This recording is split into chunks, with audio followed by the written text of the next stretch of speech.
長年ギャングをやってきた経験から言わせてもらうと、使い慣れない武器を手元に置いとくのって丸腰でいるよりはるかに危険なの。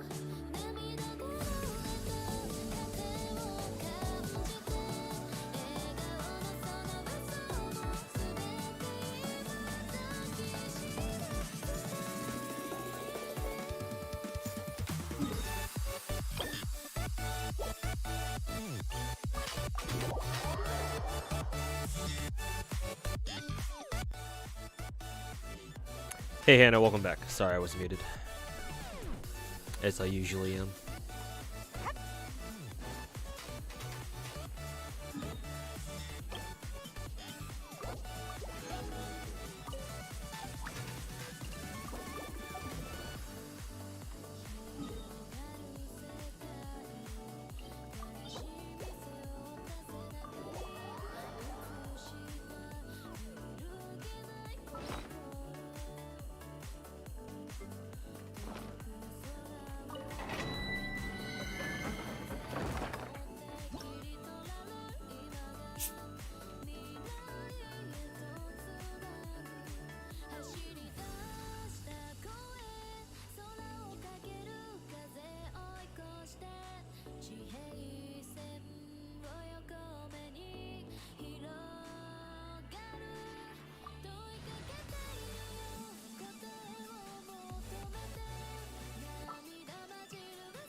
Inset Geo bonus, but it's got the shittiest substats I've ever seen.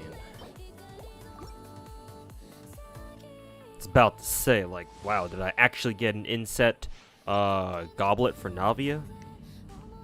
Couldn't be that good, right?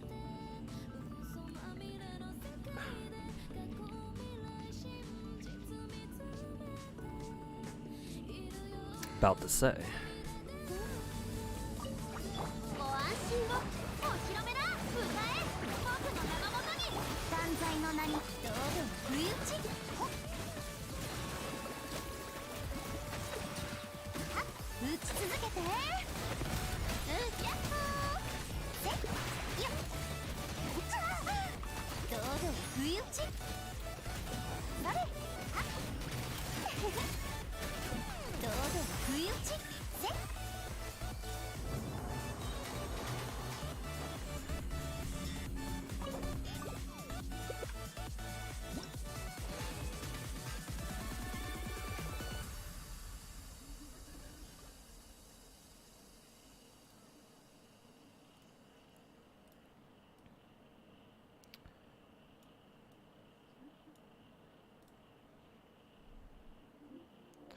Hey everybody, welcome back on the YouTube side of things. YouTube chat is surprisingly more active than my Twitch chat right now.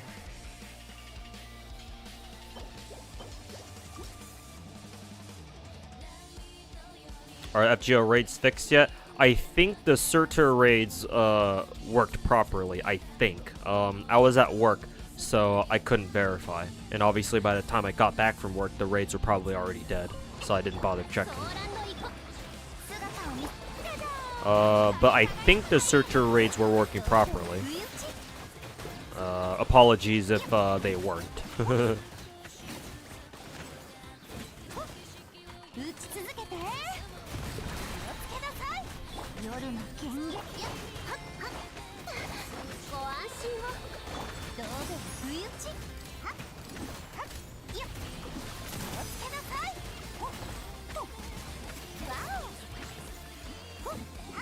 This is Genshin. I mean, you can ask me about any gacha games that I play.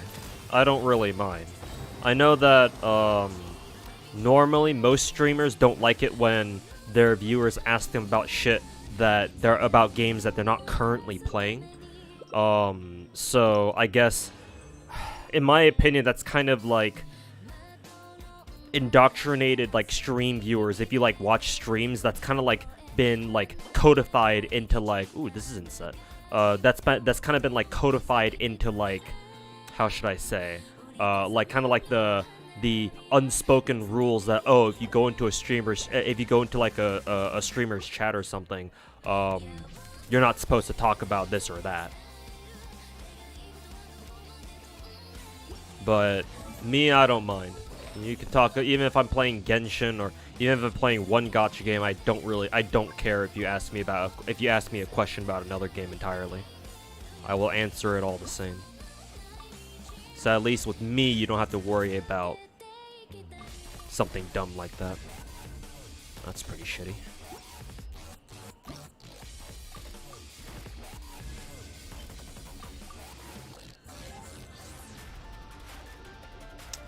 Not worth it.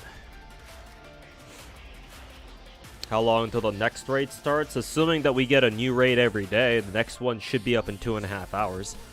To be honest with you, I'm debating if I even want to bother grinding raids at all, because the fact that the first one bugged the fuck out kind of killed my raid vibe. Like I'm kind of like what is it, second guessing myself as to like if I even want to grind raids or not, because it's like, if the first raid is bugged, then, you know, who's to say that all the rest of the raids aren't bugged too, you know? Like if they can make such a colossal mistake with the first one, then, you know, I don't think you guys can blame me for not really having a lot of faith in the integrity of the following raids, you know?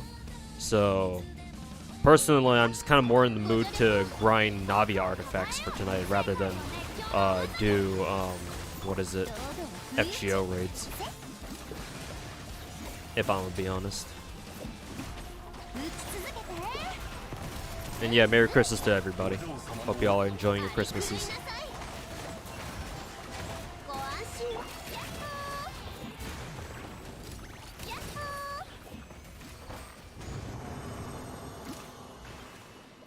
ABC, welcome back. Started stream right after you got back home from work. Nice. Good timing.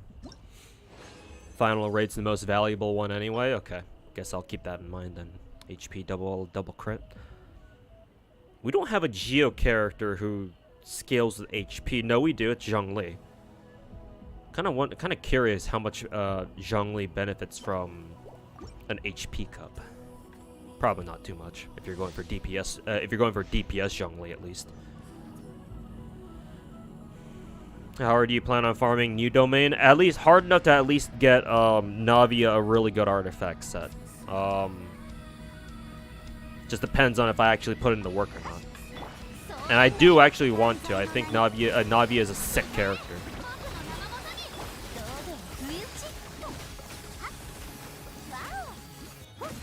Like, I mean, you've heard it. I'm sure you guys have already heard it a million fucking times from literally every Genshin content creator out there. But like, in case you need to hear it for like the 30th time, yeah, Navia is pretty fucking cool.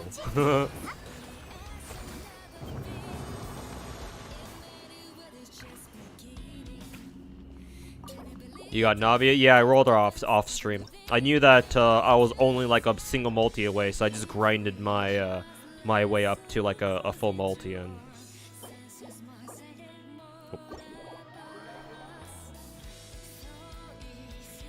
But yeah, I got the rest of my the primos I needed just from you know, daily commission grind and doing a little bit of exploration.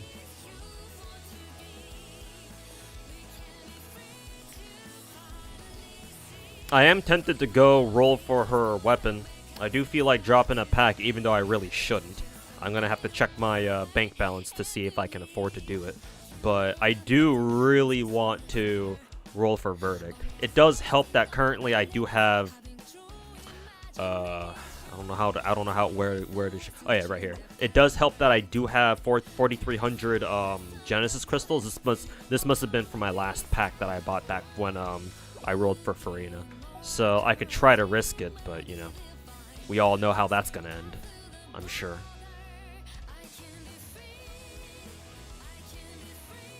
What's the next raid's gimmick? You can check on the wiki, but for the sake of being a good streamer, I'll look it up for you.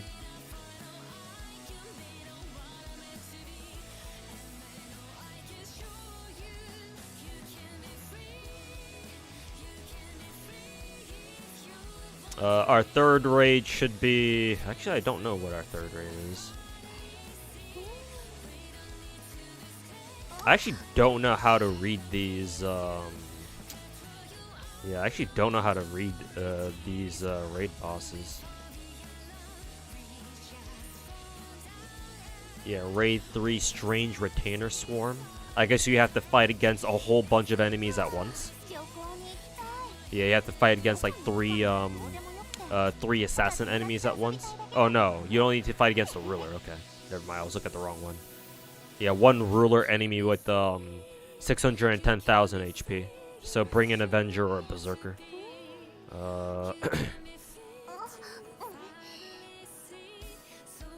Let's see. You get a buff from Nikki, whatever her fucking name is. Russian Fubuki. Who gives you a 15% NP damage buff, so that's good.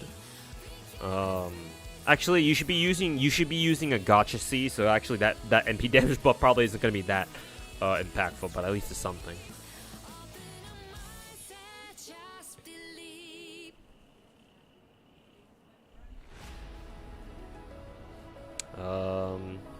Okay, the boss's gimmick is that they have a 30% defense buff. So bring somebody who pierces. Bring somebody who has an MP that pierces defense. I think Kintoki, Berserker Kintoki, should have a defense ignoring NP. So he might be he should be a popular pick here. And just make sure to buff stack him to the moon, so that way he can just one shot the boss. Because if you don't one shot him, then they remove 3 buffs from whoever hit him with an MP. So I would assume you don't need to worry about that if you can just one shot the ruler boss right away, or you can just straight up one shot him.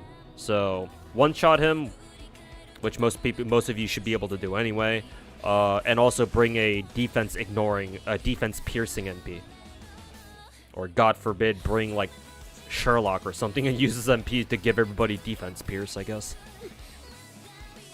That's what you need to do. But that seems to be the gimmick.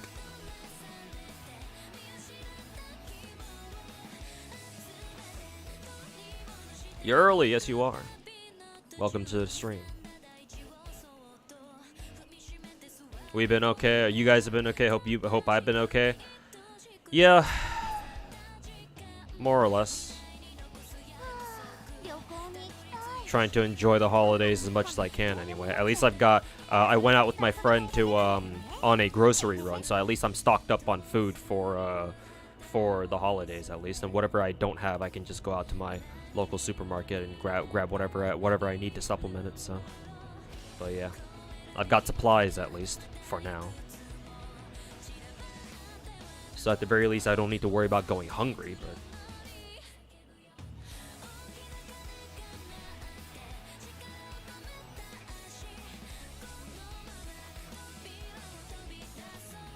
not worth, man. What's not worth? The next raid, the raid number 3. Like it seems like it gives you shells. I guess it would be nice for anybody who needs more shells, which I do not. So that means that I don't need to give a shit.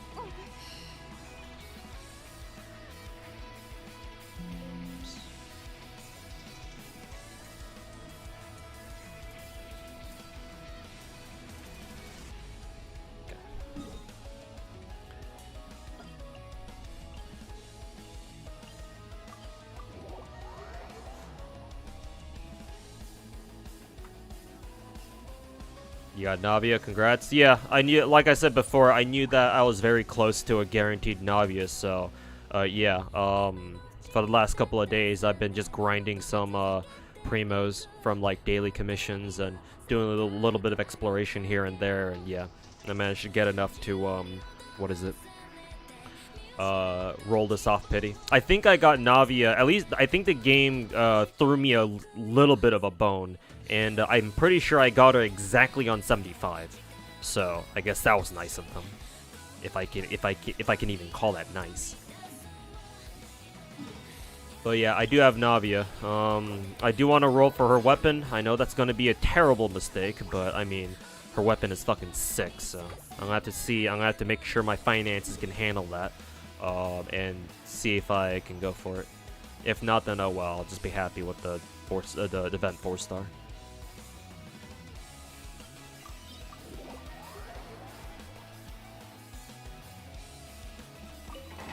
You mean Navia's weapon? I mean, yes, it's not worth it, but it's still sick.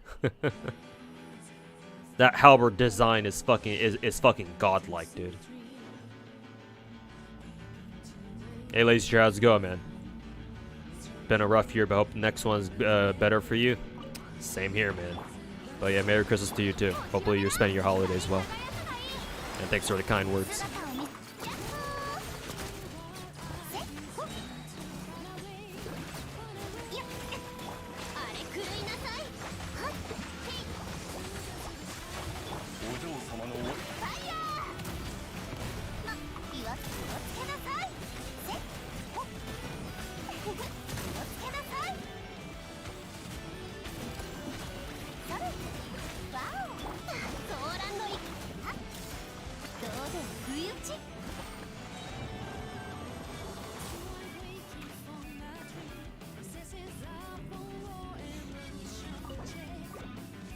Think R5 Serpent Spine was just as good or better than our R1. That's great. Unfortunately, my R5. Wow, this is one hell of a physical cup. Unfortunately, that's physical. And two, I believe my Beto is using my R5 Serpent Spine. Originally, who was it? I think my Razor was using R5 Serpent Spine, and his build was contingent on him having R5 Serpent Spine too, because I believe from the guides that I'd seen, Razor specifically with R5 Serpent Spine, what is it? He actually wants a attack percent cup instead of electro damage, so that's what he's configured for, and this is pretty good too. So.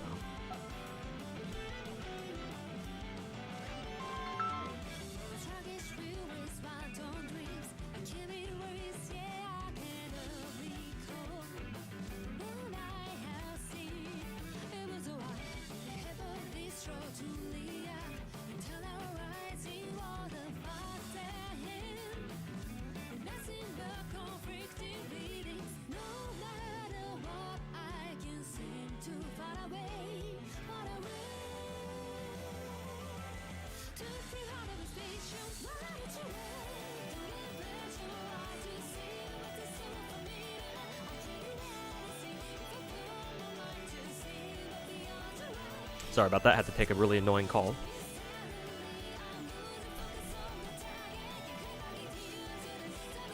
Once I get, I will say though, regarding Serpent Spine, I will say that, I actually am contemplating, once I get a copy of each of every, of the new set of BP weapons, I am contemplating on working on building up another R5 Serpent Spine. Because we all know how good Serpent Spine is, especially at higher refinement levels. So I am kind of considering doing that. Haven't made like a concrete decision on it though. But like, considering how good the Claymore is, and considering how we just don't have that much access to like really good crit rate main stat Claymores, yeah. Like it's very tempting to try to work towards another R5 Serpent Spine. I guess my concern is that if I do start working on, you know, on spending the next 5 BPs to build up an R5, a second R5 Serpent Spine, that are going to come out with another, where they're going to come out with another 5-star, you know, really good 5-star, even 4-star crit rate Claymore at some point. But given MiHoYo's track record, maybe I don't need to worry about that. But how do you like Navia's kit? It's amazing, dude. Everything just works. Navia is the Todd Howard of Genshin characters. At least that's just how I feel. More so than a lot of the characters we've gotten recently. Like, she just works. Everything about her kit makes sense. Literally the only downside to her kit is that you actually have to go out of your way to pick up the crystalline shards, but even then that's not really a big deal either. Because your characters kind of always had a pretty big pickup range for crystallized shards. Like, it's not that hard to pick them up.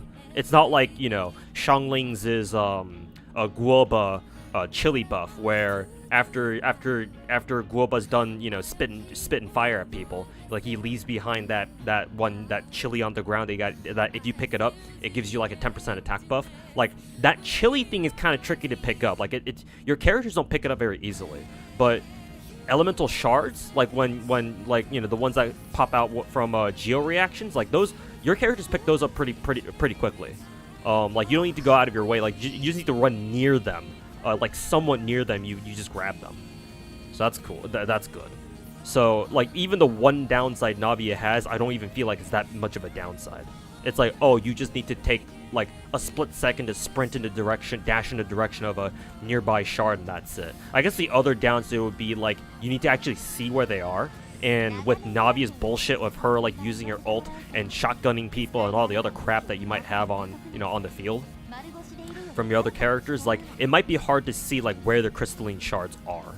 So, like, the one thing that they could have done to like really make Navia's kit perfect was if she had like some sort of shard gather effect, like, I don't know, who was it, Goro? Either Goro or somebody else, another Geo character had. So, like, that's the only thing that she's missing. And honestly, you can just run Navia with Goro too, because remember, Goro's a Geo buffer, isn't he? Though I think ideally you want to run him with like 3 Geo or something.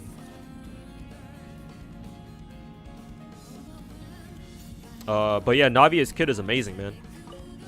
I said this earlier when the stream started, but like, you don't need to hear from me about how fucking good Navia's kit is. It just makes sense.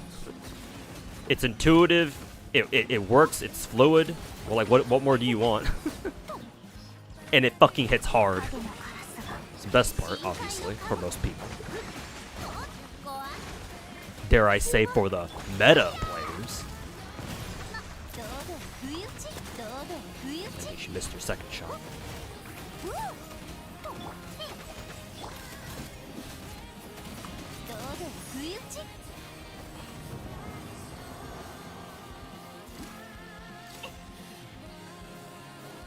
Hey, Beleric.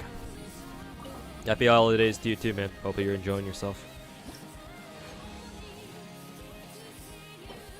Cryo damage.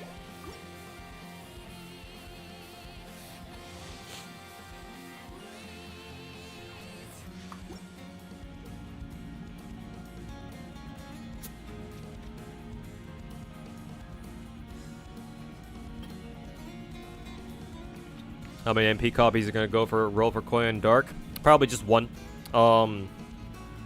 There was a job that I interviewed for recently that I thought I had a pretty good chance of getting accepted into, because it was basically the same shit that I did at my old job. But yeah, they said they would give me an answer earlier this week, or I guess technically because today's Sunday, earlier last week, but they never got back to me, so I assume they just ghosted me. It's either that or everybody's off for the holidays, so they're not going to come back into the office until after New Year's. So I'm assuming that I got ghosted. However, I am holding out some sliver of hope that they just didn't reach a decision yet, and they'll get back to me after New Year's. But like I said, it's not really looking too good. Had I gotten that job, had they actually responded to me like they said they would, and you know, said, oh yeah, we'll give you the job, then I would have gone for MP5 Koi and Dark, because you know, I know I'll have some. I know I'll be able to start that job and I'll have money coming in. But because they ghosted me, nah, I'll just only go for one copy for now. With the Senkorts that I managed to save up so far.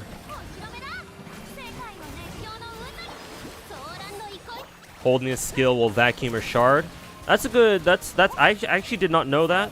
The problem is in ideal combat scenarios, you shouldn't really be using Navia's hold skill. Like, I don't know why you would want to do that.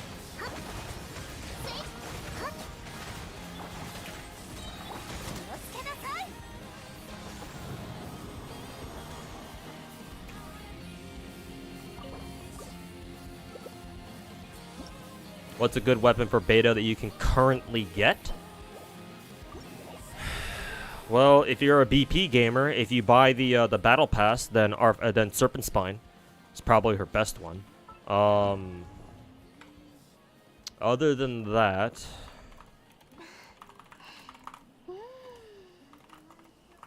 oh, excuse me.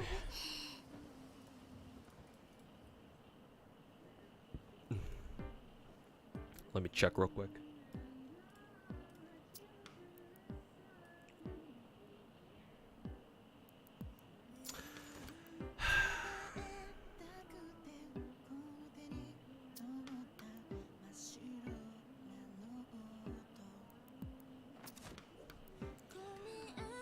Unironically, Luxurious Sea Lord, if you have that, the big ol' fish claymore. Unironically, that. The issue is that a lot of betas is abysses or BISs, best in slot weapons. They're all 5 stars, with the one exception being Serpent Spine. So if you're playing, if you're buying the battle pass, and that shouldn't be an issue. Just give her Serpent Spine. But if not, and realistically your only options are 4 stars, well, yeah, Fish Claymore. If you don't have that, then honestly, Prototype Archaic. At least you can get Prototype Archaic from the Forge. It's a forgeable weapon, so at least you got that going for you.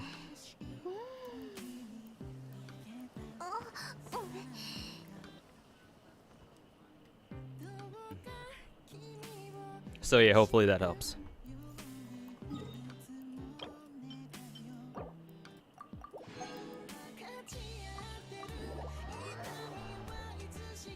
Doesn't holding her skill for a second suck into shards? I guess it does. I didn't know that. I never tried. But yeah, I don't know how much I would recommend holding Navia's skill in the middle of combat though. Maybe for like casual gameplay, sure. I guess it wouldn't matter. But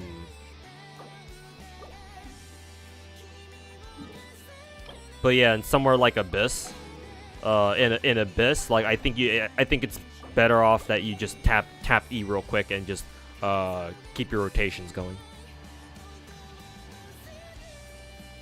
Unless I'm wrong about that. Unless the math says that yeah, you can hold E if you got shards nearby. Event weapon, yeah. People are saying that the 4-star event weapon is her best 4-star too. I mean, it's not hard for that to be her best 4-star weapon because all of the other 4-star claymores in the game, with the one exception being Serpent Spine, obviously, like they're not too great. Claymores in Genshin are forever cursed to be bad, on average. Meanwhile, spears have fucking, spears, swords, bows all have like 88% crit damage or some shit. Actually, we don't have an 88% crit damage spear yet, do we? We have like 66 because that's Staff of Homa. Your roommate's setting up a grill so you can do a barbecue Christmas dinner. Sounds nice, man. Enjoy it.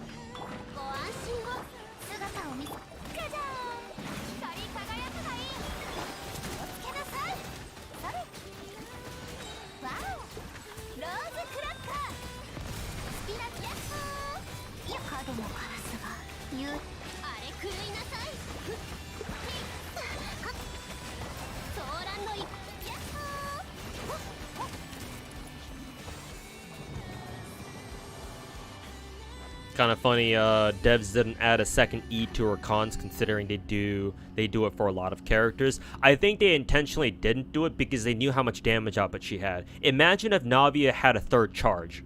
Like, you get her to C1, and all of a sudden, oh yeah, now she gets an extra E. Bro, do you know how crazy that is? With how much damage she does already?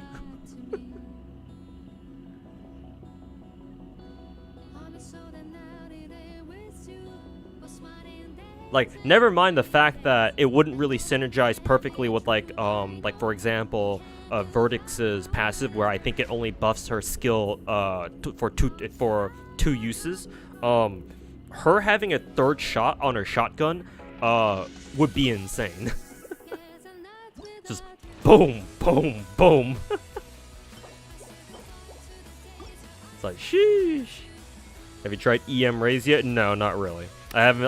I've been neglecting Razor ever since I finalized my build on him, like literally like years ago, last year, 2 years ago. Now that he doesn't have Serpent Spine anymore, I actually need to give him a an electro damage cup now.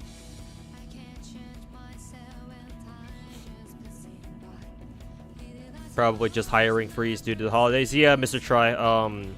Chat reassured me, I think the last time, I think 2 streams ago when I was complaining about it a little, saying that, yeah, they told me that too. I'm like, yeah, it's holidays. You know, people probably don't want to hire right now because, you know, everybody's just looking forward to the holidays, and, you know, once the work season starts back up after New Year's and Christmas is done, then yeah, we'll see.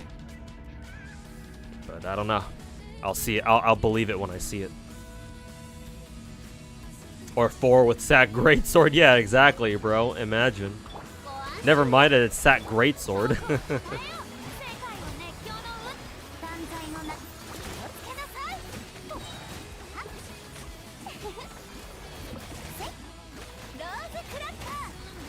Hey, Voltse, welcome back, man. How's it going? Hope you're having a great stream. Merry Christmas. Stream just starting. Yeah, I'm just chill grinding for some Navia artifacts right now. So I'm trying to enjoy myself, and yeah, hopefully you're having a good holidays yourself.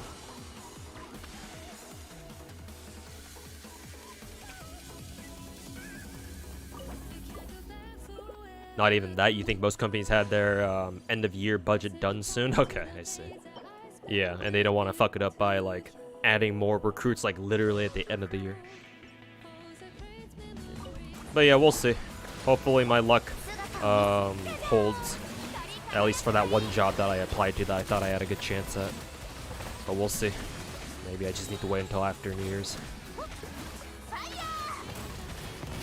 You've seen people use R5 Sack Greatsword, and the damage is actually kind of nuts.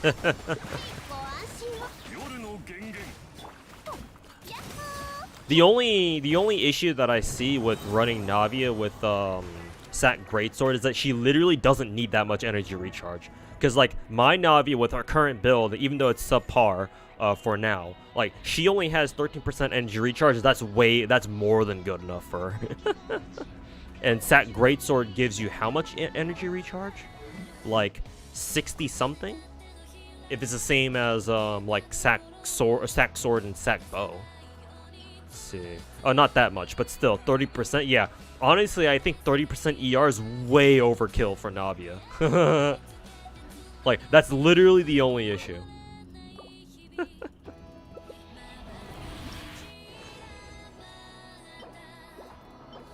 Literally the only issue. Sack Greatsword gives her an extra E. True. Yeah, true. Yeah. You want 3 shots with Navia's shotgun? Here you go. Use Sack Greatsword today. Did you know Razor Ninja's retired from Genshin? No, I do not. No, I did not. I don't.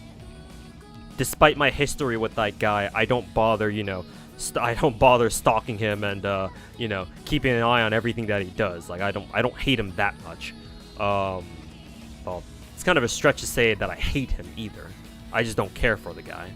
But no, to answer your question, I did not know that he retired from Genshin. Kind of makes me curious as to why he did. Did he? Yeah, like why? Like knowing Razor, wouldn't he try to like? Because I've seen his stream a couple times over the years, him streaming Genshin, he was getting pretty good numbers because he built up his reputation from like those early Genshin videos of, you know, people like Slice and other Genshin YouTubers making videos about his Omega whale ass account, right? The $100,000 Genshin account videos and shit like that. So he got decent viewership from that. I think the last time I remember him pulling like 300-400 viewers on his own stream.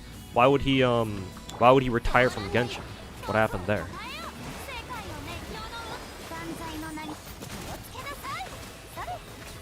What's the history? Oh, just look up my just search up on YouTube like my video talking about Razor Ninja. I forgot what the video title was called because it's been a while since then. Like, just type in Toe Sniper 98 Razor Ninjas into YouTube search bar and you'll probably find it. It's a video by me, by the way. And the thumbnail says like, haha, pathetic or something like that.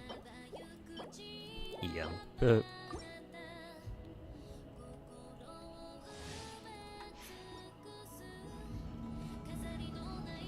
It's weird that they didn't even bother giving you the verbal confirmation. Yeah, yeah. Which is why I'm being so pessimistic that, like, yeah, they probably just ghosted me, and, you know, that's that. Navia says it's been brutal to farm. I mean, to be honest with you, that's pretty much every new artifact set that comes out that people want to grind. So, I know this may take me a while to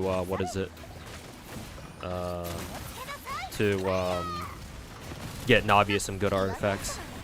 It is what it is. Not much I can do about it, you know.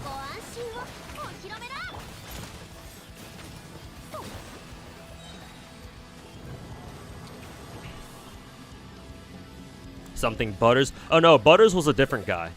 Butters was a different guy. Though his video came first before the video that I made on Razor Ninja.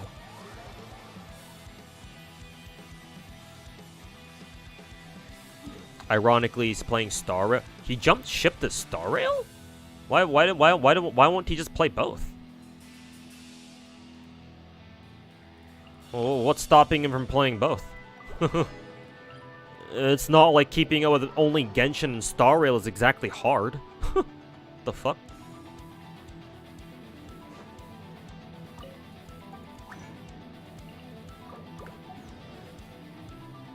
I mean, to be fair, Razor Ninja, to me, he feels like the guy he feels like the kind to invest into he feels like the kind of guy to invest into NFTs. Sorry, English is hard. So, I wouldn't be surprised if he's just kind of like slowly moving away from like internet stuff in general and just doing more IRL shit. But I don't know. I don't know the guy, so I can only guess.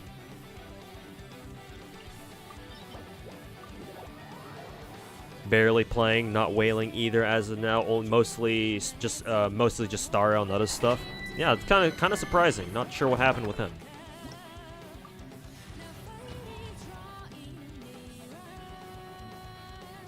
Hey Fernando, welcome back, man. How's it going? Games are supposed to complement each other. I mean, they're by the same they're by the same exact people. Well, not the exact same people. Obviously, it's two different developer teams, but by the same it's by the same companies, so you know. Probably didn't need to use Navia's ult right there. Probably a little too early for that.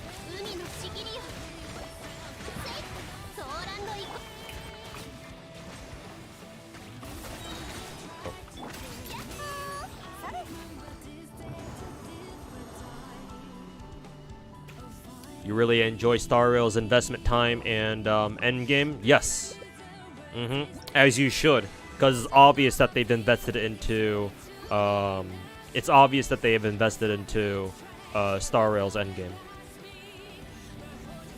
Today's great. Thanks for asking. Hey, that's good to hear, man. Hopefully, the rest of your holidays will be as enjoyable.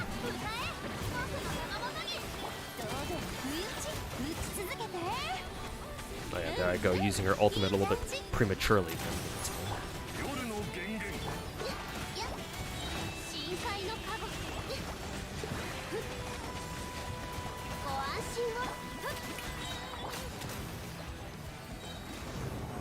Hey Saucewalk, how's it going, man? And yeah, good to see you too.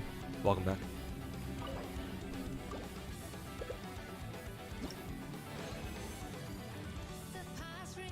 Anyone know we're getting Dr. Ratio as soon as the new patch starts?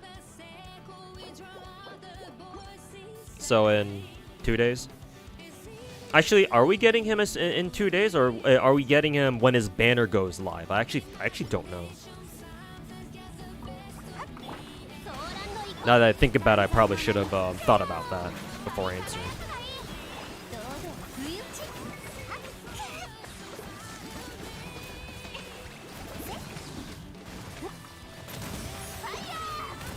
Shake is better than Jakuz. Thanks so much for the brand new Twitch Prime sub. Greatly appreciate it, man. Thanks so much for the support.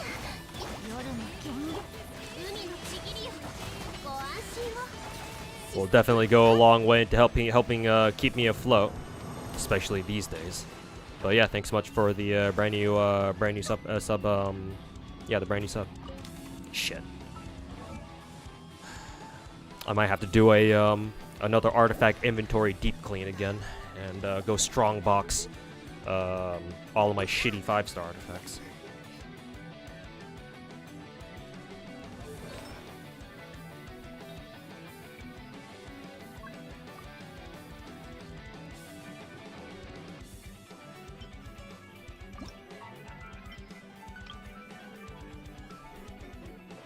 What do you think about Shenyun, Cloud Retainer? She looks cool. Their gameplay looks pretty wild, but even by Genshin standards.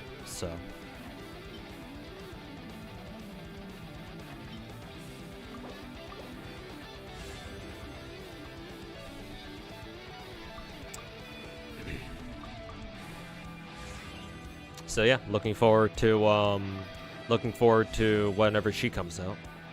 What, 4.4? Yeah, something like that. Because we're currently on 4.3.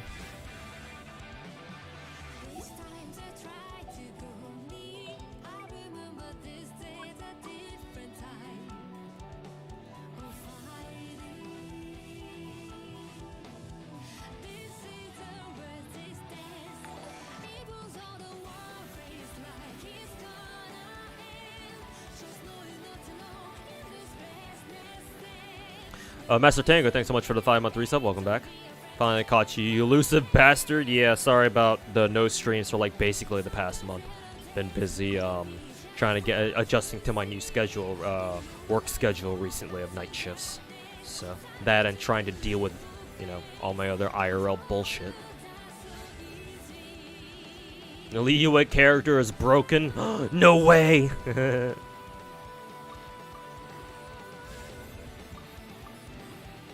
When his banner goes live? Okay, thanks for the clarification.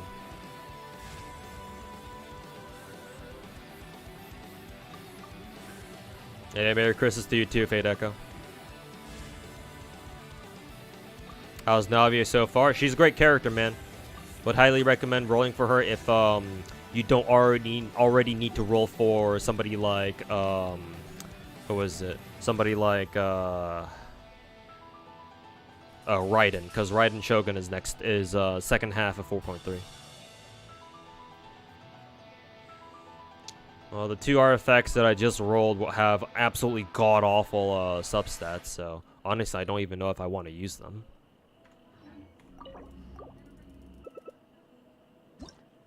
Basically a Zhao upgrade. At least it seems so on the surface, doesn't it? And Scarlet Altar for Nikkei soon for New Year's. Yep, I saw their tweet about that earlier today, I think. Today, yesterday, exactly whenever they announced it.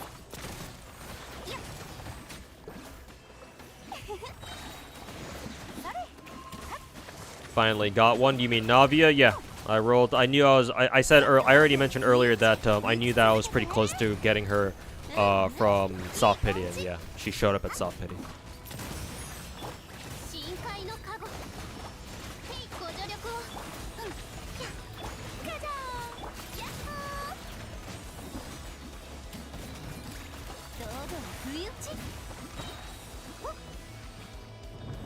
So now we're just grinding artifacts for her.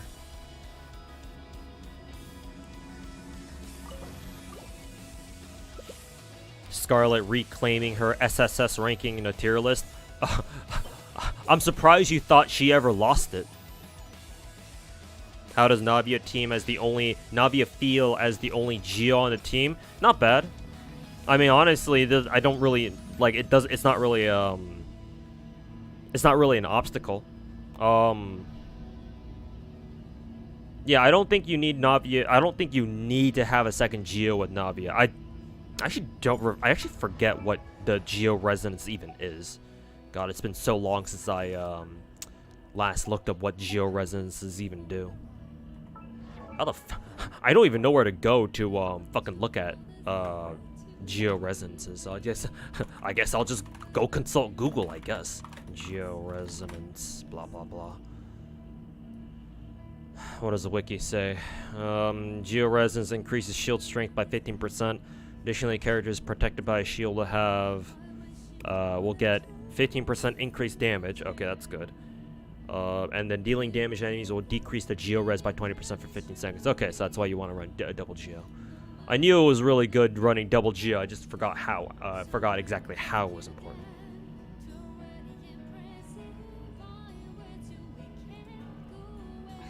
But yeah, naturally, run double Geo with Navi if you can.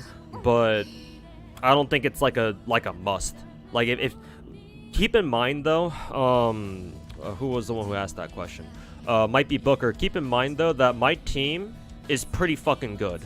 My account is so well built that I can throw Navia like basically any appropriate teammate that I want, and she'll still do fine. Because like Navia is not the only one dealing damage. If I have other off-fielders too, right? Like I have Farina and my Fischl both doing work and helping Navia out with their own DPSs.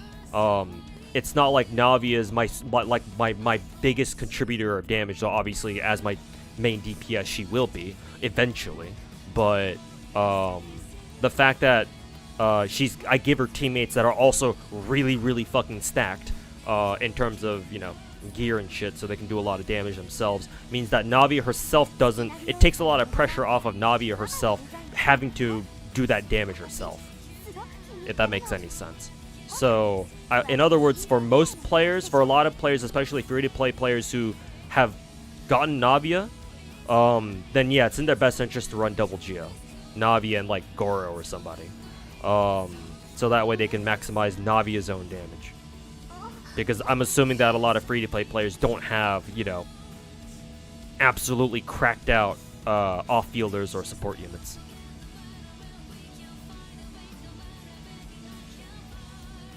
But if you really want to run Navia as the only Geo on the team, you can do it.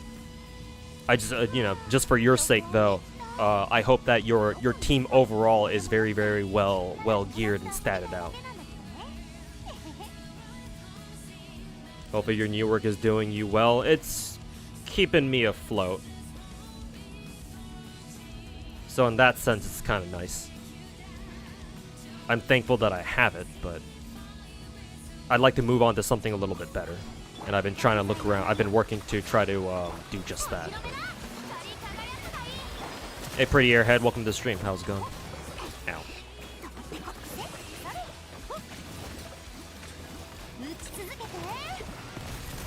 Miss Splitter is busted though.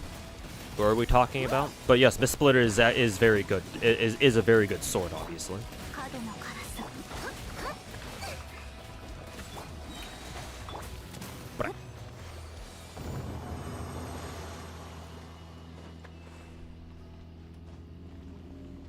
Really want to roll for Navia, but Cloud Retainer's next, and God knows when Clorin's gonna drop. I think, if I remember from way back earlier this year, before we got Fontaine, I remember seeing a leak on Twitter, or actually maybe we did get Fontaine by then, but I remember seeing a leak on Twitter predicting that Clorin would be like 4.5 or 6. Like, she's still a patch or two away. So you still got some time to wait. You still got some time to go, is what I'm trying to say. She definitely, obviously, she won't be on the same patch as Cloud Retainer, but maybe soon after that. Consult ChatGPT. man, I wouldn't even be surprised if ChatGPT plays Genshin Impact. Genshin's popular enough, so somebody's probably made like some sort of like, you know, Genshin focused ChatGPT thing.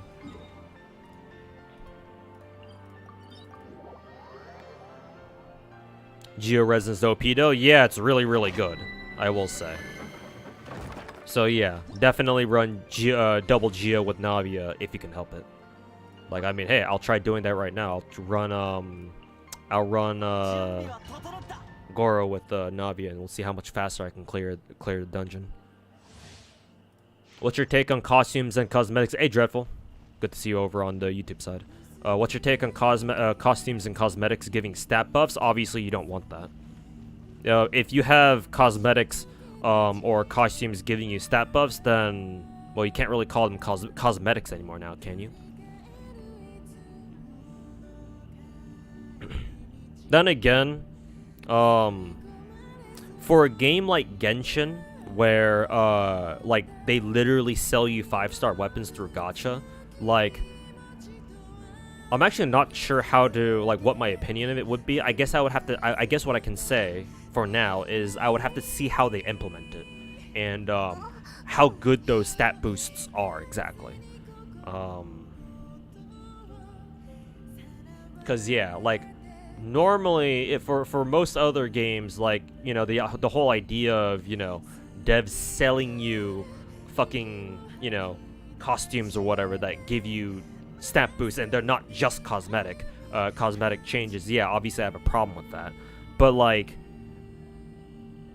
so do, like, 5-star weapons are basically that, right? The devs are selling you like literal god tier gear in the form of 5-star weapons. So it's like, well, considering how Genshin's been run and how people have been playing it for the last fucking 3 years, like, should I really have a problem with skins giving you like a stat boost or something? Again, I think what would, you know, what I would need to know is how much stats are you getting from these skins or whatever. And if anybody can just buy them, right? If all it takes is just, oh, you paid $10 and, you know, here's a skin and your character gets like, I don't know, 10% crit rate or something. I don't know. If it's just something like that, then I guess that's okay. Like, it's not really gonna, I would, on a fundamental level, I would still have a problem with it, but like, it's not going to affect the game, right? It's not really gonna change anything. But if MiHoYo decides to do something like, oh, if you have this 5-star weapon, right? If you have Wolf's Gravestone, then you can get a skin that alters the appearance of Wolf's Gravestone, and it gives it like more like higher base attack or something, right? It increases its main stat potency, right? It goes from like giving you 49.6% attack at level 90 to like, I don't know, 60% or something. That I do not agree with at all, because not only do you need to roll Wolf's Gravestone first to begin with in order to even use that skin, but also it's also no longer a purely cosmetic skin. So that I'm staunchly against, because at that point it's like, well, what the fuck are we doing? But yeah, again, I would have to see how they would implement it. I'm not gonna say no, but just know that like you should know where my bias is already, which is against something like that. Opinion on C6 units. Originally, I didn't have a high opinion of either. It's actually very similar to my opinion on the thing that Dreadful Borden brought up in YouTube chat about how, like, you know, what do you think about skins or cosmetics giving characters stat boosts or whatever. Initially, I was with C6 units and, you know, E6 characters and Star Rail, I guess, too, for that matter.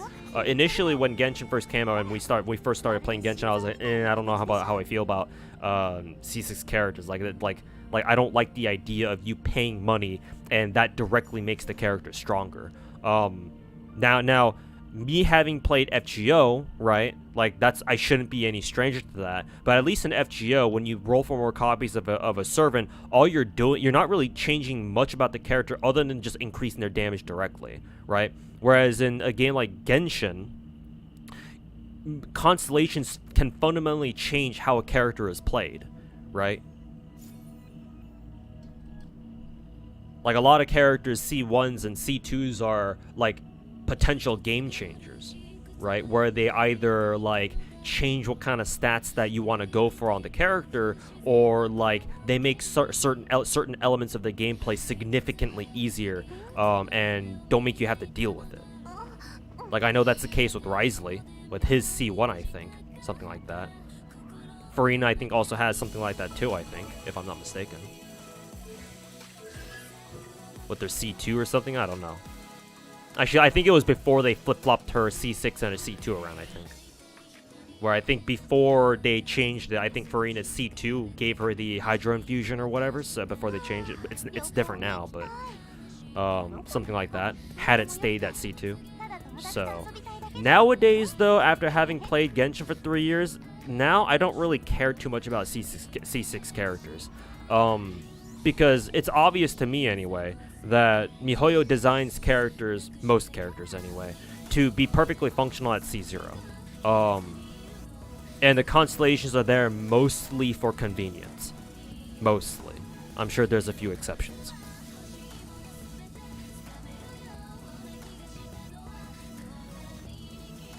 Right. The advantage that Constellations give you in Genshin, they are very real, but it's nothing that you can't overcome on your own with just good RNG with, like, you know, artifact substats and proper gearing and proper play. Like, you can overcome that you know, performance diff on your own. It just might take a long time, but you can get there eventually. So ultimately, while I still don't agree with the principle of you roll more copies of a character, they get way fucking stronger, in the case of Genshin specifically, it doesn't really matter at the end of the day. Like, I'm not too anal about that. Ask ChatGPT to help you build a team for Spiral Abyss. I feel like some Genshin players would really need to do that.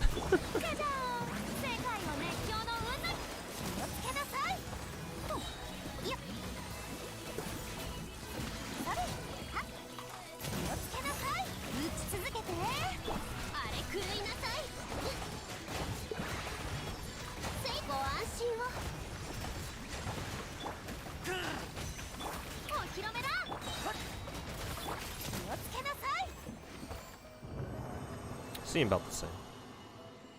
You forgot about Arlecchino as well. Yep, and Arlecchino will be like 4.5 or 4.6 as well herself.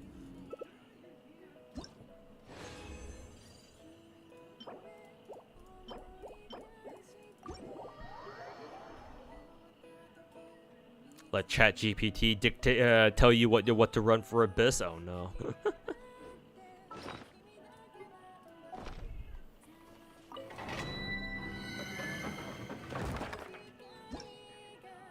Not Genshin. Oh, you weren't talking about Genshin. Okay.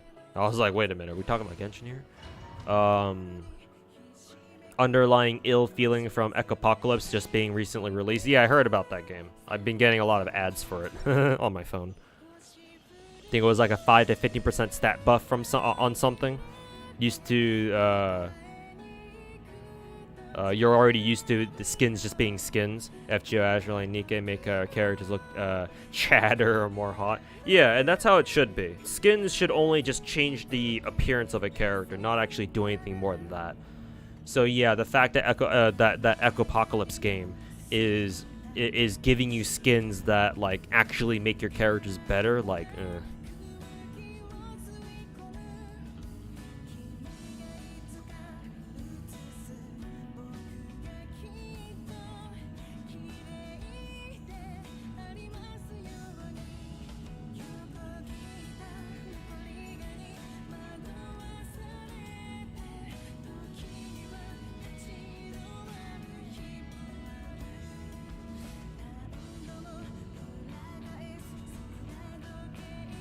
So yeah, I guess we'll see how that situation develops in that game.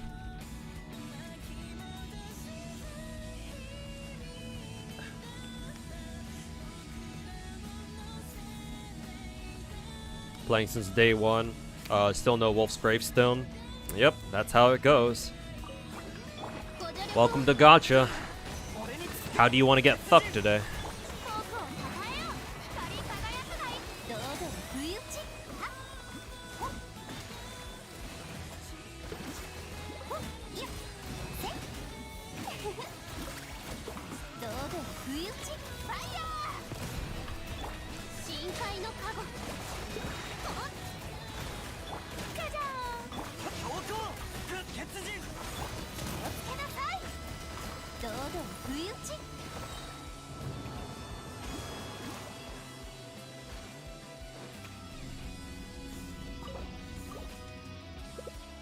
Navia is released, and how well her kit flows has put a little hope back into you for a potential Geo comeback. Not only that, but it's actually using a core, the core, or at least one of the core Geo reaction elements, right, of the crystallized shards. So yeah, MiHoYo woke up and remembered that they used to be able to make good Geo characters. And they're like, wait a minute, we can make Navia cracked. And they did. Back in the game. Alright, hey, Maestro, how's it going, man? Yeah, I'm streaming again. I know I took like basically the last month off because I was adjusting to my new work schedule, but yeah, I mean, I found some time, now that it's the holidays, I found some time to stream again. Hopefully you've been doing well yourself.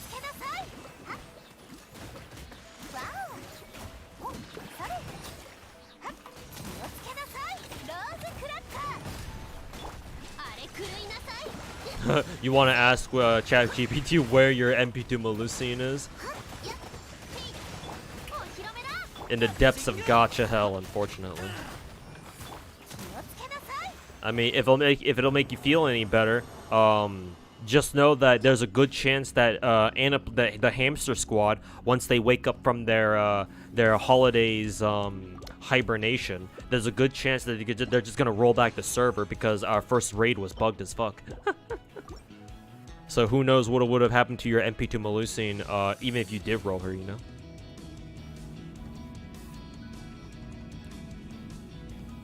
Trying to wait, just waiting to find out whether Zigwind is 5-star, 4-star.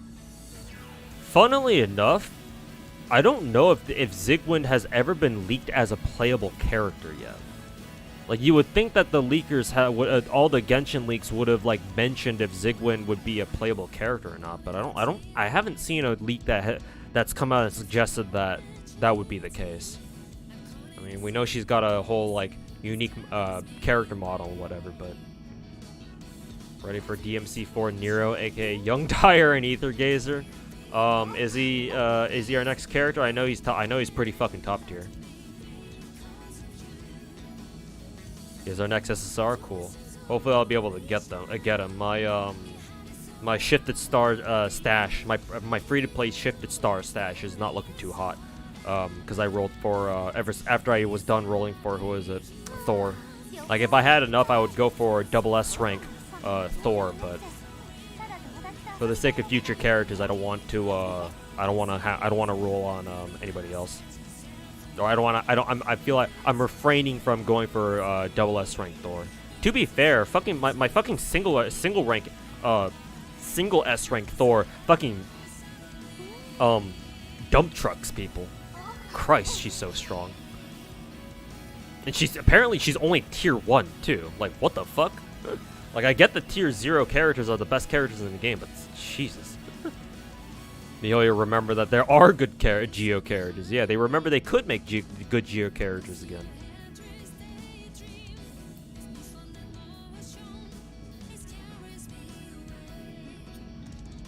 They do know that the FGO raid didn't work properly. Okay.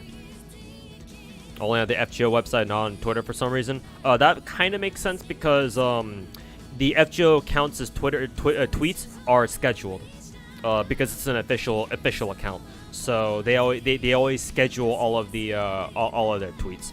I'm pretty sure Hamster Squad needs to like run their tweets over with Lazangle to make and have Lazangle's approval on like what they can tweet or not on the main account. So yeah, since obviously the raid, the bugged Ivan raid wasn't scheduled, or that wasn't intended, obviously. Yeah, they probably can't make a tweet about it. I mean, honestly, at this point, like they shouldn't even tweet anything about it, because at this point, it's just downright embarrassing for them. Like it would be one thing if they had tweeted on the main FGO account, the main FGO NA account, that hey, like you know, we know that the Ivan raid is bugged. Sorry about that. We're gonna try to fix it at a later date because we have nobody in the office right now. But not only can they not say that exactly, but you know, again at this point, like they might as well just keep quiet about it, because if they bring it up again like 2 weeks later, that's gonna look really bad on them.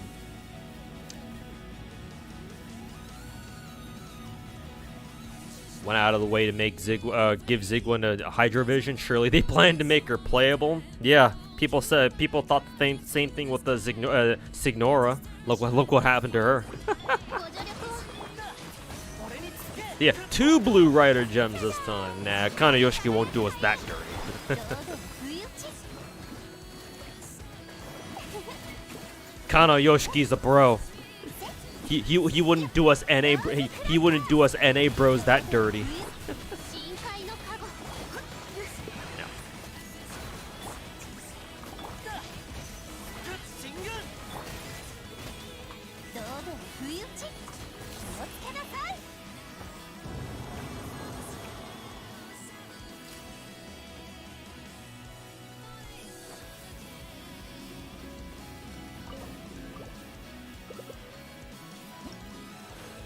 Thought people were just cracked. Oh no, man. The Ivan raid, the first raid for Tunguska, it spawned dead. And the reason I believe that I saw on Twitter was that data miners went into the NA server to figure out what happened, and apparently somebody accidentally, when they were implementing the raids, somebody accidentally left. They turned on the server kill bots a little too early, like a couple hours early apparently. And so what that meant was Ivan's raid HP was getting reduced on its own, or it was getting reduced before us players could get to him. So by the time Ivan's raid spawned, he just instantly died.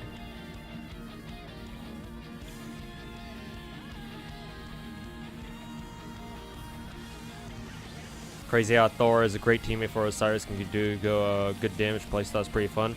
Not only that, but if you apparently the AI controls Thor extremely well. Like apparently, like AI controlled Thor is fucking top tier. Her and Bastet, like the Bastet S rank Osiris and Thor team is fucking hilariously good. Like, I didn't expect that team to be that good. Like, holy fucking shit. Like, if I can get my Thor to like double S rank, there's a good chance that my Thor, Osiris, and Bastet team could literally out DPS my Hades team, which is fucking crazy to think about.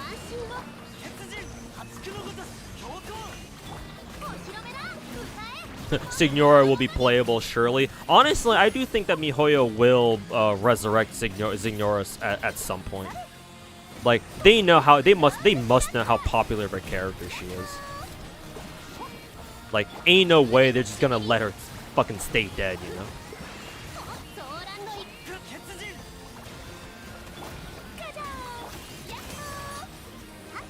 Jeez, how much fucking damage did Navia do there?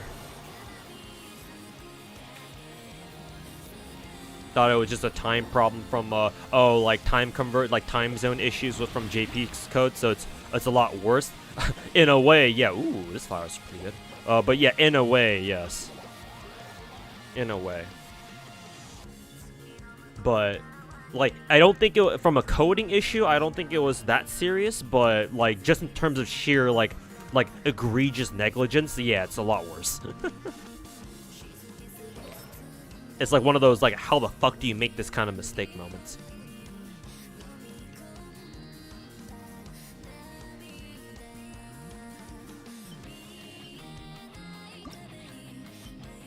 What team am I planning to put Rua and Mei on? I don't run my characters in any one team in particular. I mix and match my characters all the time. I throw in whatever characters that I want to run together, and they work.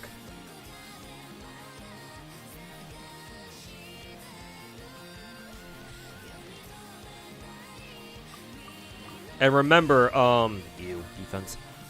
Remember that, what is it? Remember that Ruin Mei is a Harmony character, so that means that and her mechanic of messing with enemy weakness, toughness, is pretty universal. So Ruin Mei is basically almost as good as, if not better than Bronya. Actually, I wouldn't go so far as to say she's better than Bronya, but for sure they're both gonna be super top tier.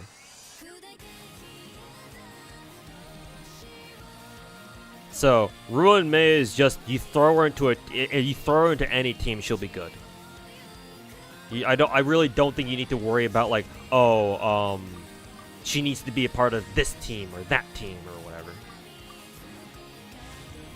Nice. Crit stats so far.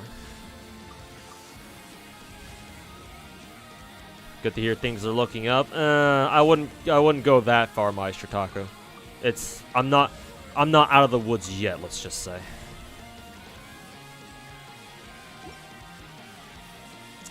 I didn't realize this got this rolled twice into attack percent. Actually, I'm gonna compare that to this one. Actually, yeah, no, this flower is still better. Yeah. Unfortunate.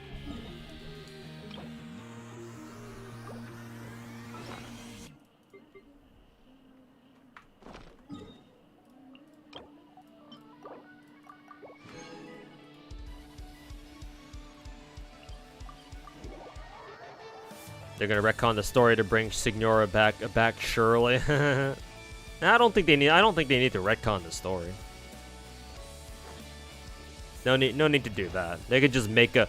I'm sure they've got some sort of like fucking plot device cooking up for the future main quest storyline, where like, oh, you know, they conspire to bring Signora back or some shit like that. Maybe when we finally get to Snechnaya. Maybe part of the Snechnaya main quest involves us helping the Harbingers fucking, you know, try to resurrect Signora or something. I don't fucking know.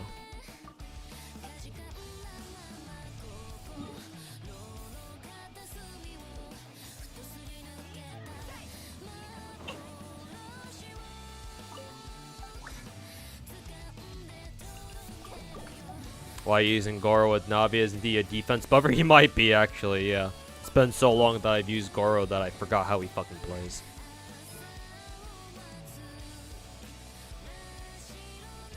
Yeah. If I wanted to use Goro with Navia, then I would have to run triple Geo here for the Geo damage bonus.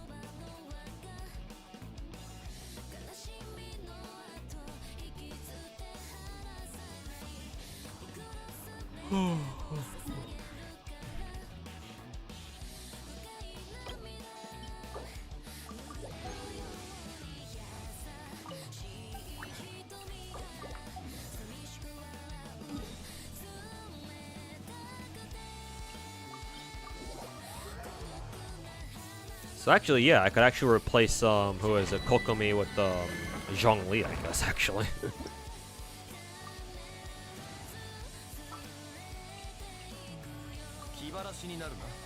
And we'll see how this goes.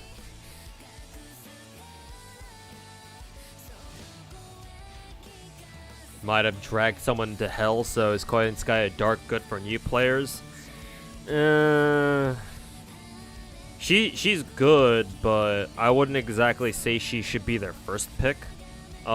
She is a foreigner though, and the biggest issue, one of the biggest issues that new FGO players have is that they don't they're not able to deal with berserker bosses easily, because berserkers pose the biggest threat to a lot of free-to-play players' accounts, because when you first start out on FGO, you're typically not going to have a lot of like very strong like DPSs or whatever, right? Berserkers in late game FGO are easier in general, in quotes, to deal with, because at that point, if you're a late game or end game FGO player, you should have like single target DPSs, AOE servants who are really strong to deal with them, right? But when you're just starting out, like you don't have access to that kind of firepower. So berserkers really fuck up like free-to-play players really badly. So Koyan Dark is a foreigner, so she could help. She could be a big help there, because again, foreigners have full class advantage against berserkers. So I will say she's decent, just because of that. I'd have to take a look. Another look at Koyan Dark's kit to see how good she would be for a new player, but just her being a foreigner is quite a perk. Hey, one more beer. How's it going, man? Cheers, man. Yeah, cheers to you too. Hope you're having a good Christmas Eve. It's as good as it can be, but I'll just say that hopefully you're enjoying yours more than I'm enjoying mine.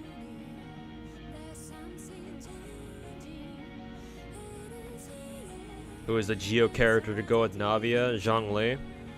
If you're running Zhongli on Tenacity, because Tenacity is Zhongli's support set.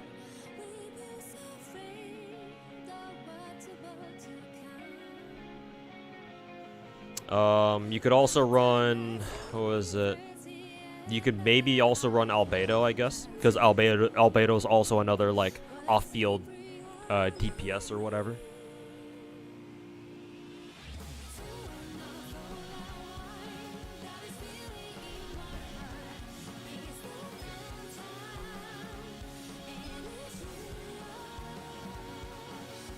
Then again, Albedo's elemental mastery thing doesn't really matter here, but not for Navia at least.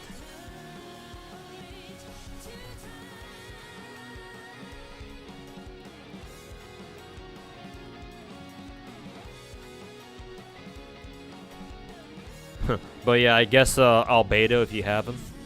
Yeah, Albedo or Zhongli. I guess Noel too.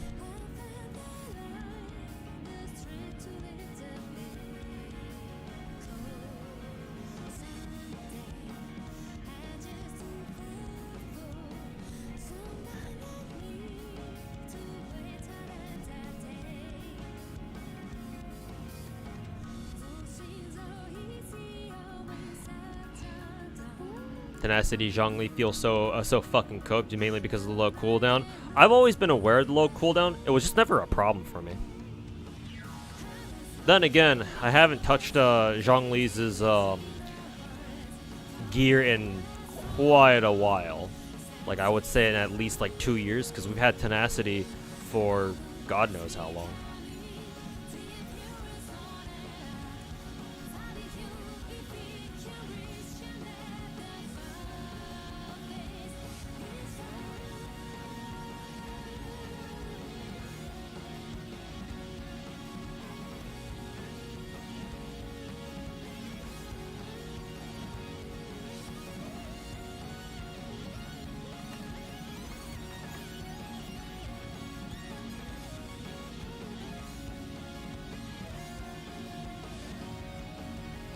It's TO or nothing for Zhongli.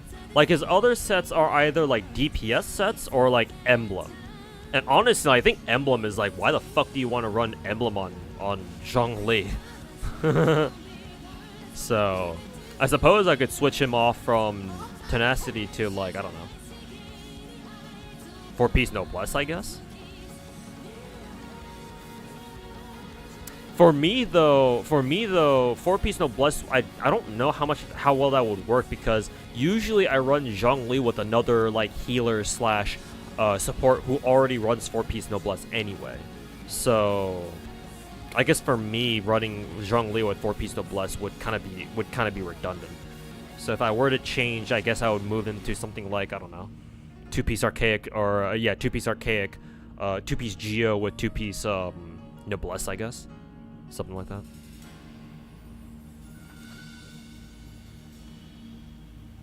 Kind of bad because Koyan Light. Oh yeah, that's right. I forgot about that. Yeah, Koyan Light does get a rerun like a week after Koyan Dark, so that is a good point. Yeah, if you're a new player, you should roll for Koyan Light over Koyan Dark, for sure.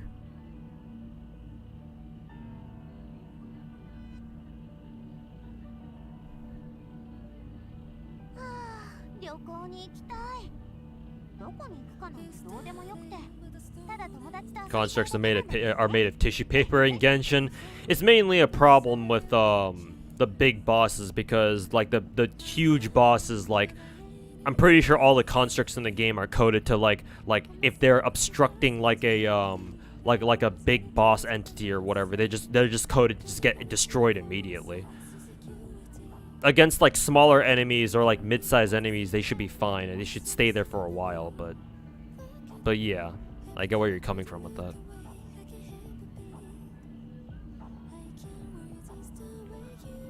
Albedo's EM will make crystallized shield stronger. Yeah, that's a cope. Speaking of copes, that sounds like a cope. Off topic, but is the light cone in the event limited, or do we just complete the permanent part of it to superimpose it? Oh no, for Star Rails, in Star Rail, no, the light cones are limited. Yeah, I'm pretty sure they're limited. You should get that ASAP, because I think the patch ends in 2 days. Yeah, you should get that. That part is not permanent, I don't think, because I believe if you do the Silver Wolf event, you don't get tutorial mission now, do you?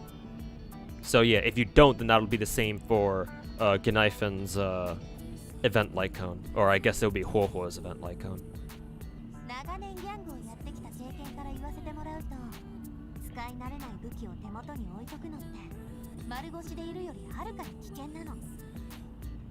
What's wrong with Tenacity? Mainly because Tenacity's damage buff, or its attack buff for the team, just doesn't last very long.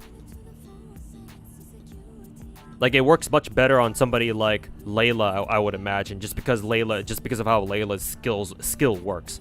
Because it's not a construct, so you don't need to worry about it getting destroyed or whatever. If you play Layla properly, like her cryo star thingies should shoot out like pretty consistently. So yeah, at least it should at least work better on Layla than it does on Zhongli, probably. But then again, the problem that Zhongli has, if you can even call it a problem, is that like he doesn't really have that other great like artifact sets that really make sense on him. I guess that's kind of nice with him though, because it's like, oh, you just toss him, you know, 4-piece noblesse or something, and you're good to go.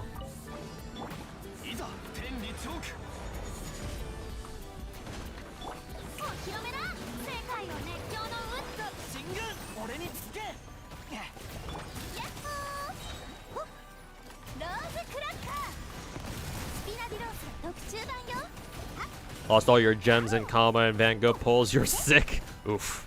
Sounds rough. I will say that went by a lot faster than my previous teams.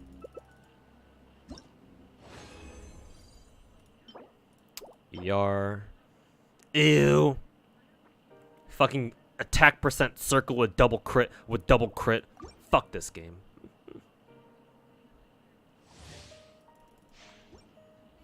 Fuck this game. Ready for the raids? I probably won't bother with the raid tonight. It doesn't really have anything that I would really want. Honestly, the only raids that are really worth it are the final raids towards the end of the event, I think. You aren't gonna be able to superimpose it. I mean, bro, the event goes by pretty quickly. It's not that hard. You still have 2 days left. You can still rush the entire event.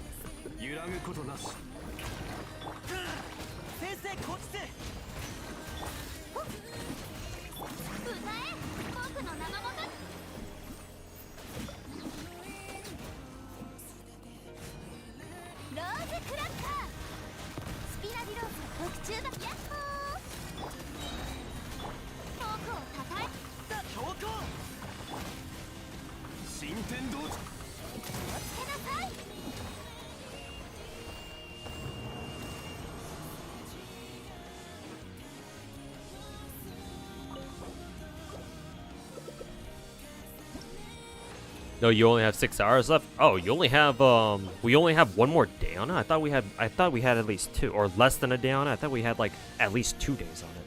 Okay, never mind. You're kind of screwed then.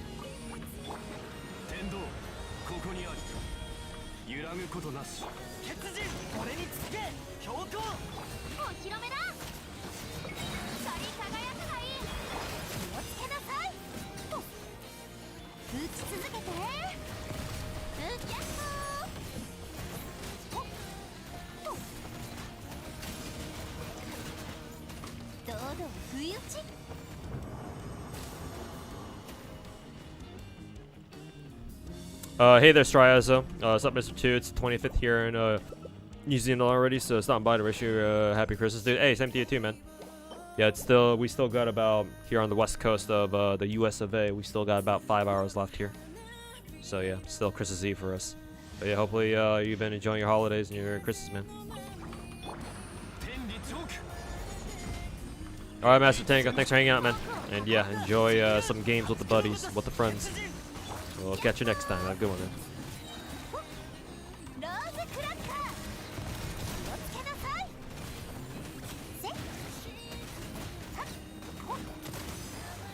Jesus, that was a 100k shotgun from Navia just there. At least I thought I saw 100k. Hopefully tonight's raid doesn't get Ivan. Yeah, here's the hoping, right?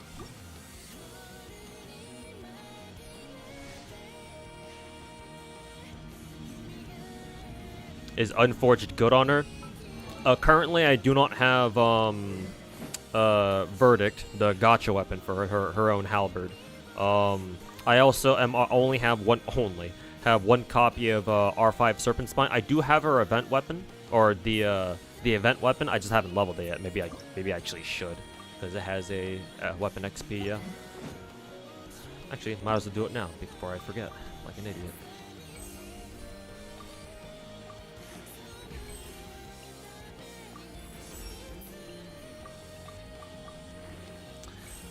But yeah, Unforged actually does make sense on her. It's probably not her best. Well, yeah, obviously it's not. But at the very least, it makes sense because its attack percent. The shield strength buff is nice, I guess. But then the more important passive effect is it increases her attack by 4% for 8 seconds with max 5 stacks. Whenever she just hits enemies. Like, she doesn't even need to kill them, she just needs to hit them.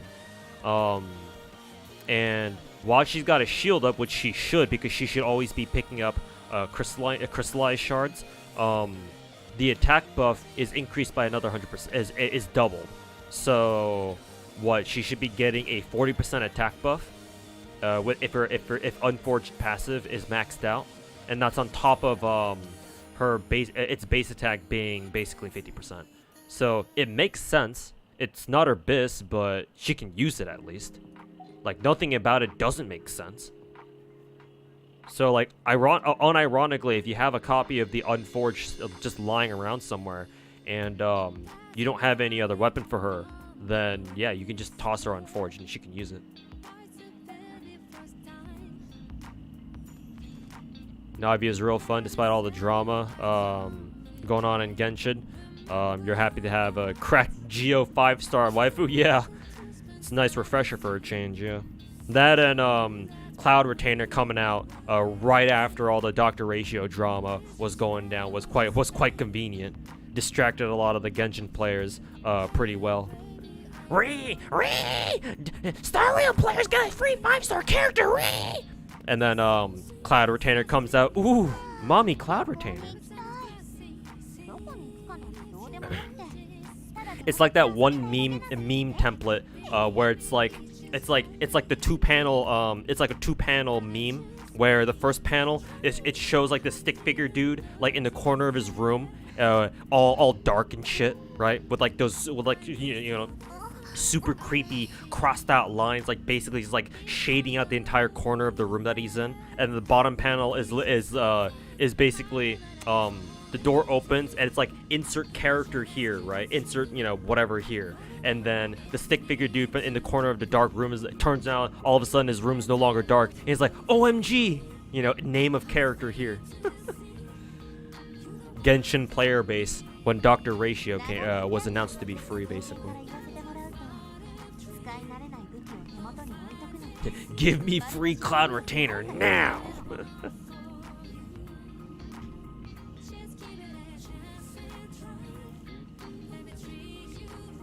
Any Claymore works on her? I guess so. I mean, as long as you give her an attack percent or a crit stat Claymore, then yeah, I guess she's happy with that. Using Gravestone with her because it's your only good Claymore. I mean, to be honest with you, to this day I still think Wolf's Gravestone is still one of the best Claymores in the game. Not that that's kind of a that was hard to do because, you know, imagine MiHoYo actually giving us good Claymores, not named Redhorn.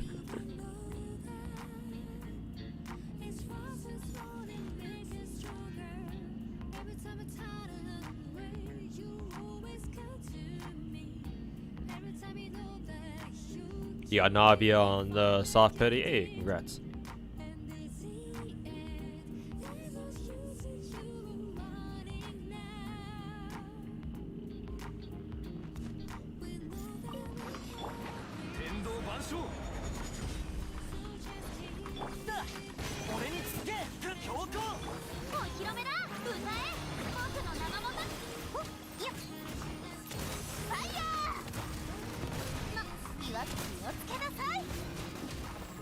Jesus, they just melted. Yeah, honestly, maybe triple Geo with Navia and Goro. Maybe this is the way. Perhaps this is the way.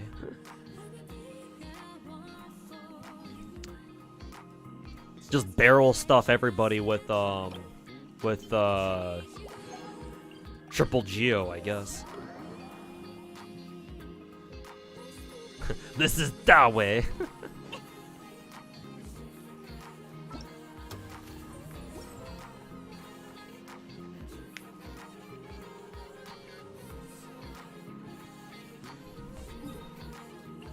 I'll wait 5 minutes for me to get another point of resin.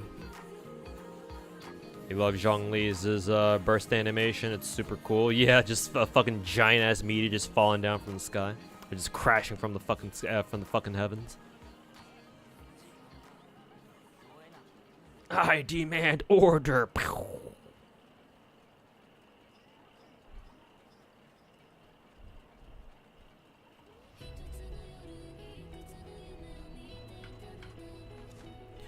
Jesus, Navia holds her sunglasses posed for God knows how long.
Hey, MCH, how's it going, man? Hope you've been doing well. And I'm doing alright. A little bit better than the past month or so, but I wouldn't say I'm out of the woods yet. But good to see you again. How do you gain fanfare stacks in this team with no reliable healing? That's a good question. I don't know. I didn't think that far.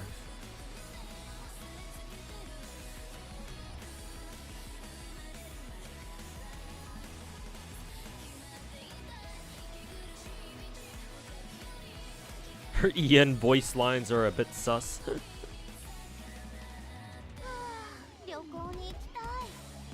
どこに行くかなんてどうでもよくて、ただ友達と遊びたいだけなんだけどね。Navia is a sussy baka or whatever.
C6 Zhongli should be enough healing, true, but I think my Zhongli is not C6. He's only C4. I say only. But yeah, my Zhongli unfortunately is not quite at that point.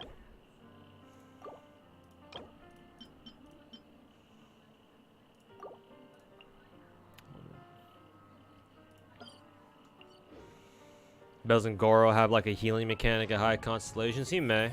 It does sound familiar.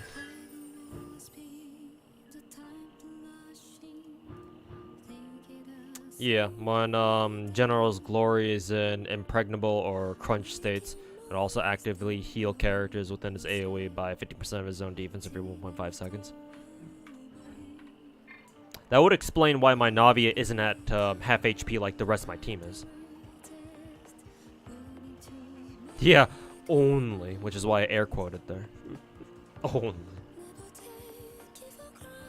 God.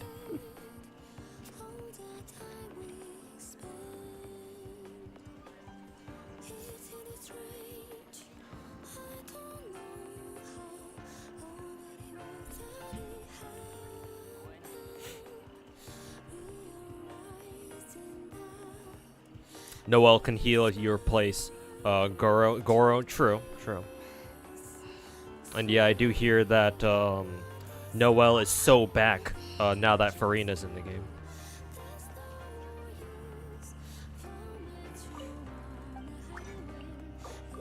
Shit.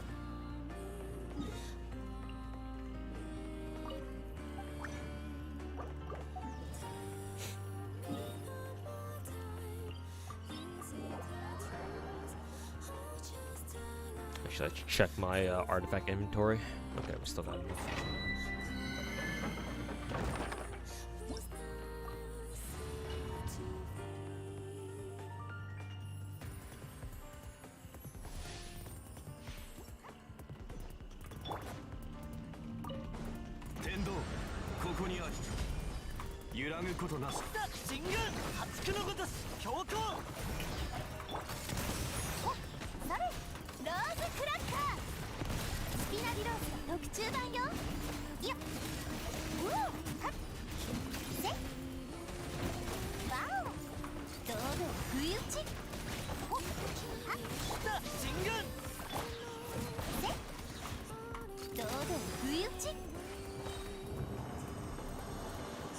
Hey King Bama, how's it going, man? Hope you're doing well. I think Pocket Chalk is doing a cooking stream right now. Hopefully she doesn't blow up her kitchen. But yeah, my Christmas is...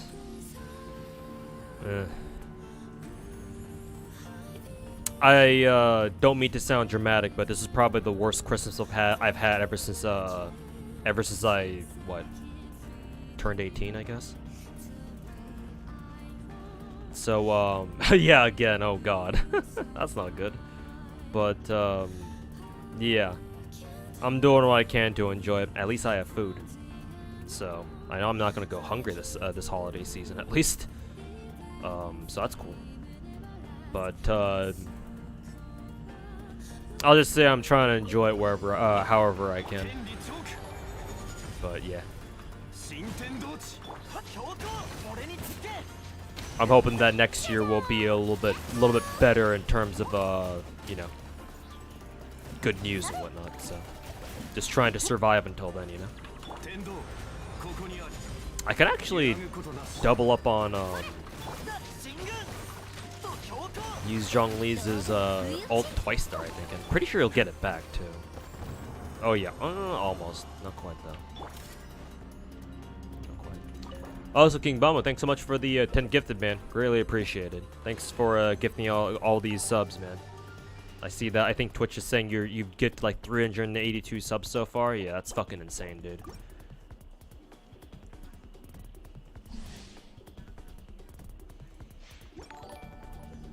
But yeah, I greatly appreciate it, man. Cheers to you, man. Thanks for helping me stay afloat this holiday season.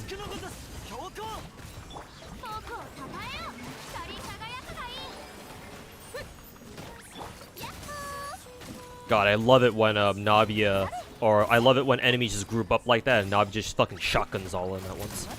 It's fucking cool.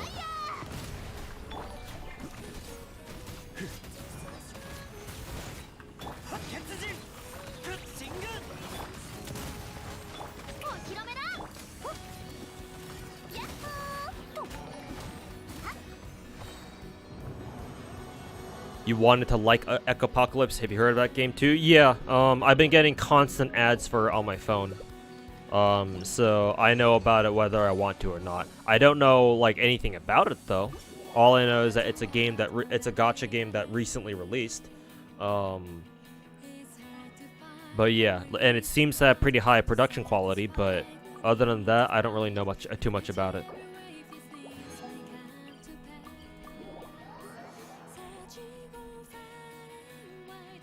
And Fool, that's how I say your name. Thanks so much for the 5-month resub. Welcome back. Navia is the embodiment of America and Genshin. Let me ask you guys, for Navia's English voice, does she have a southern accent? Cause she definitely can pass for a like the aristocratic southern like 1800s aristocratic southern white lady.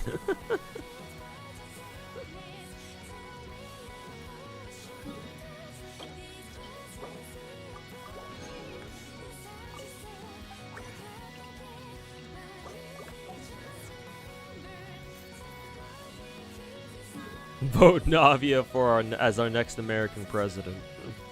Imagine if American politics gets so unhinged and derailed to the point where eventually the American people decide to vote in a fucking anime 2D PNG picture as their president.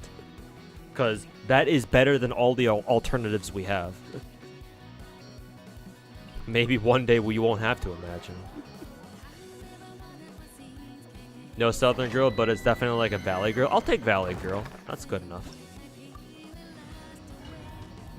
But yeah.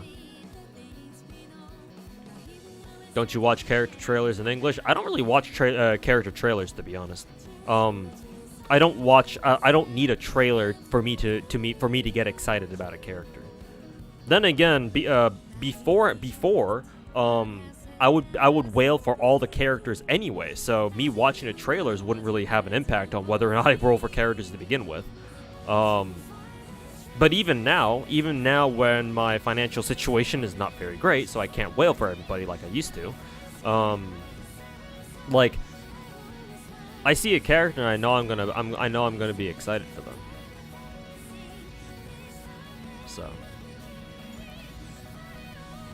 Now, to be fair, I wasn't that interested in Navia until the preview stream.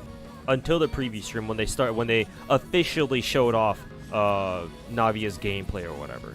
And as soon as I saw that her skill is literally a shotgun, or she just blasts a shotgun at people, I'm like, okay, yeah, I'm rolling. So,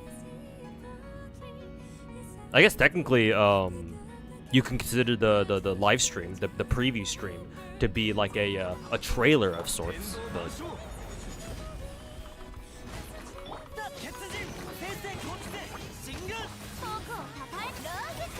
oh, didn't need to use Navi's ult there. That's fine.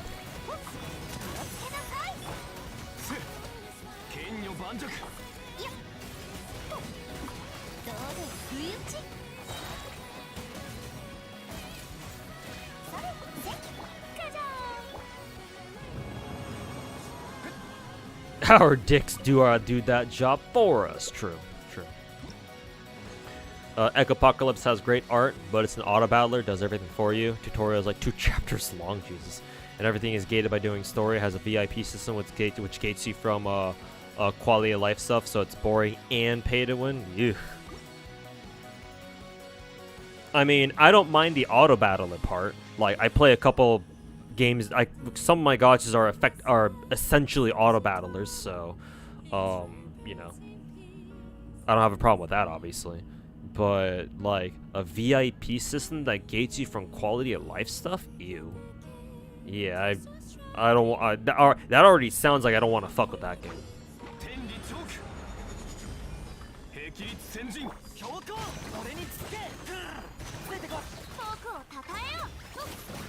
Navia's trailer was okay, but Farina's had a real banger of a trailer. Yeah, because I would assume because of the story tie-in or whatever. I will say that even though I don't really care to watch character trailers myself, I do enjoy watching like streamers watch Genshin character trailers. That I enjoy, because you know, it's it's basically React content. So.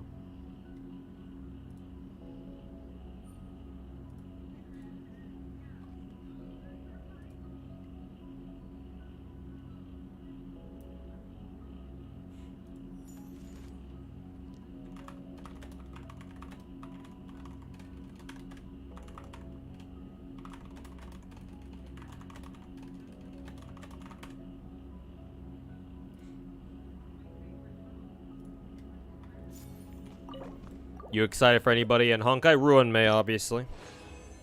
Other than her, do we know anybody from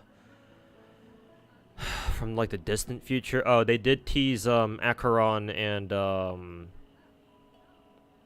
other Panacony planet character. I forget who that was, but Acheron, I guess. Hey Andrew PM, how's it going, man? Welcome back. And yeah, Merry Christmas to you too. Hopefully you're enjoying your holidays. How's Navia too? Oh, she's great, man. She's a fun fucking character. Fun and strong. A rare combination in Genshin.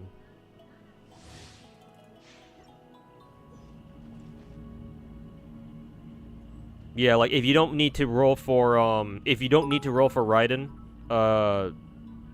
next banner after Navia's ends, then and you're in the market for a strong Geo DPS, then yeah, I would highly recommend Navia. She's a lot of fun. I'm a streamer too. True. Got me there.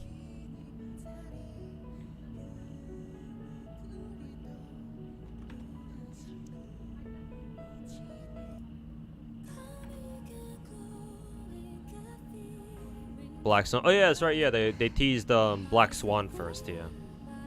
Yeah, I'm excited for Black Swan. She looks almost exactly like my favorite character in Ether Gazer. It's because I think it's because they have very similar costumes. I think, or they have very similar outfits. So it's like I can pretend that Black Swan is Hades in Star Rail. Yeah, Andrew, yeah. I actually sent Tectone that video myself, saying that, oh yeah, if you want, you can do a react to my video about the Dr. Ratio situation. I didn't think that he would actually use it as... I didn't think he would actually do it, though. Like, I've talked to him before. He knows me, but like I didn't expect he'd actually look at our Discord DMs and be like, oh hey, yeah, I guess I'll give your video a watch or something. But yeah, that was a surprise. So yeah, shout outs to Mr. Tecto for watching that video on the stream.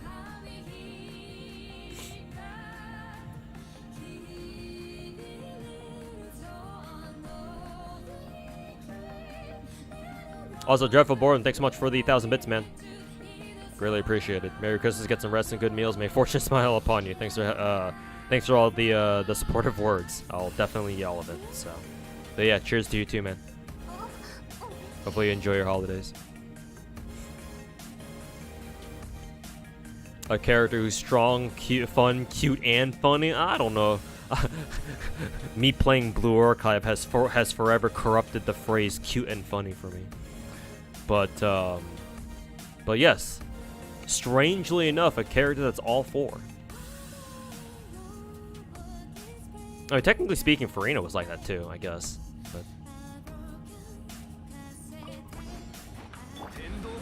But Navia even more so, because she's a main DPS, so you get to go around fucking, you know, barrel stuffing people in the face.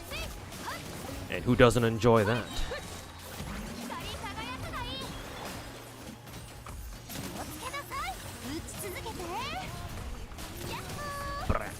There's also Sparkle and Misha. I do wish that MiHoYo just stuck to naming Sparkle Hanabi. Because Sparkle is kind of a lame name. It's kind of a lame name, I'm gonna be real. How the fuck are you gonna name a character Sparkle?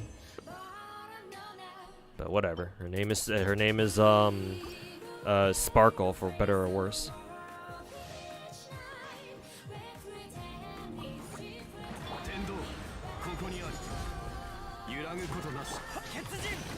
Whoa! No, cease this.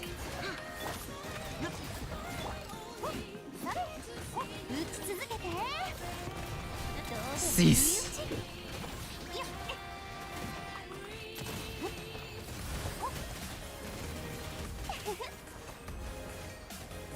You didn't like Techie before, but you learned to love the bald, loud man.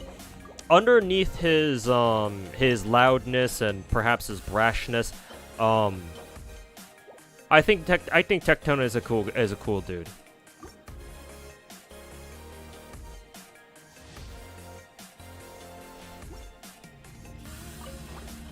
Like, I think it's very easy to hate somebody like Tectone, but if you take the time to get to know him and what he tries to do whenever he talks about shit, I don't think he's that bad. There are worse people to listen to, I think.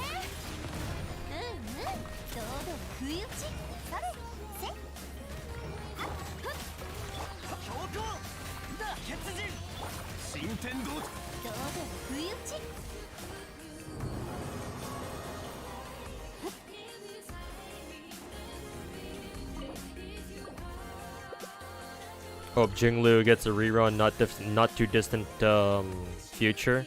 She was pretty recent, so honestly, I'm not sure how you're probably gonna have to wait a long time for her, to be honest.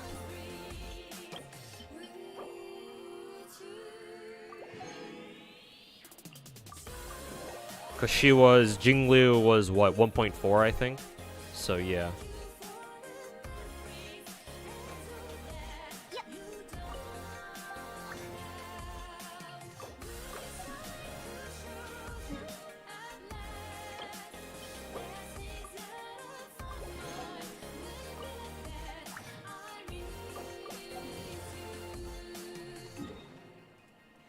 Navia can fix everything with her double shotgun, yep. Lock, stock, and barrel.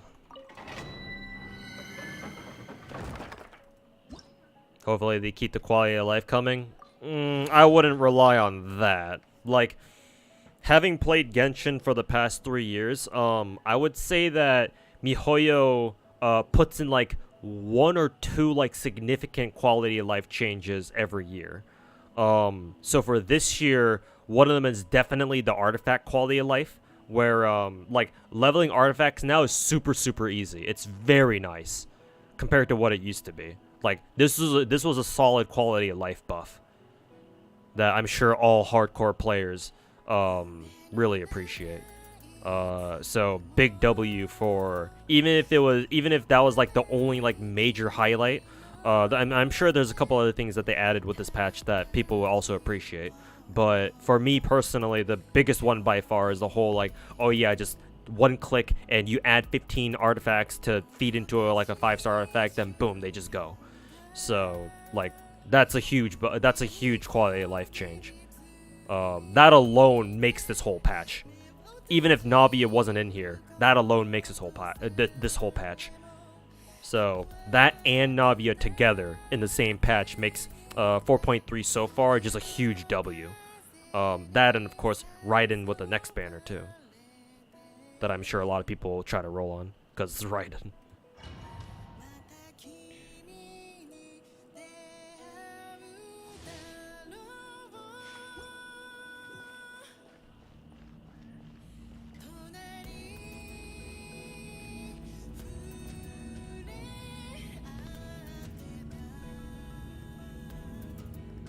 Didn't like how he handled his recent drama by bringing a kid to his stream just for him and his chat to absolutely just trash the kid. While I don't necessarily like that either, to be fair, well, not even to be fair, I'm going to admit that I'm a little bit biased in this situation because I've been watching a lot of Asmongold recently. I started watching him like I think a couple months ago, starting like in the middle of this year. Because I happened to catch him playing like Holocure or something. I forget exactly what first stream that I watched, what stream of his that I first watched. But it was like Holocure or something. And so I've been watching him ever since on a pretty regular basis. And I've gotten used to like Asmongold's like streaming style, where he spends like the first couple of hours of his stream like going through his own subreddit and talking about shit that, you know, his redditors happen to post on his subreddit and whatever, like anything that he feels is worth talking about. And you know, he's a very opinionated guy, and so he spends, like I say, he spends the first couple hours of every stream that he does, at least as of late, talking about random shit on his subreddit. And one of his signature like stream quirks is that whenever he finds somebody in his chat saying something like, "Oh, you're wrong, Asmongold," or "You're fucking stupid, Asmongold," like I think blah blah blah or whatever, right? If he feels like pulling him up to the podium, that's exactly what he'll do. He'll pop out that chatter's stream messages, right? Chat messages, and he'll interrogate them live on stream. He'll ask them like, "Okay, why do you disagree with me?" Shit like that. And like he'll fucking like he'll interrogate them until either they give him an adequate enough answer that he's satisfied with, which is rare because it's, you know, Twitch chat, or more often than not, they just annoy him to the point where, you know, he's like, "I'm just done with you. You're no longer worth my time. Get the fuck out," and he just bans them. And so whenever he does that, you know, being his stream, right? A lot of his chat, has this tendency to dogpile on the dude too. Dogpile on whoever he's interrogating, in quotes. So while I don't quite agree with that sort of like, you know, while I don't quite agree with that quirk, I don't know what else to call it. Just know that Tectone is by far not, you know, by no means the only one who does things like that. He probably got that from Asmongold, to be honest, because Asmongold does that way more often than he does. Tectone does. Did that for level ups too? Yeah, I saw. Yeah, it was super easy leveling up like Navia, for example. So yeah, greatly appreciated. That's for sure.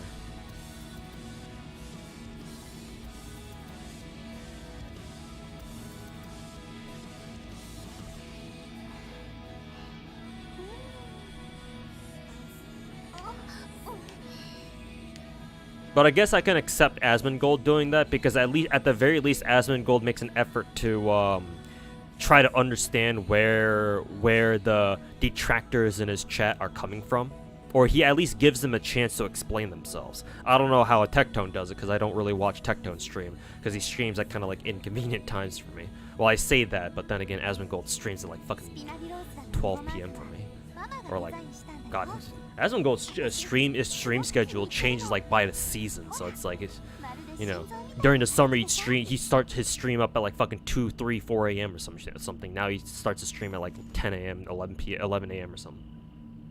It's kind of weird. You love Navia's design so much, but you can't imagine how she moves so nimbly in a corset. Just to break your immersion, Bubba Gump, a daily reminder that every single lady in Genshin Impact wears high heels, or most of them do. Navia wears high heels, Farina wears high heels, Yelan wears high heels, fucking Mona wears high heels. Even Jean wears high heels. Shenhe wears high heels for some fucking reason. Eula wears high heels. Ganyu wears high heels. Does Chi-Chi wear high heels? I mean, she does have heeled shoes. It's not exactly high heels, though. Ayaka doesn't wear high heels, funnily enough. She wears the Japanese-style slippers. Or, I don't even know what they're called. Slippers.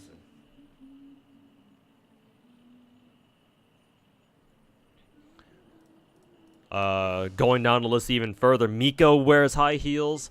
Raiden wears high heels. Keking wears high heels.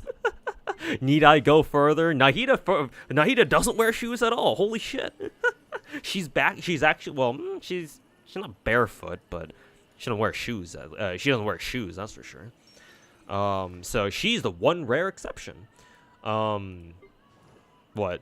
I guess not Nahida. Nilo doesn't wear high heels, but again, kind of like Chi-Chi, they're still heeled shoes. Kokumi's like Ayaka, where they wear the Japanese-style slippers. Traveler wears... again, don't want to call them high heels, but they're still heels. Dehya wears heels, high heels. Yoimiya doesn't. She's got those Japanese sandals, right? So I guess she doesn't wear high heels, I guess. But even then, like, how the fuck do you move fast in these, right? Hutel, again, short heels, I guess. We'll call them the short heels. Short heels for Klee. Yunjin, short heels. Noelle, high heels. Ningguang, high heels. Lynette, short heels, I guess. Farazan, medium heels. Sayu, even her shoes are even heeled. Sucrose, high heels. Charlotte, high heels. Layla, high heels. Rosaria, obviously high heels. Diona, she doesn't wear high heels, but it looks like she does because she's staying on tiptoes because she's a cat. Dory, oh, she actually, those actually look like regular shoes, funnily enough. Yeah, I guess we can say Dory's the only one who doesn't wear legitimately heeled shoes. Though they do kind of have a bump there, but I guess we'll give it a pass for her. Short heels. Oh yeah, the Japanese toad sandals or whatever they're called. I don't remember the names. High heels. High heels. Of course, high heels. Actually, heeled, but they're short. Short heels. Again, just like Diona on tippy toes. Whatever the fuck she's wearing on those. What are those? High heels. Heels. Heels, I guess. Heels. Heels. Short heels. And then, I guess, short heels. Medium heels. Yeah, every single lady in this game wears, not every single, but most ladies in this game wear some form of like medium heel to like high heel shoes. So like, imagine everybody trying to do this in real life, literally dashing and running around and fucking kicking people with high heels, swinging around a fucking giant ass claymore. Bro, imagine how fucking painful it would be for a regular person with no vision to kick a claymore like Navia does here with a fucking high heel. It's like, sheesh. What do I build on Mr. Goro? 4-piece defense. Or 4-piece husk. Yeah, 4-piece husk. His stats aren't that great, but they don't need to be. Because he's meant to be a support, so. Oh, excuse me. Girls in Genshin are just built different, I guess. Maybe, yeah.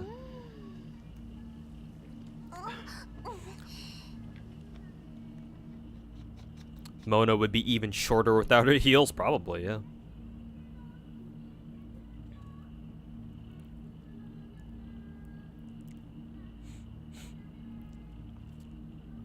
Navia shouting attack on her burst. I assume that's her English voice line. Hurts your ears every time. Maybe they could have gone with another, maybe they could have gone with another voice line. I know, Japanese Navia, says like, fire! Or something like that. Fire sounds way cooler than, attack!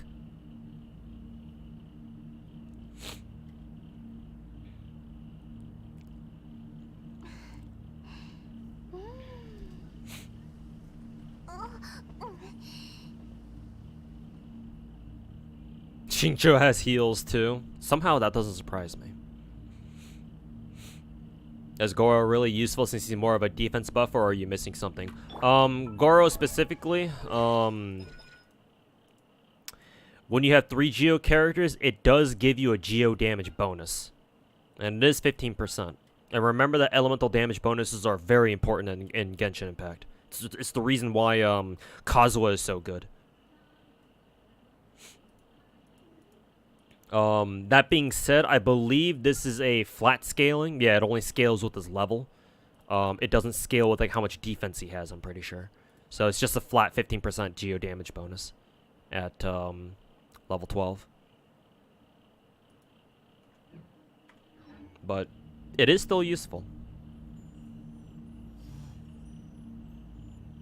Yeah, for geo teams in general, Goro is great. I mean, most of the time, I mean, a big part of that reason is because we have a lot of defense scaling Geo characters to begin with,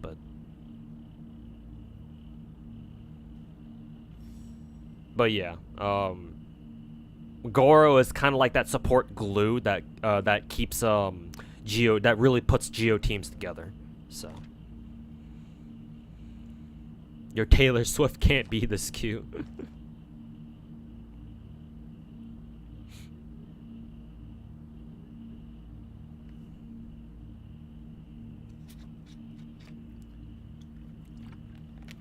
Oh, I just realized the music is done. Gotta pick out another playlist now.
Wonder what you should build on Noelle to go with Nahida, Goro, and Navia now.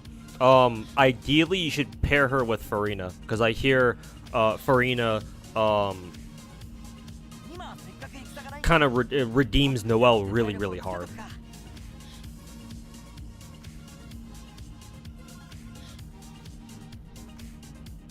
But I mean, at this point, like four-piece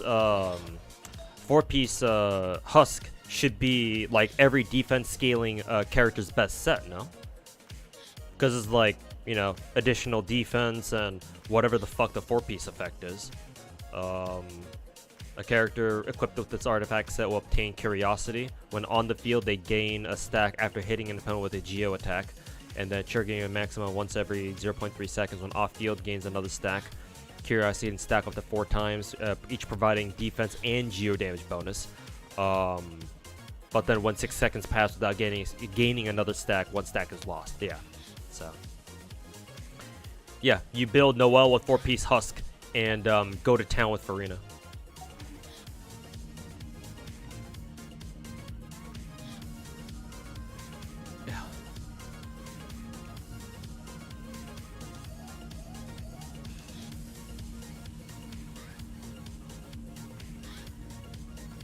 She already has built-in Geo damage increases from her talent, goblet, and main artifact set. Currently, my Navia is not working with the full 4-piece. What's this set called? Nighttime Whispers. As you can see, I'm running her with 2-piece Glad, 2-piece Nighttime. Obviously, the reason it should be obvious. I don't have enough good pieces. I haven't gotten enough decent pieces to give her a full 4-piece set yet. So currently, this is what the extra Geo damage bonus benefits her a lot. Maybe when I give her the full, 4-piece nighttime set, that'll change. Because she should be getting 46.6 there. Her 4-piece set should be giving her another... That's the wrong one. 20... And then, if it's increased by 150%, it should go all the way up to a 50% Geo damage bonus. Yeah. So I can see where you're getting the whole oversaturation of Geo damage bonuses from. But as of right now, I can't run 4-piece nighttime without absolutely nuking my Navia's crit stats. So I prefer running this for now, which is part of the reason why I'm farming for nighttime artifacts to begin with. So, there you go. Like you said, her talents had Boar. Yeah, converts into Geo damage. And Navia gains 20% attack, blah blah blah, for each Pyro, Electro, blah blah blah blah blah. So, can stack up to twice.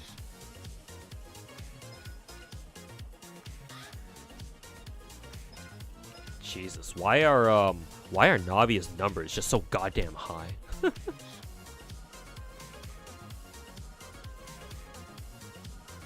No 2-piece Petra. I never really farmed very hard for Petra pieces. I don't even know if I have any spares, to be honest. In terms of DPS, who's better, Navia or Ito? C0, I would say Navia. C6, probably Ito. Then again, I don't know how C6 Navia plays. I haven't even taken a look at her constellations yet.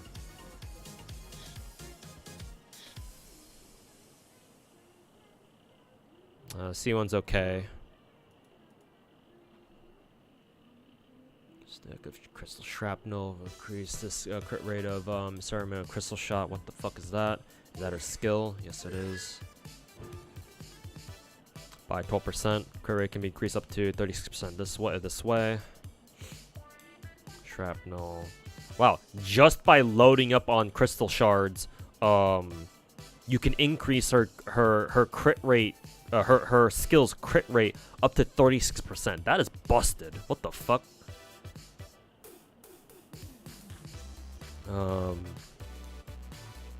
When her skill hits an opponent, one cannon fire support shot will strike near the location up to 1 instance of consider elemental bonus. This feels like a fucking C4, and they gave it to her as a C2? What the fuck is her C4?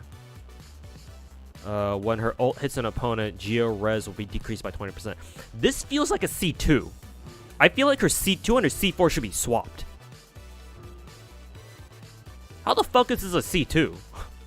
I mean this in a good way.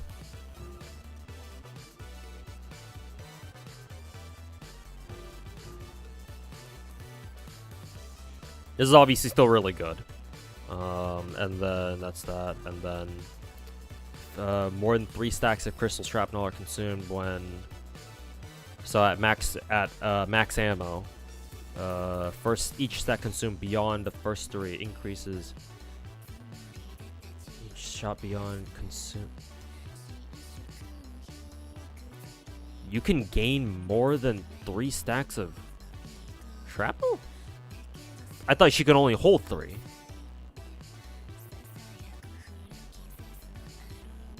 Each stack consumed beyond the first 3 return to Navia. How much shrapnel can she hold then if it's not 3? Up to 6? Wow, okay. So at C6 she's getting an additional 135% crit damage? Yikes. And then any stacks consumed beyond the first return, so she can double pump her skill and still have full stacks.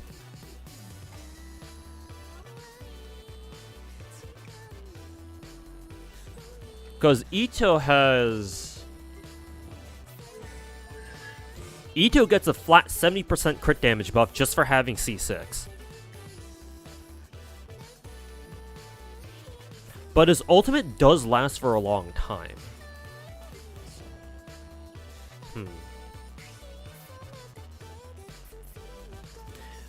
I still think that if both Navia and Ito are at C0, Navia should do more damage. But if they're both at C6, it should be a lot closer. A part of me still thinks that Ito should still be able to out DPS Navia if they're both C6, but it's a lot closer than I think now that I know what Navia's C6 does.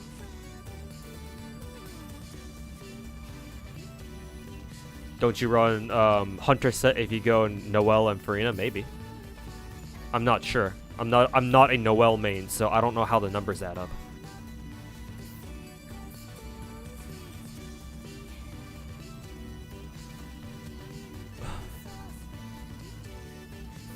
Hey, Jwalak, if that's how I say your name. How's it going, man? Sorry for not getting to your message. Was distracted by checking out Navia's big fat constellations.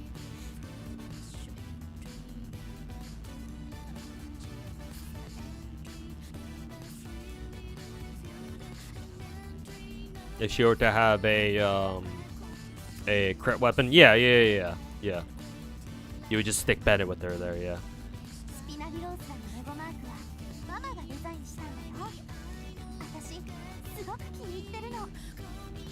Is Sucrose a good character? You new to the game? Yes, but you need to know what you're doing with her. She's not hard to use, but she's kind of she's sort of a particular character. You do need to know what you're doing with her. Again, it's not hard to know what you're doing with her, but you just need to be aware of what you're doing.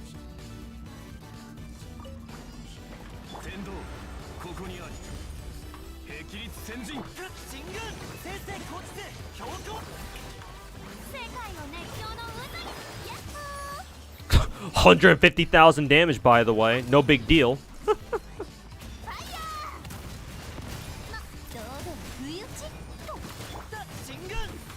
No big deal. Just blasting somebody in the face for 150,000 damage. With the unforged, by the way. Level 6 talents unforged. 150k. Easy.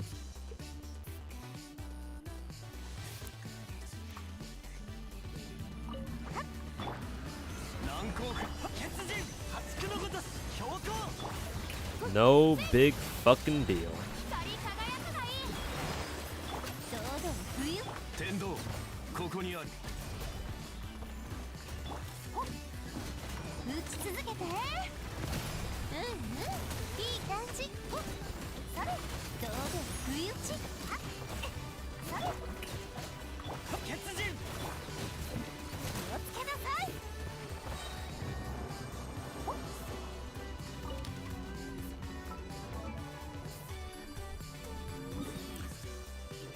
Oh, yeah, I gotta get rid of some artifacts now.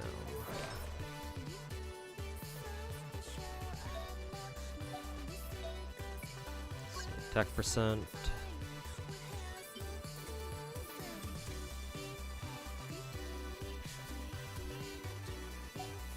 Not really much a point. Have I gotten any better?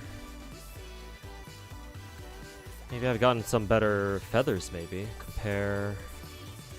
This is gonna be kind of hard to beat, though.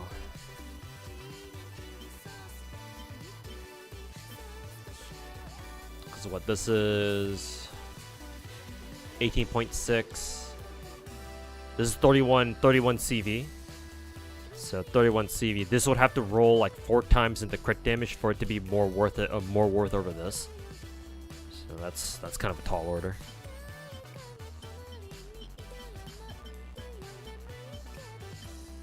Yeah, me as well, just to get rid of some artifacts. I mean, it did roll once to the crit damage. Ew, defense. Fuck that shit.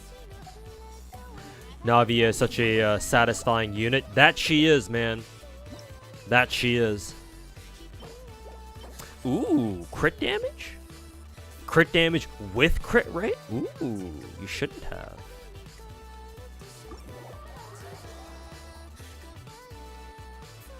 You shouldn't have. I should check the weapon domain today to see if the event 4-star claymore is the materials are what are available there.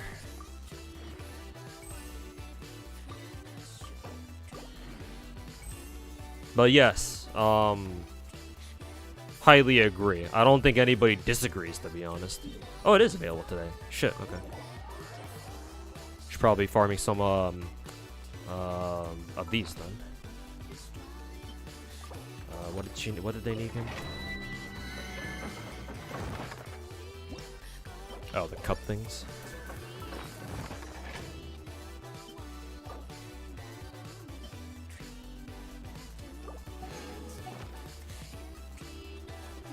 Isn't every domain up on Sunday? Oh yeah, that's right. Today is Sunday. Jesus. Yeah, every domain is available today. So I got lucky. Today is Sunday, and not like Wednesday or fucking Saturday or whatever. What am I doing?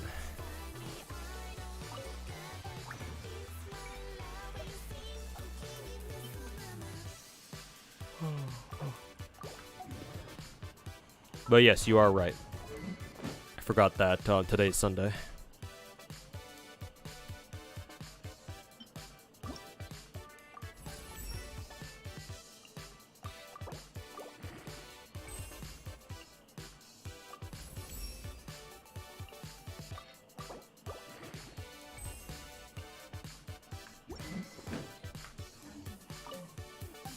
Cause like I'm trying to think about who the last character was that was as satisfying as Navia, to be honest, for me.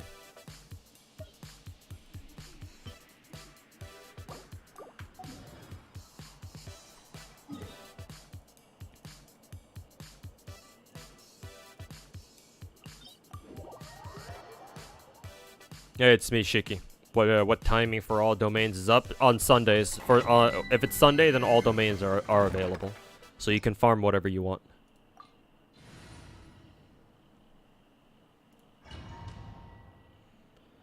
Yelan's a good choice, yeah.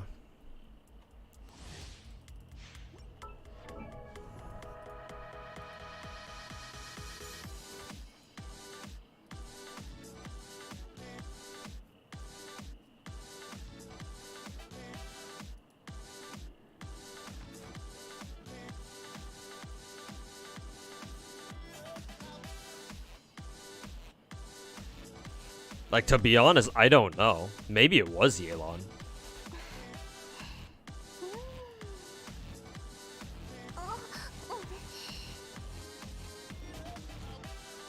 Hytham I thought was pretty fun too.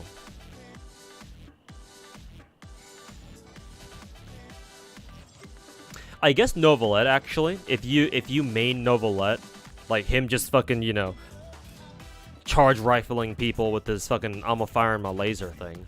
I suppose that I can see that being really fun. I'm not a Novelette main myself, but I can imagine that being super fun. Hey Oscar, Merry Christmas to you too. Hopefully you're doing well.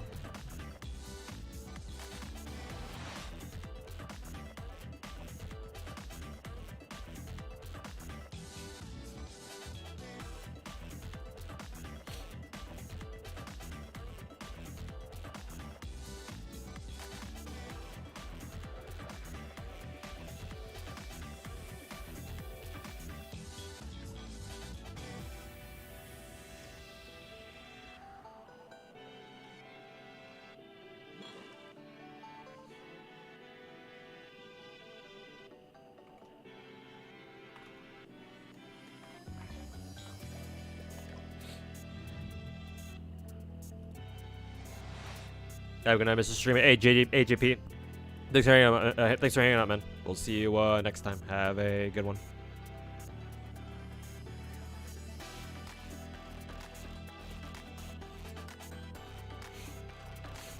Power washing is pretty fun. Yeah, I can imagine so. Biden blast.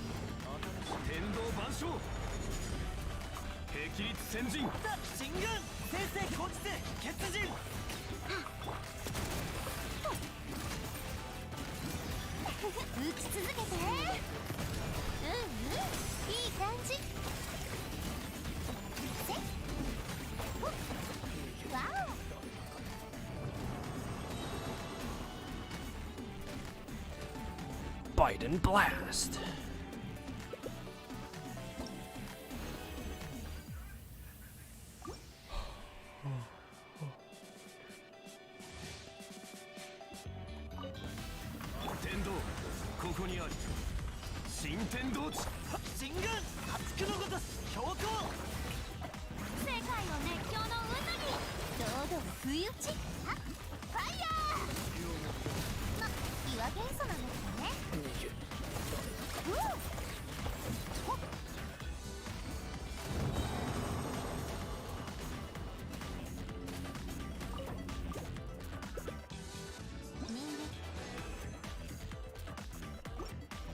Will Mr. Streamer be raiding? Nah, not an FGO. Raid does the tonight's raid doesn't really interest me.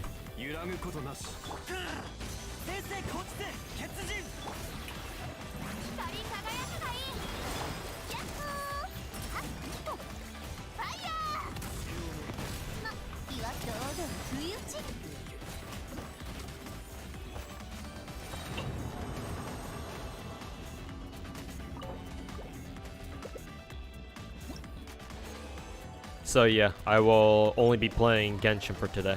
Just trying to grind some Navia artifacts.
Gonna have to farm more of those special Fatui agents because I need more of their these things.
Just won the 50-50. Let's go. Hey, congrats, man.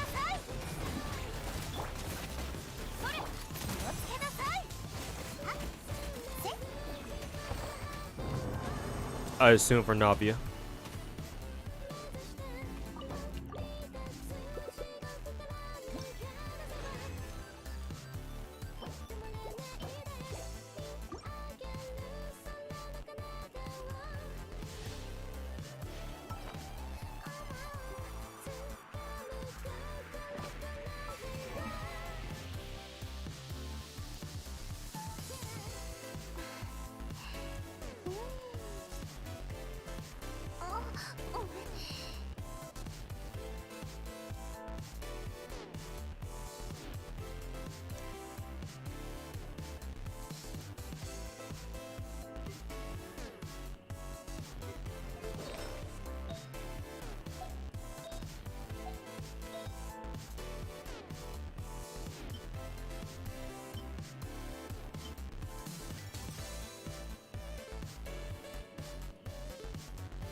I think that's an okay flower. I think this is a, yeah, 3 roll. 2-1-1. The crit damage rolls were pretty low, though. Kind of wonder if I can actually give that to my Novelette, actually. Well, was that a feather?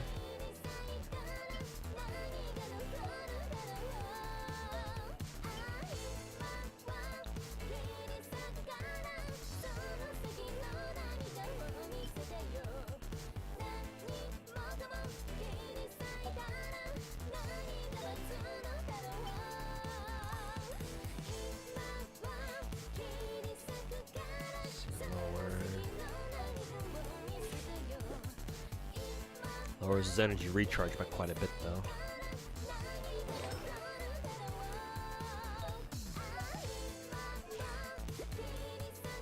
Okay. He needs more crit rate, not crit damage.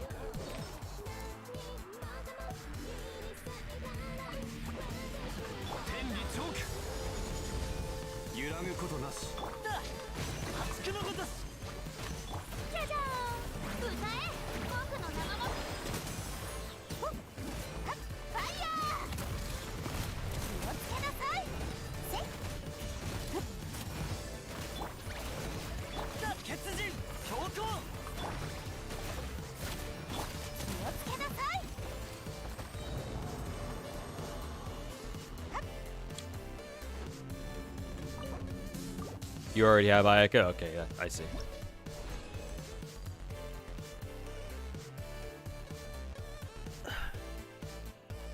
Her ammo buff for her E, the shrapnel count, sticking around for like 5 freaking minutes without wearing off. Yeah, exactly. That seems like on par with like Raiden's E, or at least the ring thing that you know hovers behind your character or whatever. Yeah, but it's very comfy because you can go with her. You can hold her her ammo for like in between like different fights, especially when you're like going on exploration or something. Raids are starting. Hopefully they're not bugged like Ivan's raids were.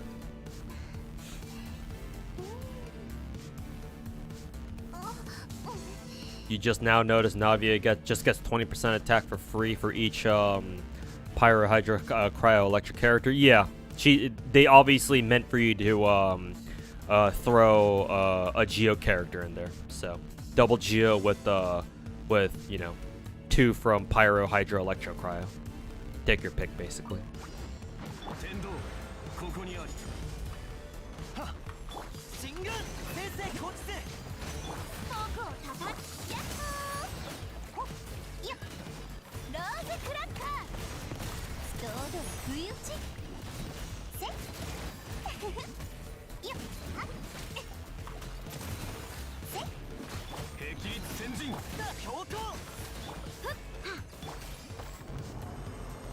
$15 sync quartz. I assume that's as an apology for the bugged raids, the bugged Ivan raid. I'm surprised they even gave us any compensation for that, to be honest. Or at least this quickly. Thought they wouldn't do anything about it until after holiday season.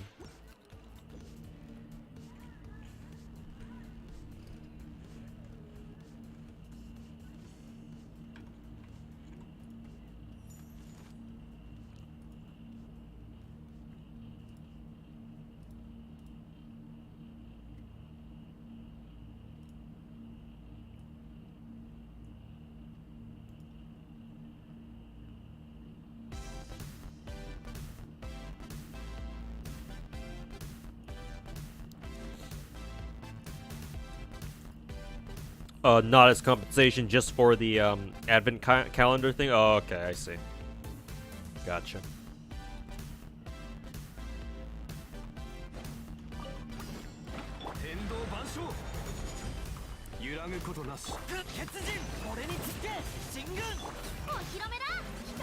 Merry Christmas to you, yeah. Merry Christmas to you too. Hopefully, you're enjoying it better than I am.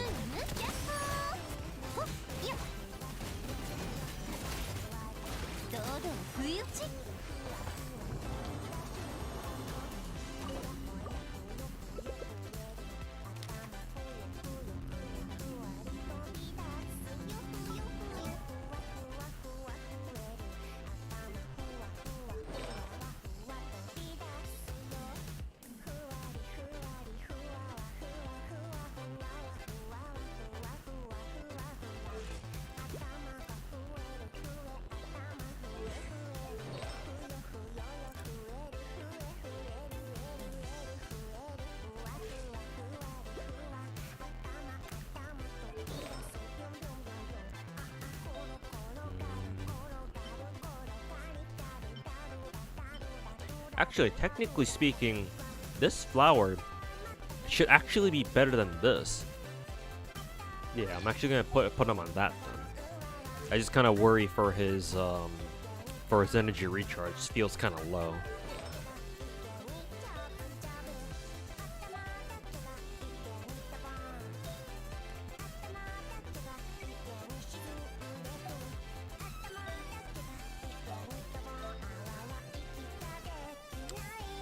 And this timepiece is fucking awful.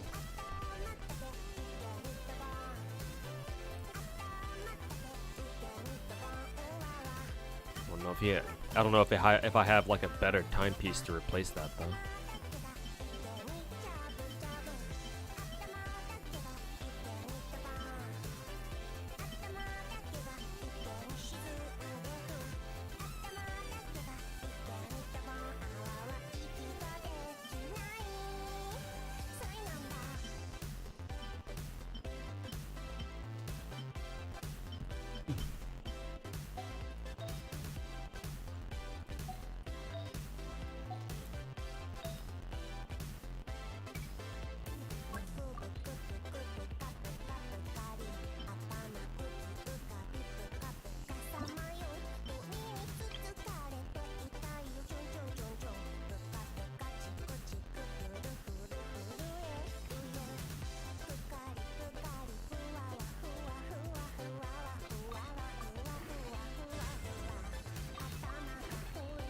Percent would have preferred HP for a Novalit specifically.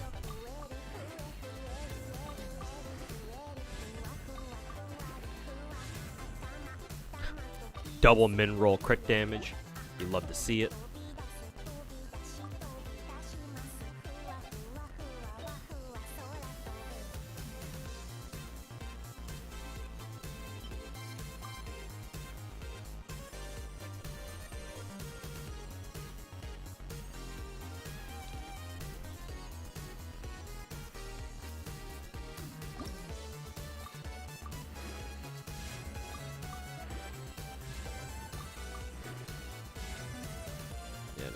No longer worth it.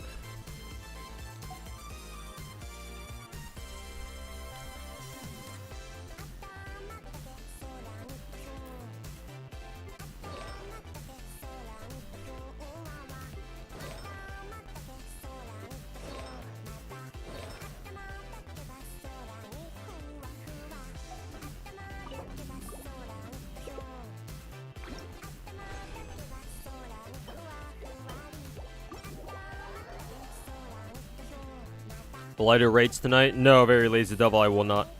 Tonight's raids don't really interest me. To be honest with you, I probably won't farm raids until like the very last raid. Because I think the last raid is the one that's the most worth it, so. I guess I'm just gonna tell you guys right now.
These raids are confusing AF.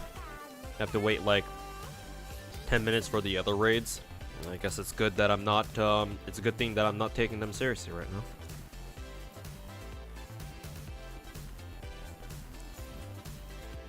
Does MOC reset begin at next patch?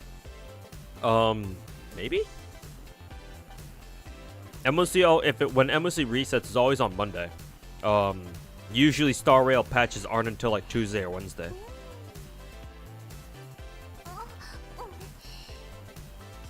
Cool cat, yeah. Remember me not being a fan of like the drill hair? Do you like Navia's cut? I don't mind it, because this is the same hairstyle that Bronya has in Star Rail. Bronya wears a hair like this too, where technically yes she has drill hair, but they're not, like from the front they're not obvious. It's only when you turn around to her back that, you know, like yeah, it's obvious that she has drill hair. But from the front, not really.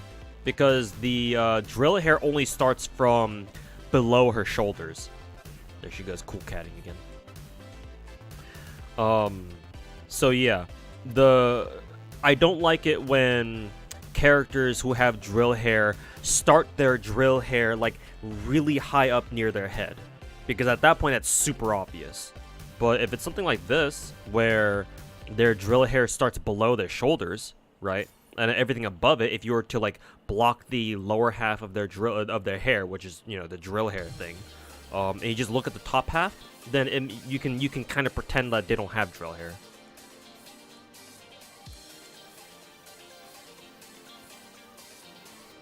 But yeah, like I said, it's almost the exact same way that Bronya wears her hair in Star Rail. So it certainly helps a lot in me not minding it as much.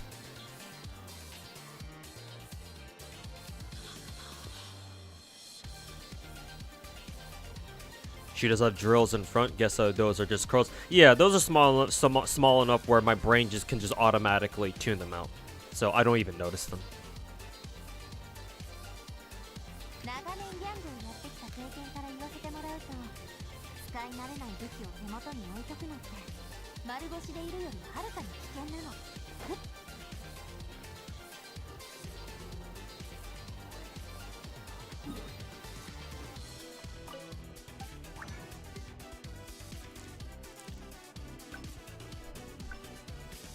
I wonder what I want to strongbox.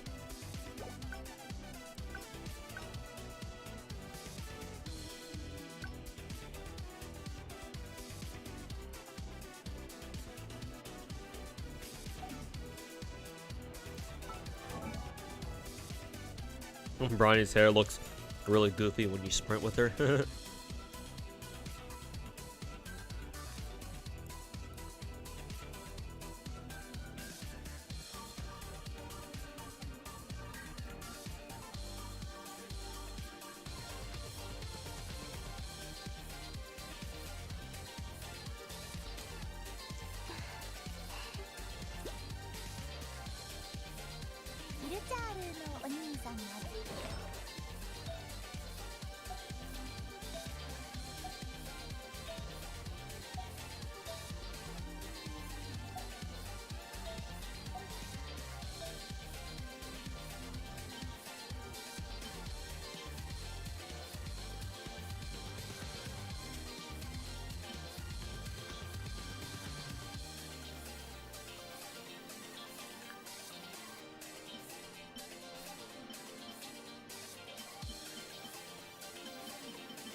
Part of me really wants to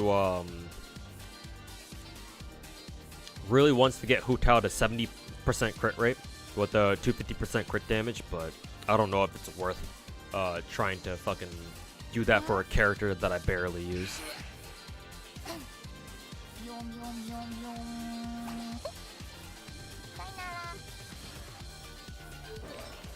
I should actually change this to 4-piece tenacity or something. Hey, Shadora Black, welcome back, man. How's it going?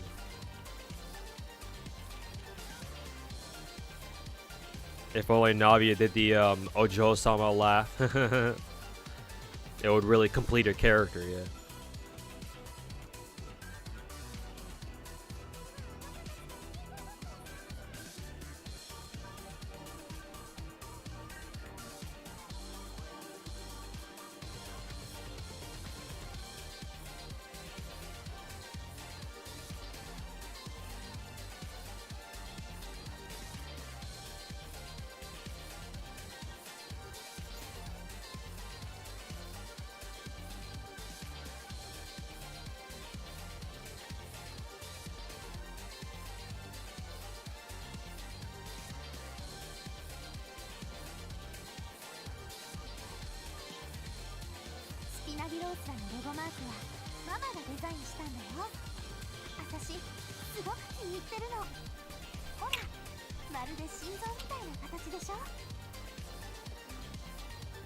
Who's my current favorite character to play?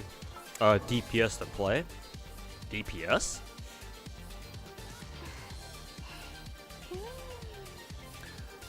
Probably Yelan.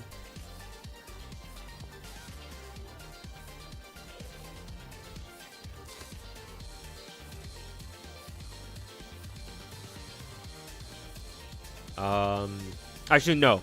Sorry. How could I forget? Dehya.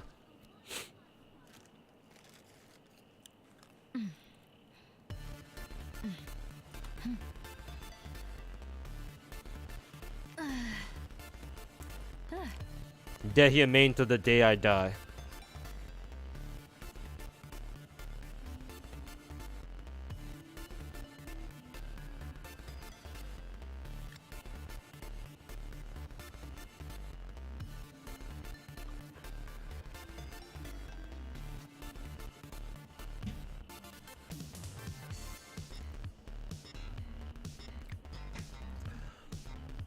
But yeah, Dehya. Close second though would be Yelan. For basically the entire past year, I think Yelan has been on almost every Abyss team that I've used. And ever since I got Dehya ready for Abyss, to where she has her current stat line and her current artifacts. I've used her in almost every Abyss since then too.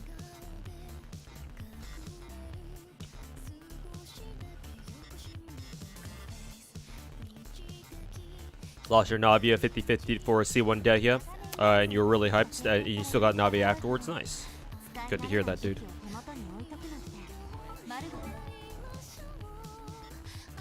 Mine, yours would also be Dehya if you had a Dehya. Oof. One day, man. One day. I believe.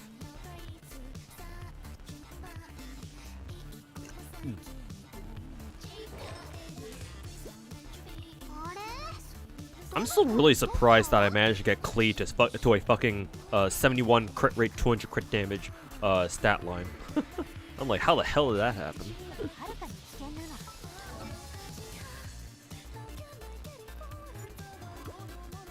I do feel like I want to make my Wanderer better.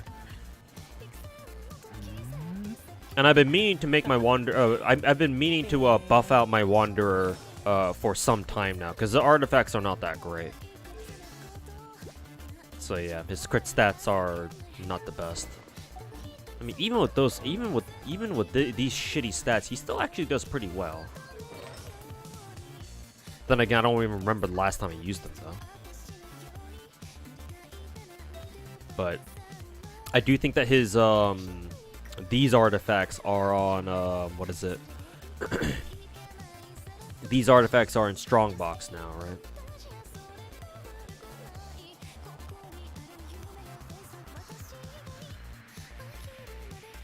Yeah, Yelan banners are pretty cruel.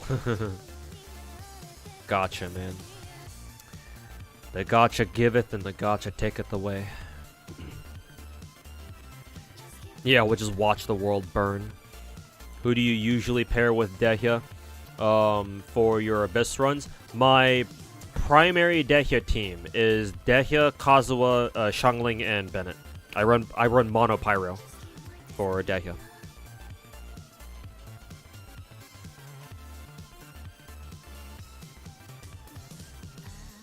I can run variations of that team wherever needed, but mainly I run Mono Pyro.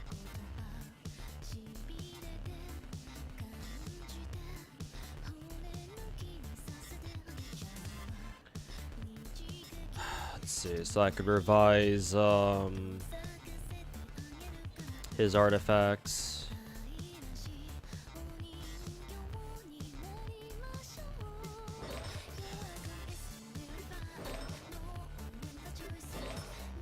Could also go for Kokomi revisions, I think.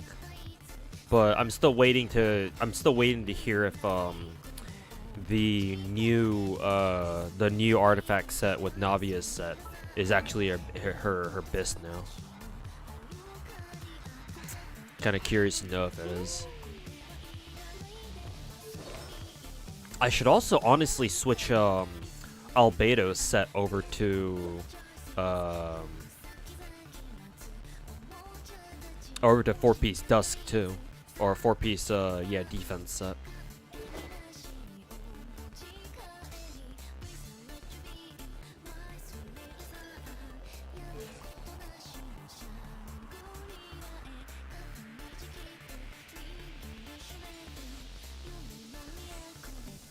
Genshin Twitch drops are amazing. I mean, they help. They're not much, but every little bit helps. That's for sure.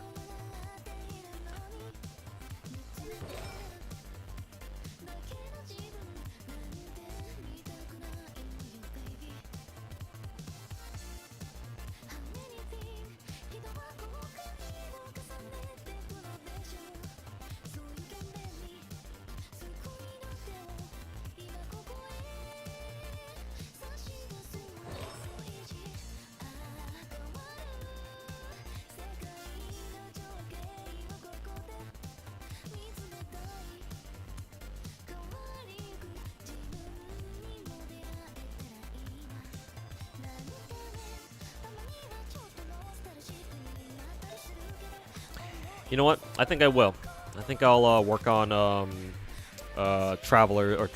Wanderer's artifacts here. I think I'll go ahead and do strongbox that shit then.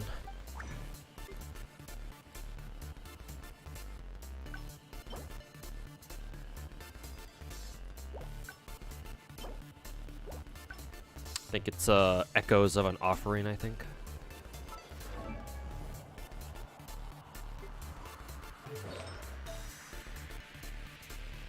No, Desert Pavilion Chronicle. Is that even available in Strongbox?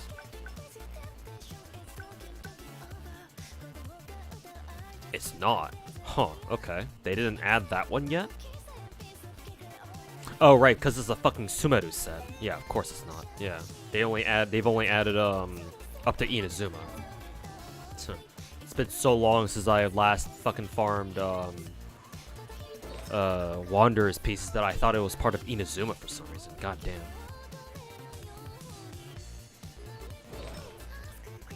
Then, I guess I'll strongbox for what is it? For Dusk pieces then. We'll try to swap out Albedo's pieces.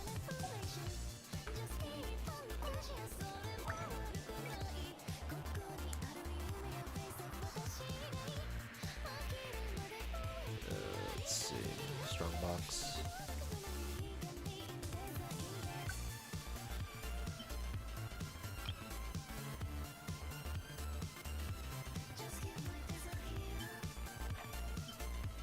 Actually, we still do have some. I still have some Dusk pieces here, to be fair.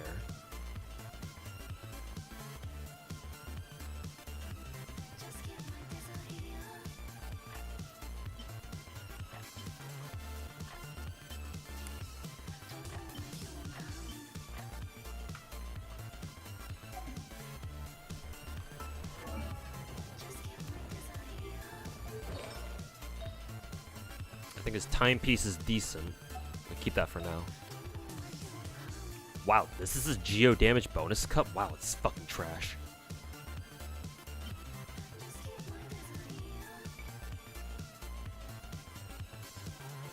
I didn't realize Albedo's Geo damage bonus cup was this fucking shitty.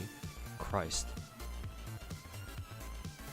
Should have kept some of the other Geo cups that I'd leveled up then, huh?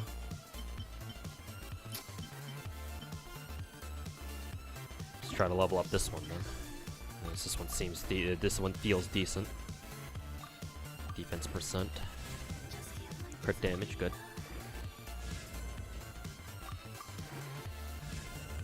More defense percent. Energy recharge, I guess it's not bad.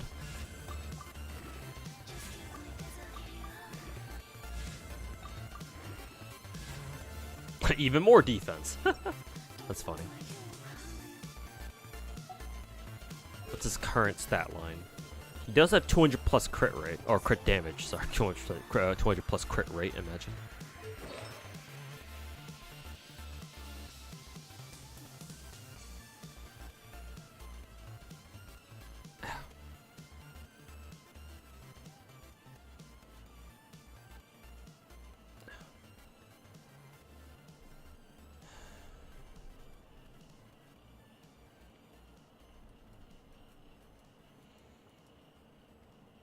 Pretty much confirmed that in Fontaine you can breathe underwater, like you don't need to attune to Hydra or anything. I think briefly when you first get the Fontaine, when you resonate with the Hydra statue, like it gives you the power to breathe underwater or something like that. I don't know.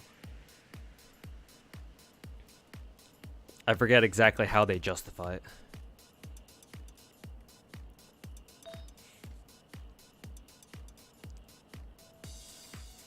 Man, this is one hell of a tenacity piece, though. Shit. Maybe I ought to move this over to my, give this to my Layla.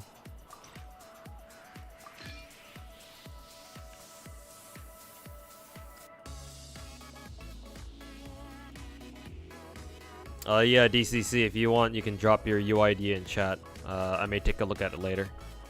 Assuming that I don't forget.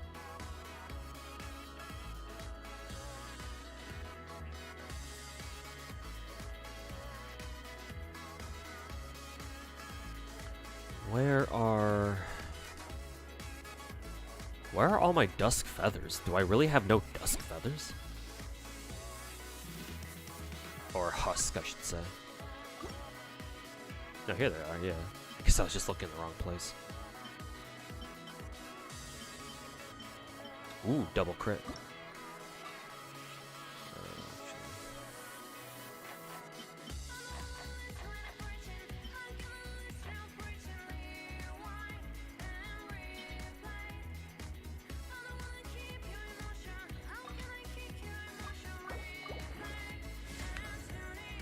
And all HP. Yeah, fuck you.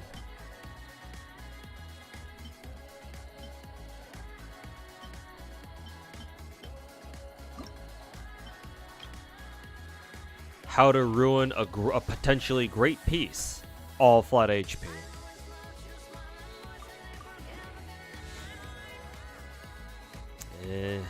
EM.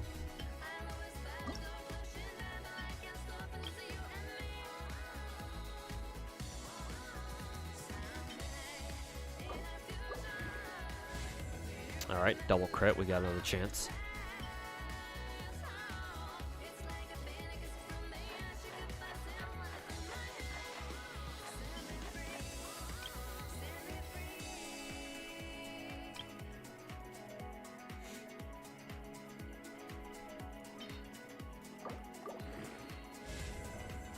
Damn, alright.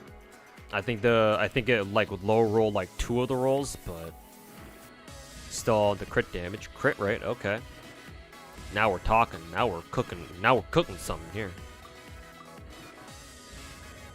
Hey, all crits. Hell yeah. I don't think it's quite 40 CV though. It's close to it, but not quite. If it had rolled better, then maybe, but fuck it, I'll take it.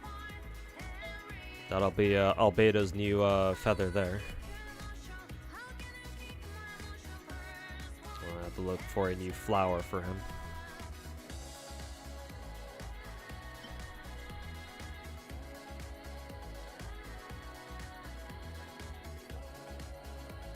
Moved your Ningguang pieces to Navia, gave her Wolf's Gravestone. She still doesn't do bad damage. Level 50 with 222. Navia is too cracked for her own good.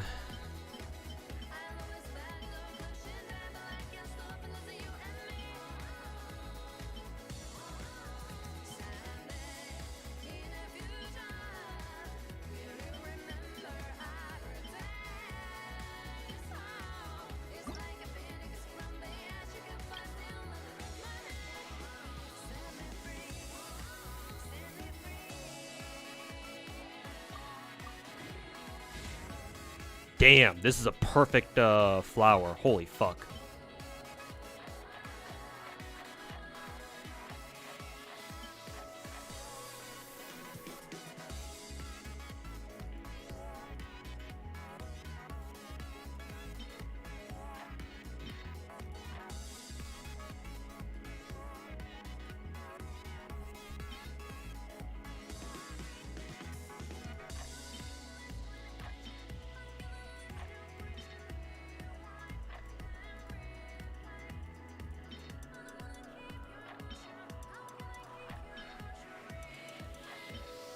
Actually, yeah, I'm just gonna trash these artifacts because these are fucking horrible.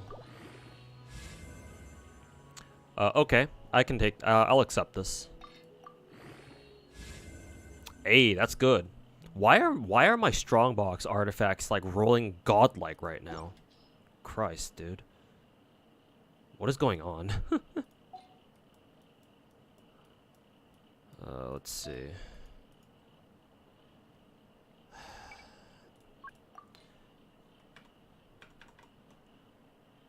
End of that collection, or end of that soundtrack.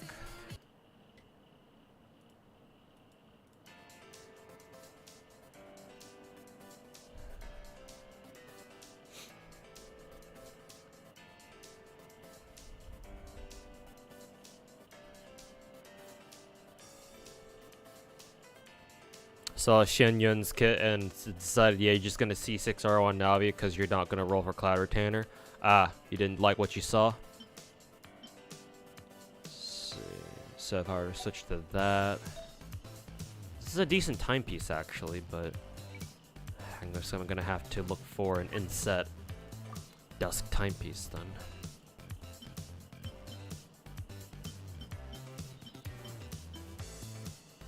Oops.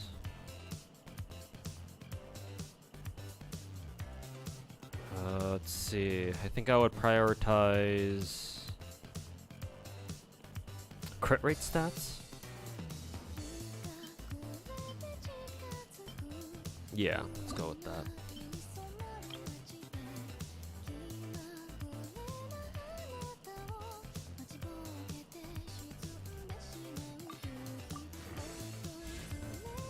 HP percent.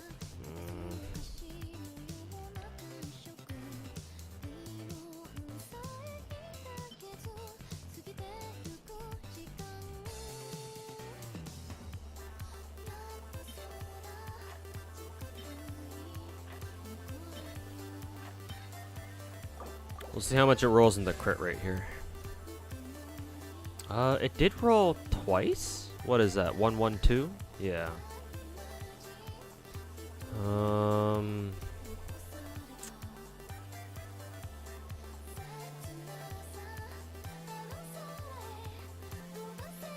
Do I want to go to, do I want to go all the way to plus 20 here?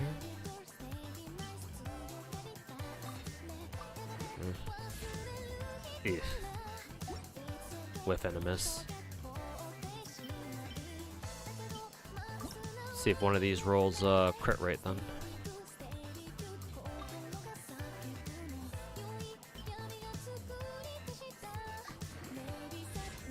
Nope.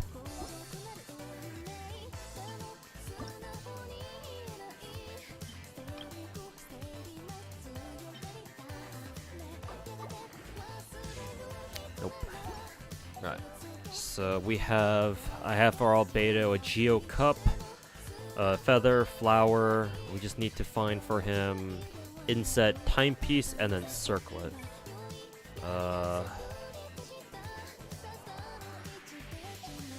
I'm still gonna use Harbinger of Dawn on him. So I guess the question is, well, let me see here. Set filter. Yes. This is the only one I have. So crit damage.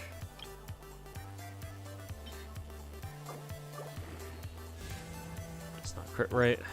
Okay.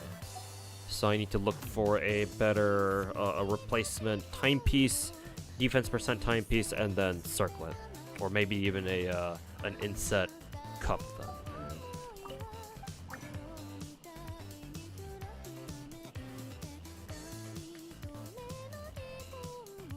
There's a scene where Farina is given a cup and it just hovers there over her hand. People with visions can't hold things.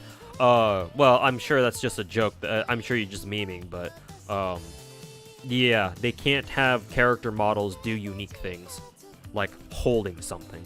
I know what you're talking about. It's the scene in the event where like Farina gets like a cup of tea or a cup of coffee or whatever, and she like, it's like the story's trying to imply that she's drinking it, but like I noticed that all of the camera shots or the camera angles that Farina's in, she's placed so that you can't see her actually holding the cup.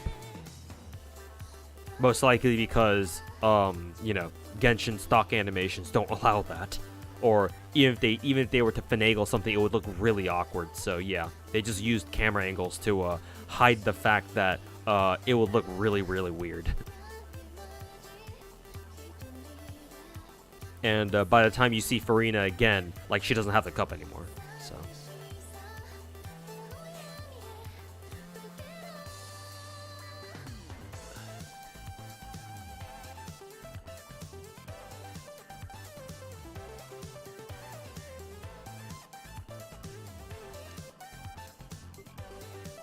Alright, let's strongbox for some husk pieces.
You already have 95 books for her, but you neither remember when nor why you have those already? Very strange. How did those get there?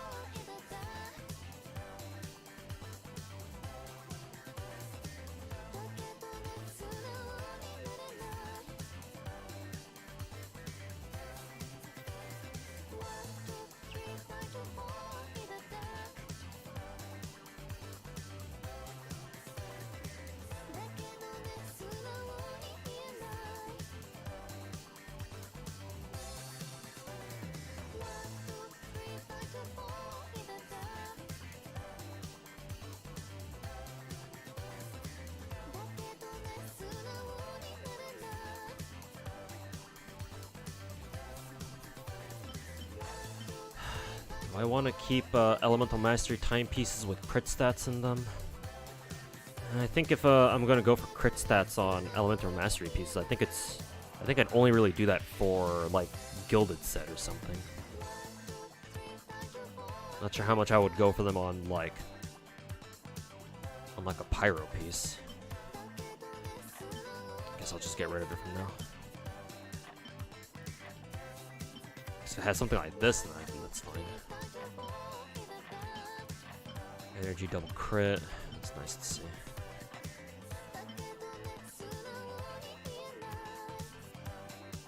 You'd hope she'd be more of a Ganyu / Shenhe support as opposed to a Xiao one. Yeah, or like a D-Luke support or something.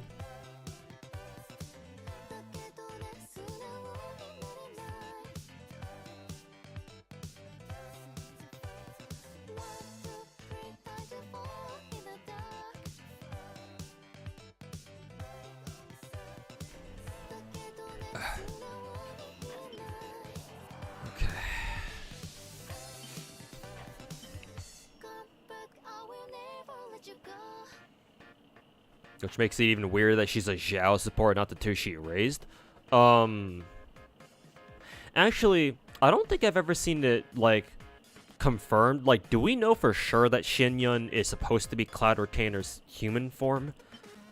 Like, we're all going under the assumption that, like, she is. But, like, have we gotten any actual confirmation that that's actually the case?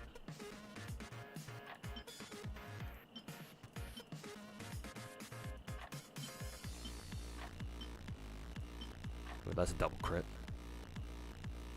I think I can get rid of that. That percent healing bonus or whatever.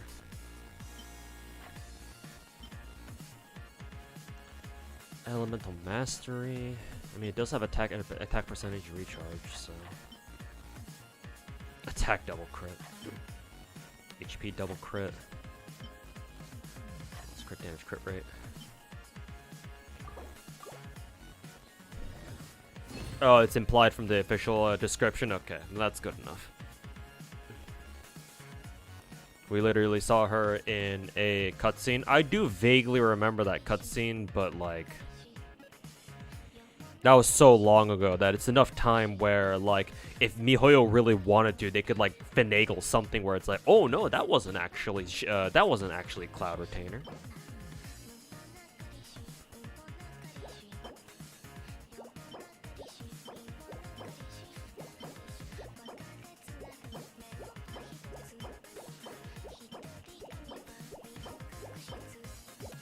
All these kind of suck.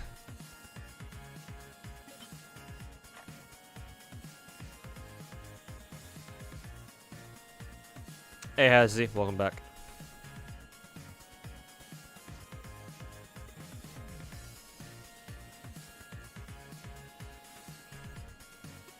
But as for the whole like why is Xianyun more of a Xiao support than a Ganyu / Shenhe support? Remember that well, not remember, but I just want to point out the fact that if this is what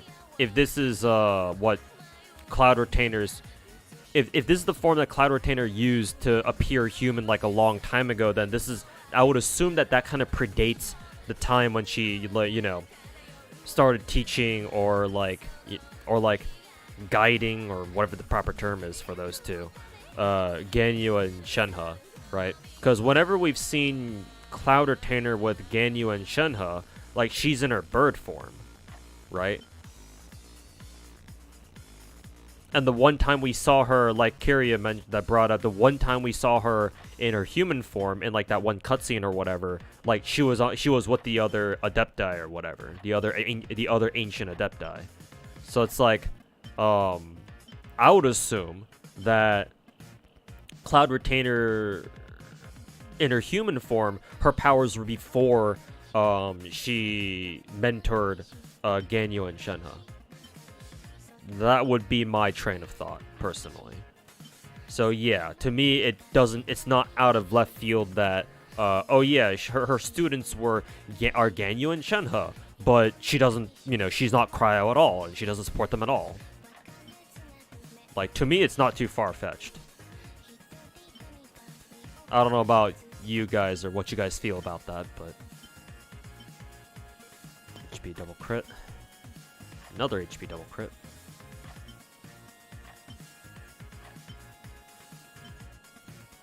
Inset pyro damage bonus, but the substats below dick. Ooh, electro damage bonus double crit. Damn, those are some good substats. Keep the physical for whatever dumb reason. Let's see. These are alright. God, Elemental Mastery main stat cups are so goddamn rare.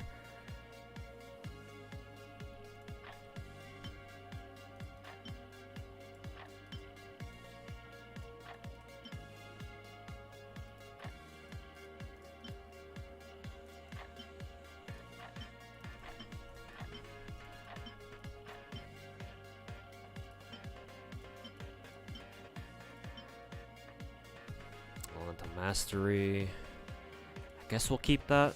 It isn't set after all. Attack percent. HP.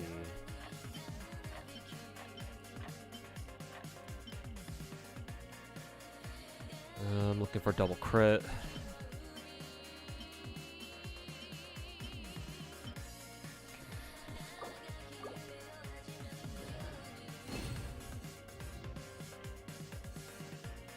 Yeah, they just straight up mention Cloud Retainer in the description. Okay, then yeah, obviously there's no doubt then, yeah.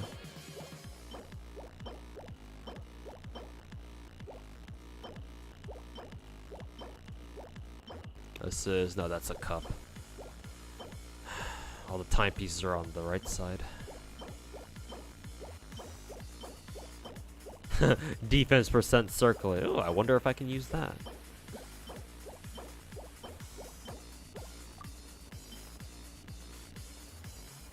Any tips on which artifacts are safe to burn? The anxiety of burning a useful artifact is unreal. I get you on that, man.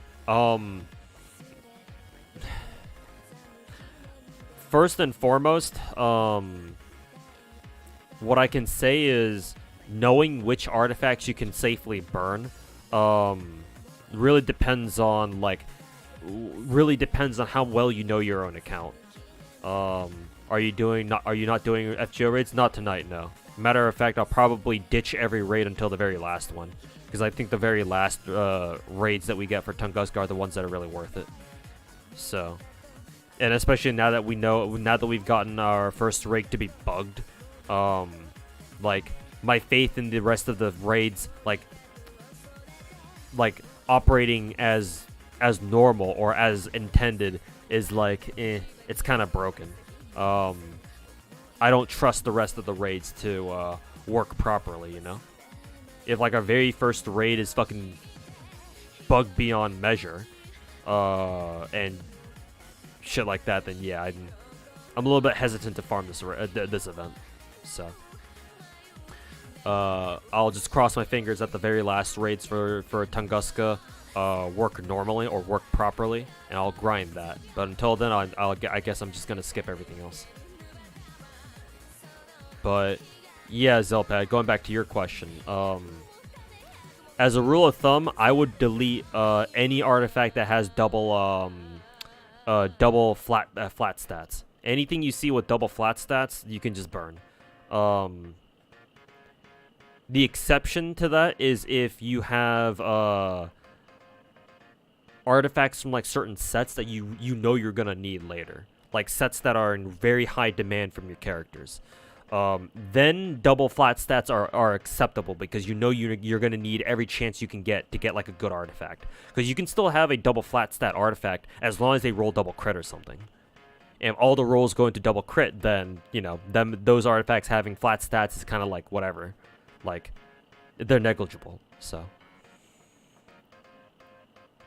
So I would say burn any double flat stat artifact.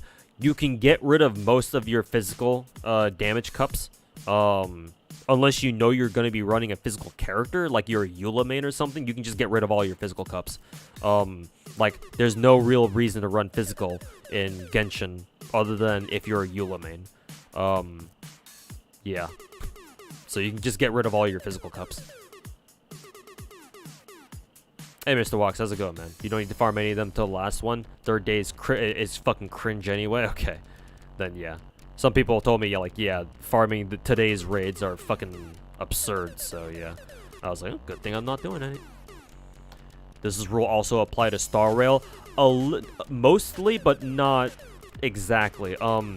In Star Rail, in my experience, Star Rail relics, you can get away with Star Rail relics not being that great.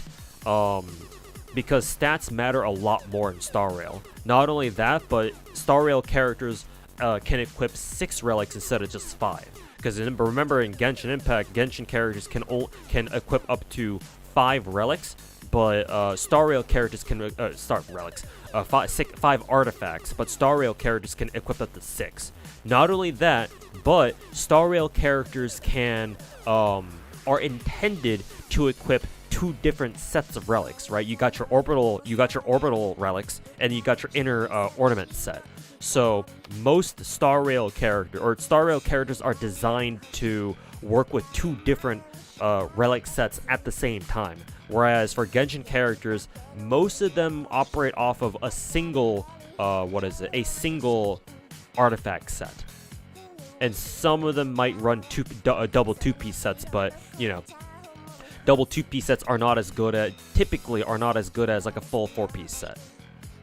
Obviously, there's some exceptions like Mr. Zhao, at least how he used to be built with like 2-piece Gladiator and 2-piece Animo.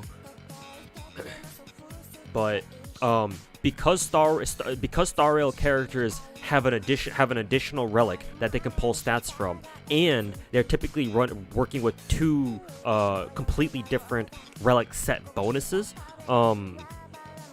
they have a lot more wiggle room for having bad relics, or they have a lot more tolerance for bad stats in their relics. So Star Rail relics have more lenience for bad stats. Personally, because I like to min-max shit in Genshin and Star Rail, I would still delete double flat stat relics in in Star Rail anyway. But there are a lot more exceptions. Like for example, if a relic has speed, like double flat stats, but it has speed in one of them, like speed and then like a crit stat somewhere, that's still worth rolling, I would say. Because if all your rolls go into like speed and whatever that crit stat is, then that relic is still definitely worth it. Chances are you're not going to roll speed or crit because, you know, fuck you, but if you're lucky enough and that's all you roll, then it's still very much so worth it. So to answer your question, it mostly does, but it's not a one-to-one overlap. There are some nuances that you need to be aware of when burning relics or artifacts in both games.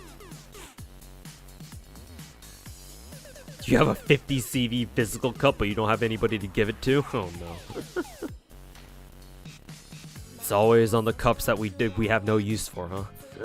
Or it's always on artifacts that can't be used, right? Fuck.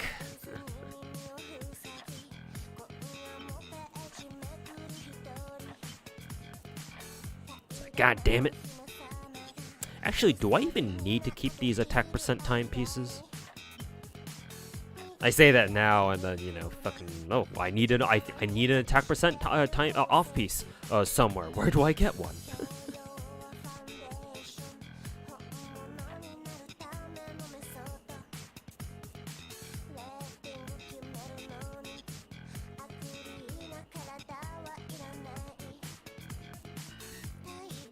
Only defense percent worth keeping, as far as I know, is Husk and Golden Trope. I would keep off pieces, but only if they have double crit. If they don't start with double crit, then you can burn them.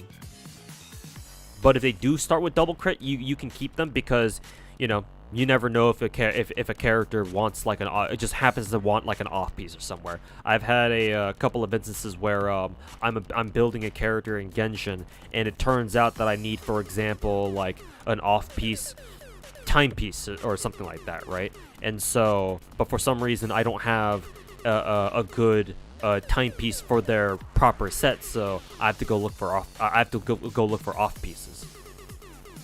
So I would still keep double crit off pieces, just to be safe. I would also keep all of your Elemental Mastery main stat cups, because Elemental Mastery as a main stat on a cup is extremely rare. Keep that shit. Unless the substats are literally all flat stats, then you can just burn those, I guess. But as long as you have something useful on them, they're worth keeping, simply because of how rare they are. Thankfully, a lot of characters don't really need elemental main stat, elemental EM main stat cups, but you know, you never know when you might need one.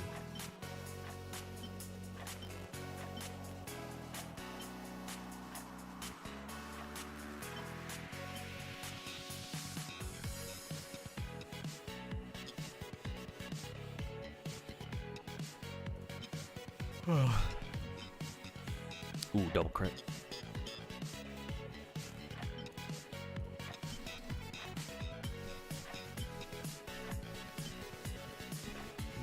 Excuse me.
I feel like somebody could use this Dendro Cup with double crit.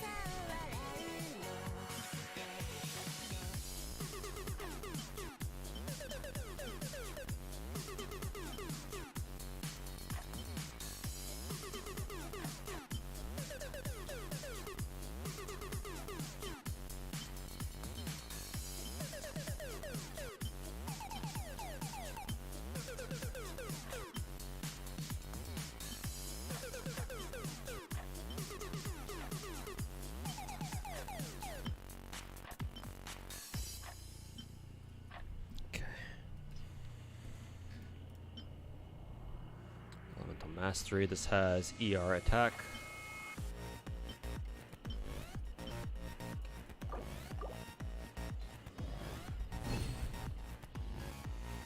Hey Derek, how's it going, man? Over on YouTube. I would keep my artifacts with crit rate and damage. Yeah, if any artifact you see with double crit, keep them.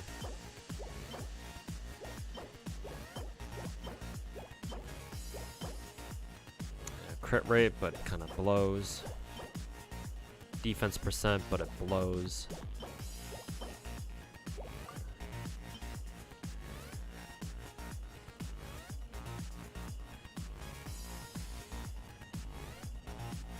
Your cause will still use the fucking 4-star EM cup. EM main stat cups are fucking rare as hell for some reason. They have no reason being that rare, but they are.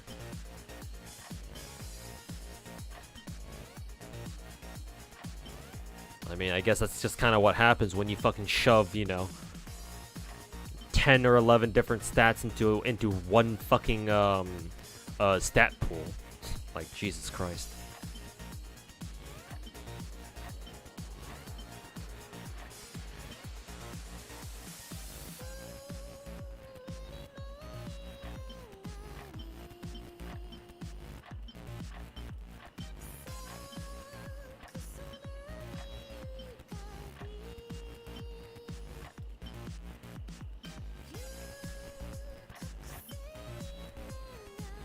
Let's just get rid of that one.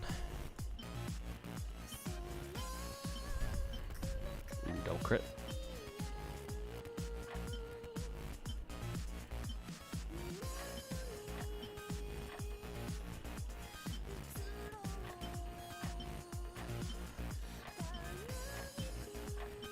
Okay, I assume all those flowers are good.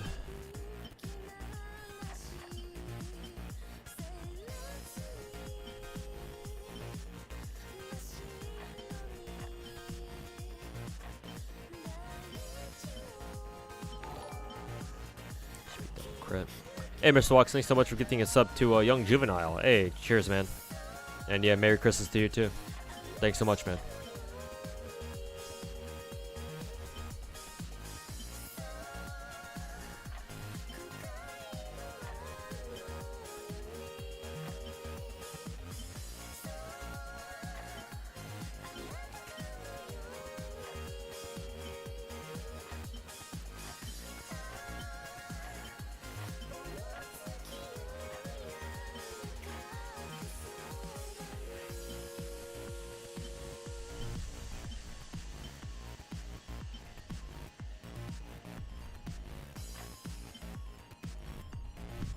I say to keep all your Elemental Mastery cups, and then you see something with something. You see something like this where it has 3 dead stats. It's like, ew.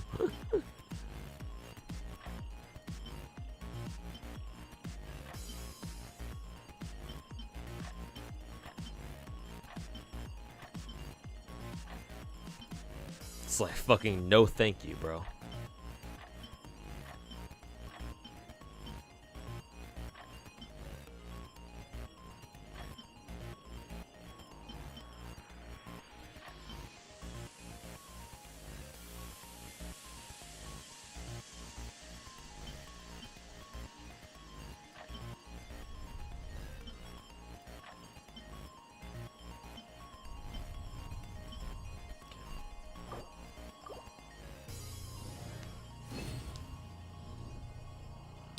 Genshin Impact Helper Team's character build is a good source, right? Yeah, Zelpad, that's what I use typically. They, the people in charge of that, if only this were defense percent. The people in charge of of that spreadsheet typically do a good job of maintaining it. At least as far as I checked. Yeah, I think there should still be people updating that sheet. At least I think they are.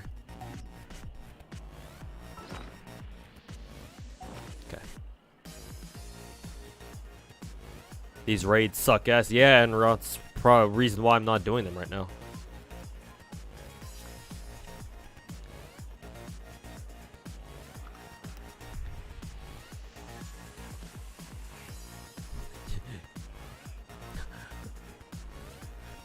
No clue who that is. Just a random sub. Okay.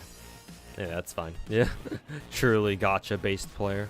Quit all your gacha games, go back to WoW, end up fishing all day for small boxes that have random loot in them. You can't escape it, man. Can't beat the gacha addiction allegations. Just can't beat it, man. Or can you find that character build spreadsheet? Don't worry, I got you. I can pull it up real quick.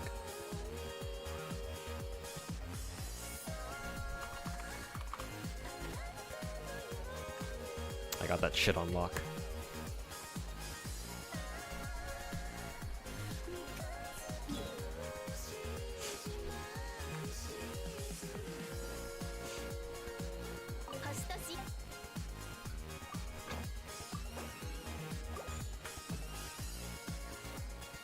Glad to see you got Navia, Mr. 2. Hey, thanks, Enra. Yeah, like I mentioned before, I knew that Navia, all the rolls that I did for Navia to not get her at least built me enough soft pity where I knew I was gonna get her soon. I think I got her at exactly 75. So yeah, I got her. I think yesterday or 2 days ago or something. So still deciding whether or not I want to go for a 5-star weapon, but still deciding on that.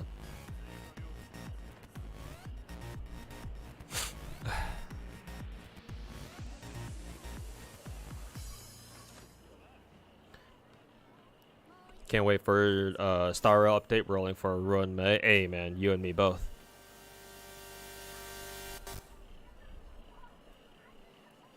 What happened to the wall scrolls, the posters, and like the tapestries? I had to take them down because I had to do some Zoom interviews.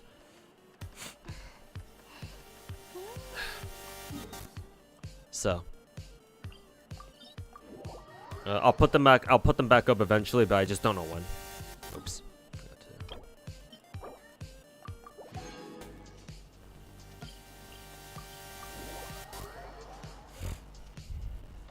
Yeah, would have wanted to see my fucking absolute wall of based.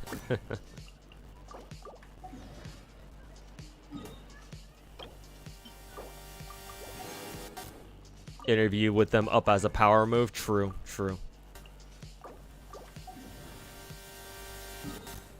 Fucking T-pose over their asses.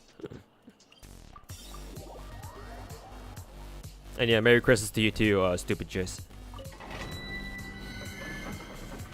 Star Rail update today. I think, yeah, it should be soon. It should be soon for EU and the Asian servers. NA is probably gonna have to wait a little bit longer.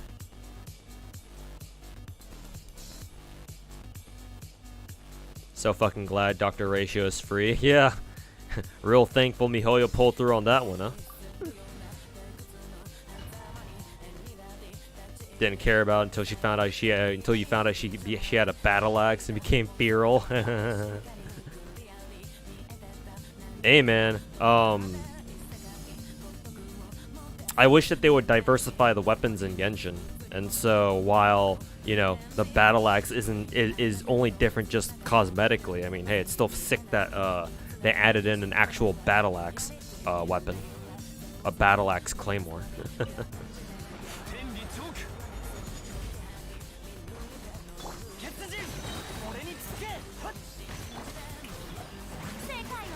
Your interviewer could have been a degen just like you, Mr. Streamer. Nah, all my interviewers are like 40, 50, 60 something year olds.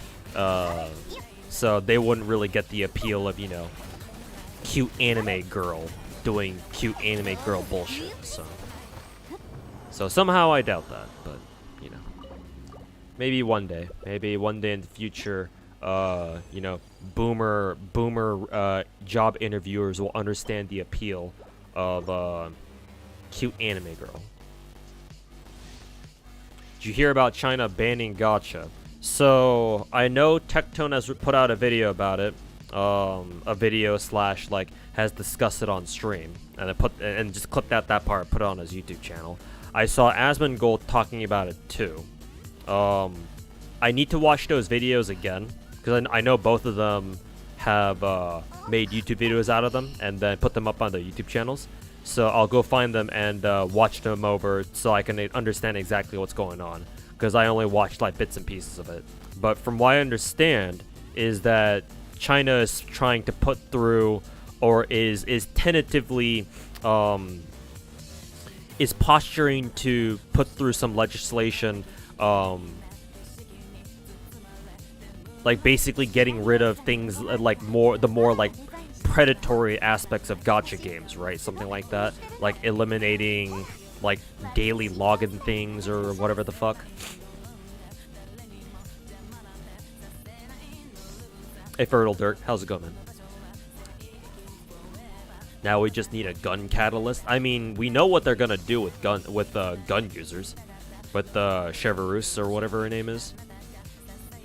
Like, she's gonna, like, gun users in Genshin are going to use like one of the 5 standard weapons, but they'll also have their own gun like animation to go with that. So, unfortunately, we're most likely not going to get like a standalone like firearm weapon type.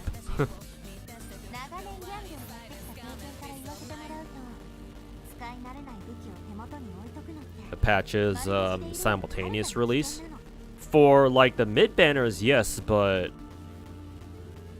for the beginning of a banner, maybe they've done. I feel like they've done it already before, and I just forgot that they did. This is how they do it these days. Yeah, I'll check. I'll open Star Rail right now actually and see if see how long it is before our the new patch. Actually, if it's Star Rail, then shouldn't we have shouldn't the pre-download already be available right now? So I guess I'll find out soon.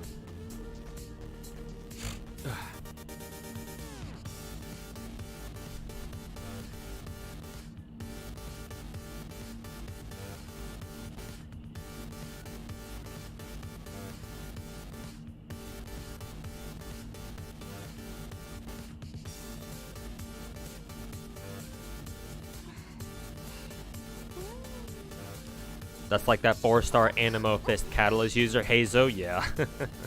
Hazo and Ridesley, yeah. They're both like melee fisticuff people. Right. But they use Catalyst for some reason. Banner lasts another day and 14 hours, okay.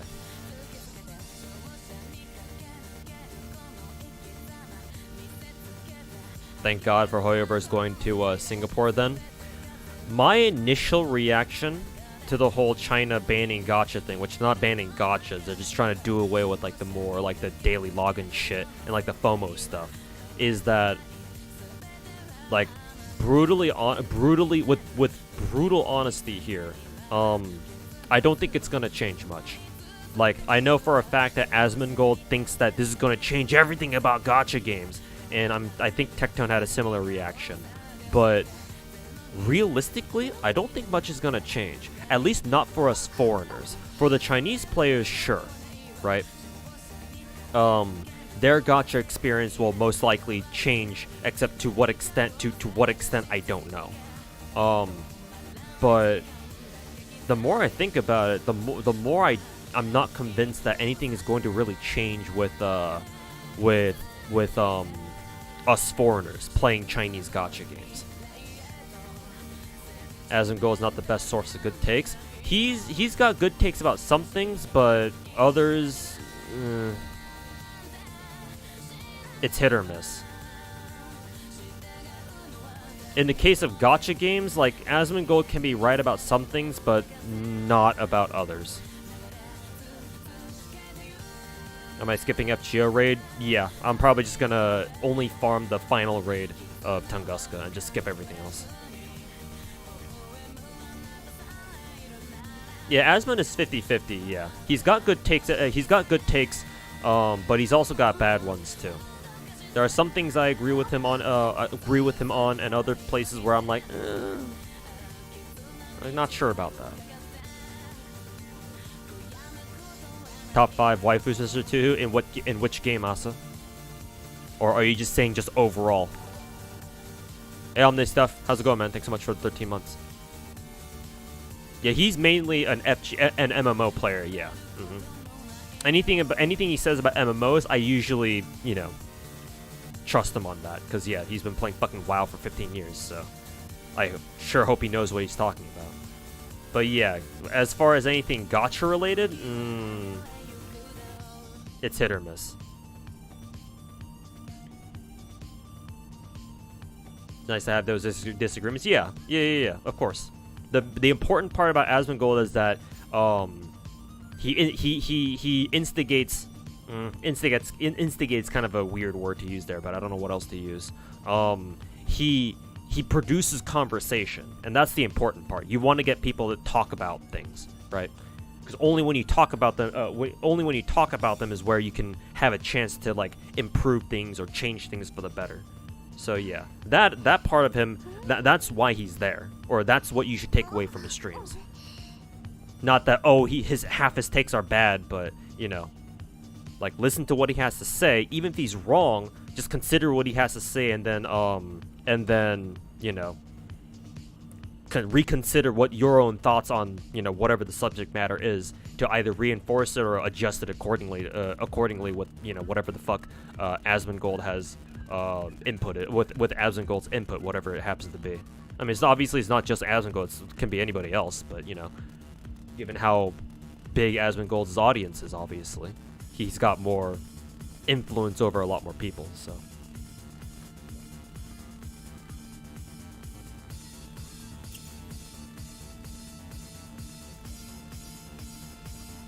It's just common sense, right? I mean, do you see the world that we're living in right now? Common sense ain't so common, I mean, we've been saying that more and more over the years. It only gets worse with every year that goes by.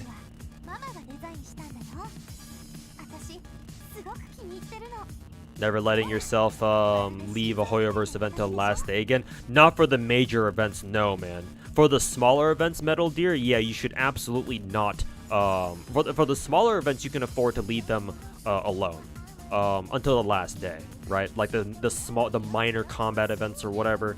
Those are typically pretty easy to clear. You can clear them like, you know, an hour or two. But for the major events like Genshin's, whatever the fuck this is, the roses and muskets, literally guns and roses. Like for the big events, or yeah, for every big event per patch, yeah, you should not leave this until the last minute. Like, it's okay for you to like slack off on them for like the first week, because obviously a lot of their nodes are time gated. But once you know that all the time gates are gone, you should just get on it right away and then try to knock them out as much as possible. Or I mean, hey, you can just do these events in increments, right? Just do them as soon as they come out, and then do them up until the time gates, and then wait for the time gates to you know, open up, and then just complete the events up until the next time gate. Do rinse and repeat until the entire event's done. But yeah, you can slack off, you can procrastinate on the small events, not the major events though. Never do that. It's miserable. Especially not for Hoyoverse events, goddamn, or for Hoyoverse games, because remember, no skip button. Also, Volshier, how's it going, man? Thanks so much for the 44.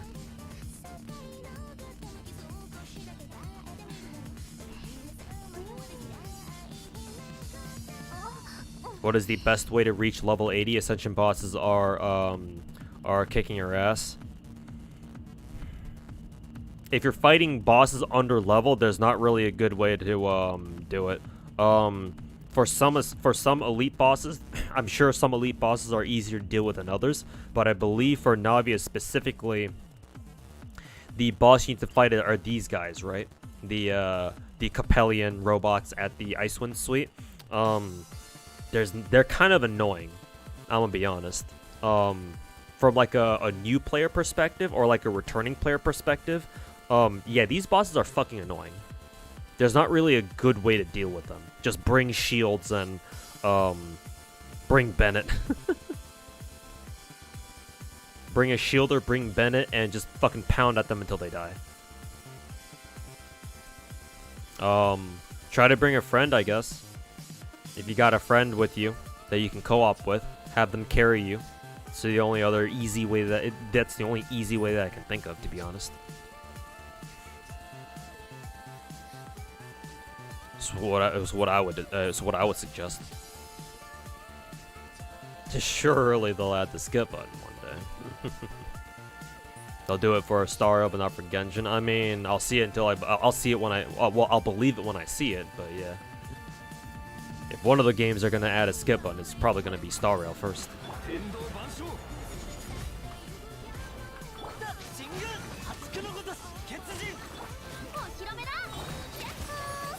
Top 5 waifus in Genshin specifically? Genshin specifically. Give me a second.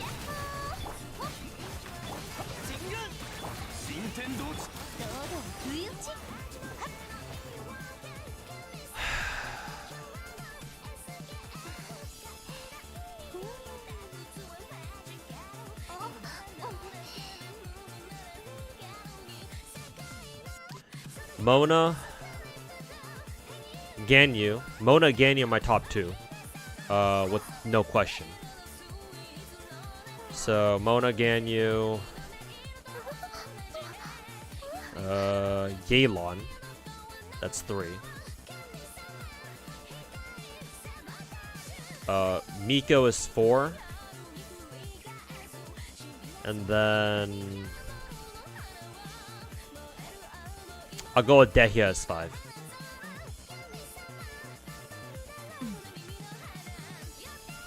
If Dehya did not exist as a character, number 5 would be Kokomi.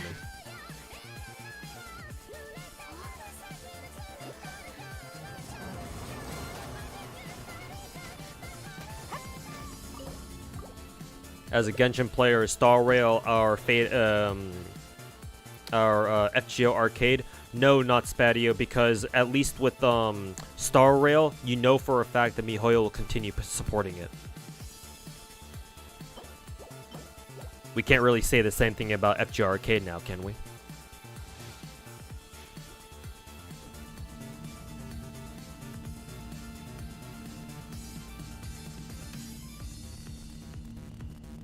Carry's a good idea. Yeah, try to find somebody. I think somebody in chat was offering.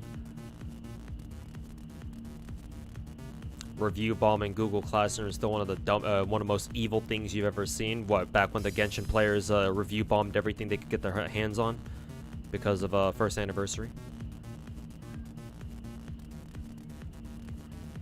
Star Rail is NAFGO and Genshin is JP. Yeah, until our grades get bugged. Is Goro good for Navi even though she doesn't scale with defense? If you're running triple Geo, then yes. That being said, somebody in chat said that if you're running Navia properly with the 4-piece, whatever the new set's called, Nighttime Whispers. Why is the name so long?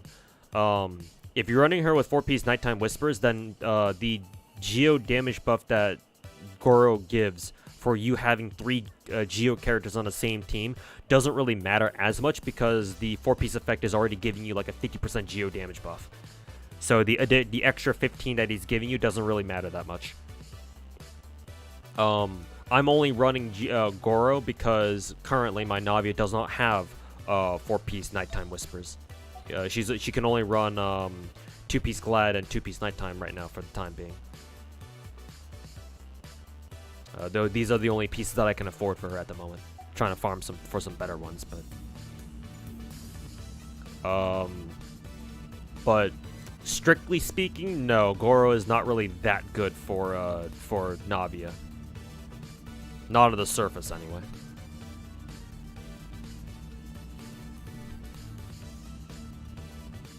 Still waiting to lose a 50-50 for Dehya. You looking forward to Z3? Actually, yes. I do want to play Z3. Like, after playing, what is it, Ether Gazer, I do want to play more of the, like, the action, excuse me, like the high-speed, high-octane action RPG genre of Gacha game.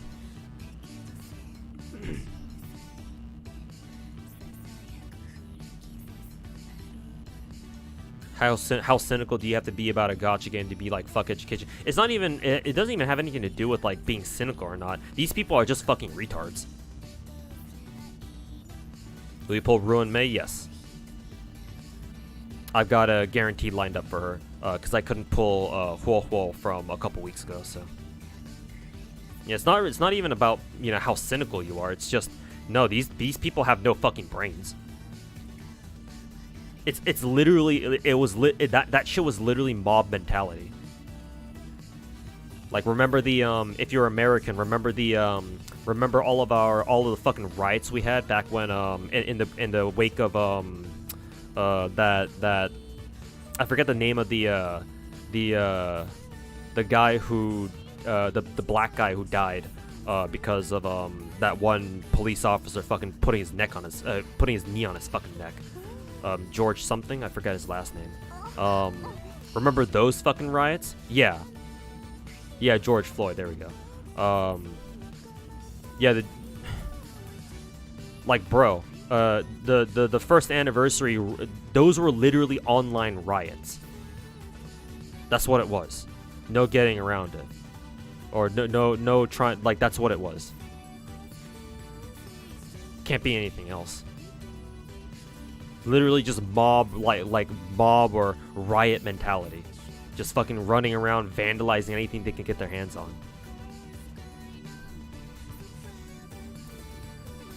Too bad we can't be rooftop Koreans on the internet.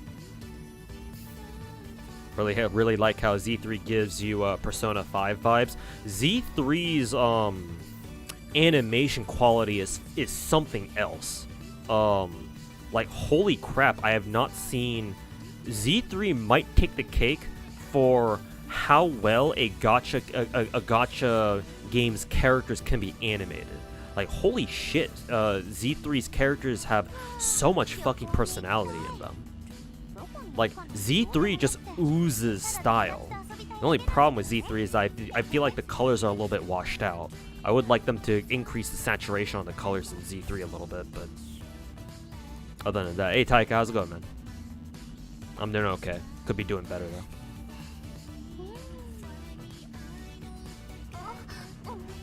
Navia is the busiest, has the busiest design? I don't disagree with you.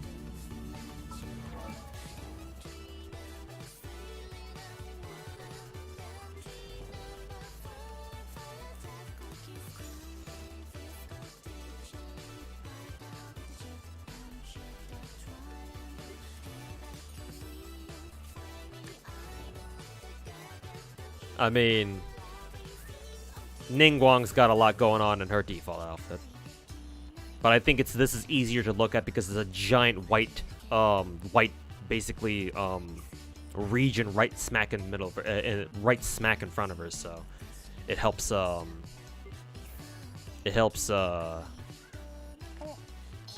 dilute the busyness, I guess. I don't know how to fucking say that. I mean, Layla's design is pretty busy, if you want to say that. Kaviz is also pretty busy too. There's a lot going on there. Oh yeah, what the fuck is Kirara wearing? Candace's is okay, I think. Thomas is alright. Shin, surprisingly, is okay. But yeah, Navia, she's got a lot going on. And then she pulls out her sunglasses and it's all okay. You feel the same about Z3 color palette? Yeah, exactly. I'm glad somebody agrees. Yeah, that's the only criticism that I have of Z3 from like the little bit of footage that I've seen from people playing Z3. The colors do look a little bit muted. So if they can tone up the saturation on their colors, then it'd be perfect.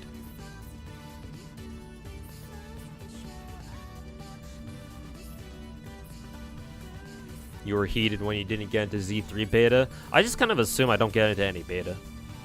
To be honest with you, honestly, I feel like if you're like a Gacha veteran, I actually feel like Gacha devs, whenever they're trying to like pick out people for like you know, beta access, I honestly think that they try not to get Gacha veterans. Like, legitimately, I think that's how it is.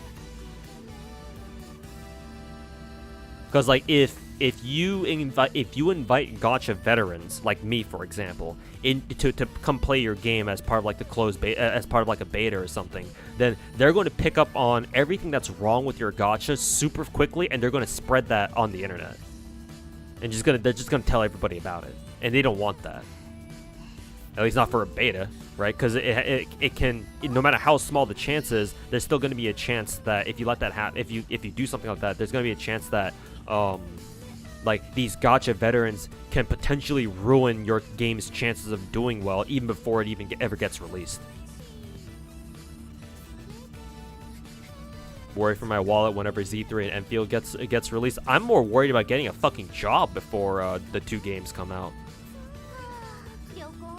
Why were people pissed at Genshin's first anniversary review bombing? Blah, blah, blah, blah. What was the connection? Oh no, we were just complaining about how like the fact that Genshin players even went around review bombing everything to begin with.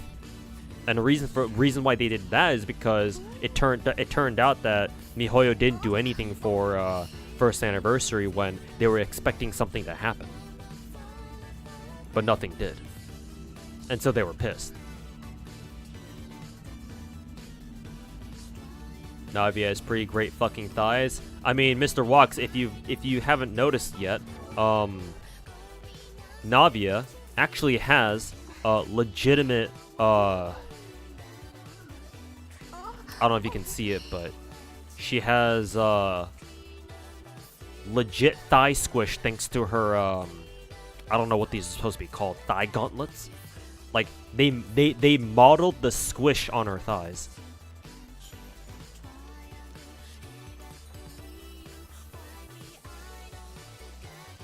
You heard about some Bubo nerfs? Yeah, Nicole's like initial beta animations were toned down.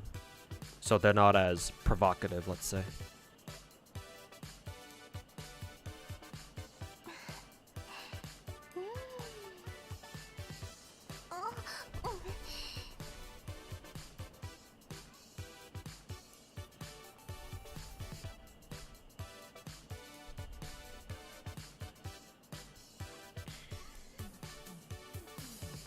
Curious what happened to your posts. I took them down because I had to do a couple of Zoom call interviews over the past few weeks.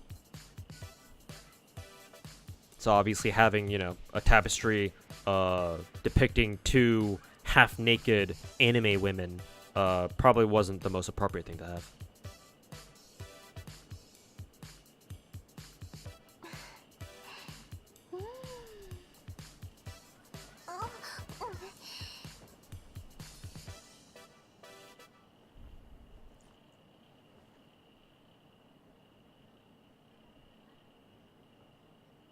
You don't blur your background. I wasn't aware that that was a thing prior to it, but now that I've talked to people, I've now learned that that is an actual thing. I still don't know actually how to actually do it on Zoom because I haven't had any more interviews since then, but maybe next time I need to do a Zoom call, I will I'll look up how to do that. Probably go find something in settings or something.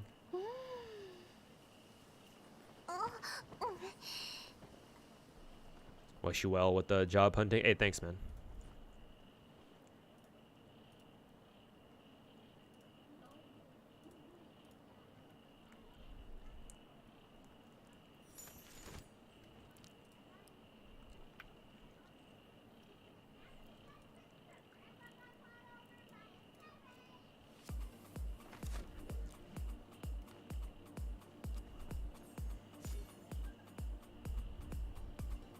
So where's all the loot stuff on your wall? People love asking the same questions over and over, don't they? I took them down because of some interviews that I had to do. I'll put them back up at a later time. If you spoke French, maybe if I were Canadian, but.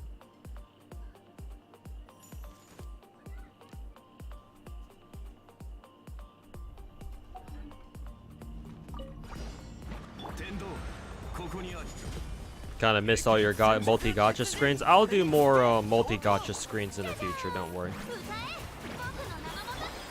I just want to chill for tonight and just grind some Navia artifacts, or at least try to.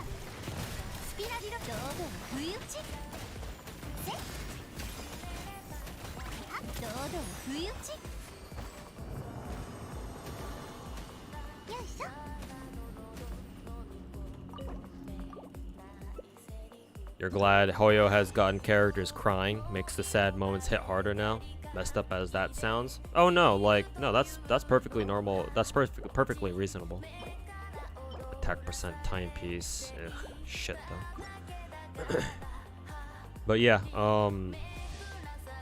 considering how much emphasis they put on the story, it's about time they actually put some effort into making it good.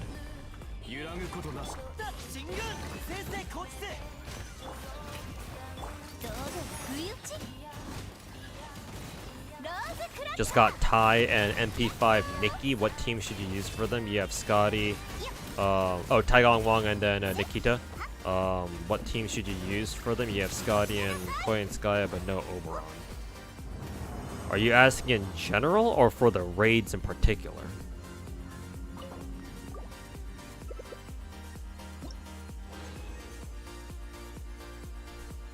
Farm FGO raid? No, I'm not bothering.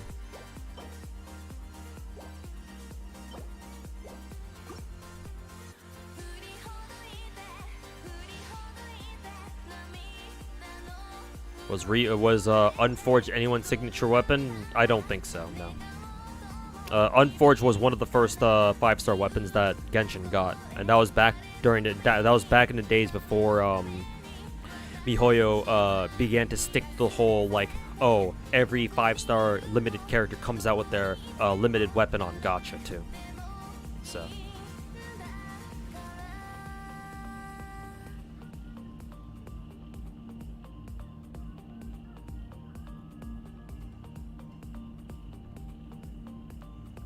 Just in general. Taigong Wong is a multi-core supporter. He's really good at supporting his team, especially quick servants, because I believe he has a team quick buff. Whenever you're farming and you have multiple DPSs, we call those kinds of teams multi-core teams, and Taigong Wong is really good for that, because I believe he has a party charge on top of that too. Party charge, charisma, and party quick buff, I think. It's been a while since I last looked at his kit. So you can actually use Taigong Wong to both support his teammates and have him clear a wave somewhere. Usually casters, because I believe he's a rider. Is he a rider? I think he's a rider. As for Nikita, I actually don't know. What the fuck does she even do? All I know is that she's cute and she has huge tits and she looks like Fubuki from Hololive.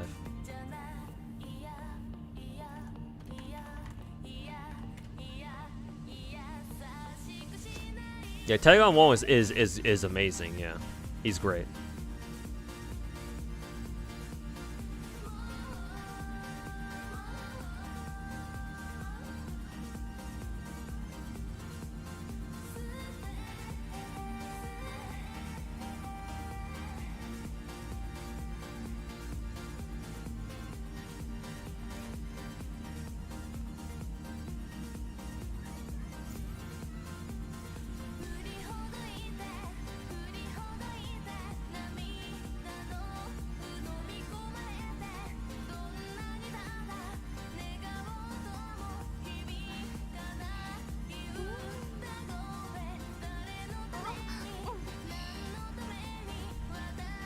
Oh, Dobrini is also a writer. Are both Dobrini and Taigong Wong writers? Okay, they are. Shit. When's the last time we had an FGO banner that had both the 5-star and 4-star rate up servants be the same class? I feel like it's been a while.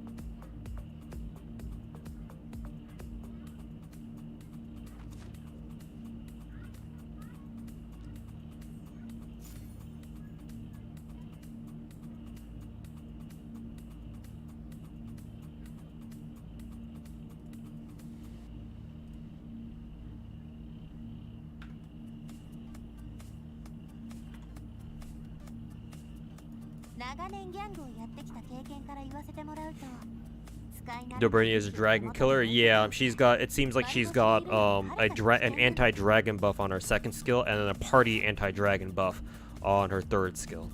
So like, I guess if you really want to kill a dragon, then there you go. Only problem is, who the fuck is a dragon caster? I guess Castoria.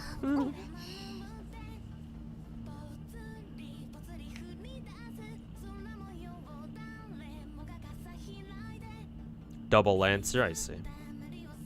Oh yeah, that's right, yeah, Melusian and then Percival, yeah, you're right. And that was even earlier this year, too. Not too long ago. Got him because he thought he was hot. I mean, he does describe himself as a handsome young man.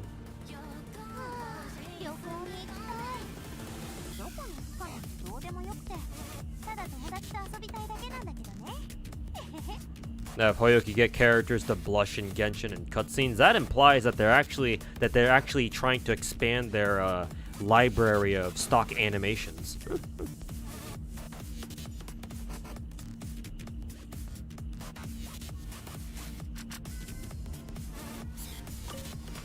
Free download is available now. Oh, good.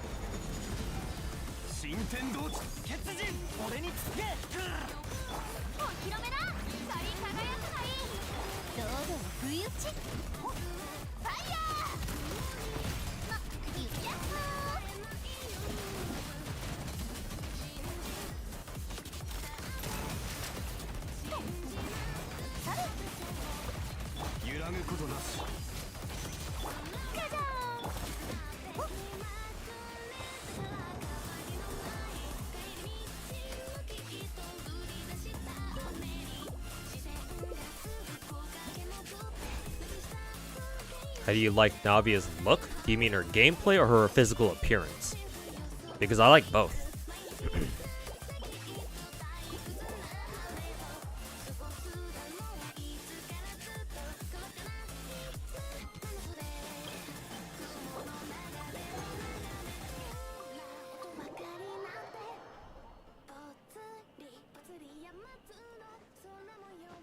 Need to find that Taegang Wong Tuhu Photoshop you made a while back.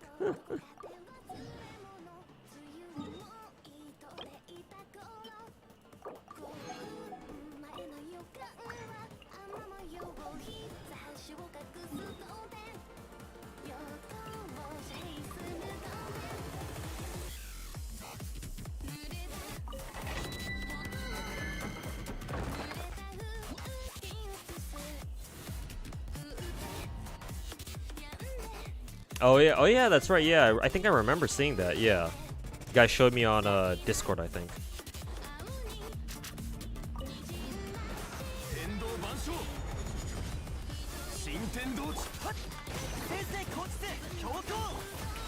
Pretty sure it was back when I fell asleep on stream, like last year or something too.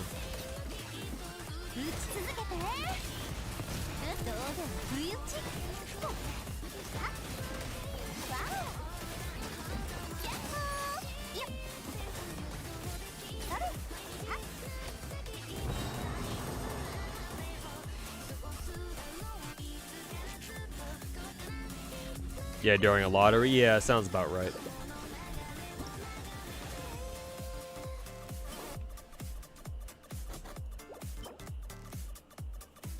Ugh. Double crit flower, but on the wrong set.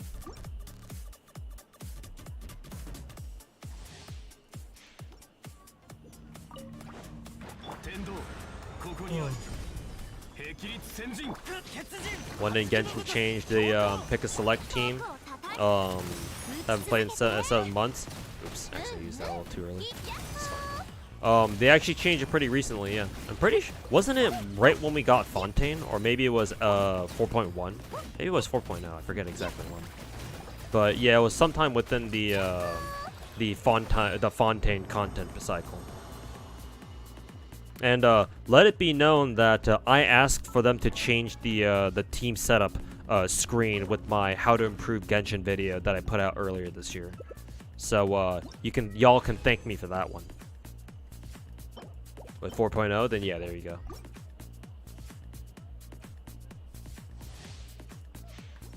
And not only that, but you don't see it much because most people don't use this feature. But they didn't just change the party setup screen like this, but if you include if you change individual characters, I think they have unique animations. It's probably not unique, but they do have an animation for when you first put them in like this. I mean, shit, looking at Raiden's animation, it sure seems to be unique. How about Miko? Yeah, Miko just kind of twirls in like that. Yeah, it seems like every character has a unique animation for when you first select them individually to enter your team. And this I can appreciate.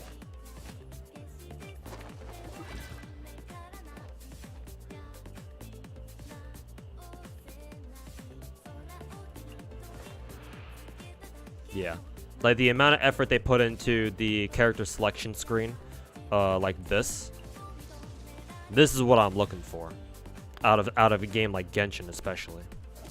I mean, shit, they even gave Aloy a little bit of an animation too. It's not much, but at least they gave her something.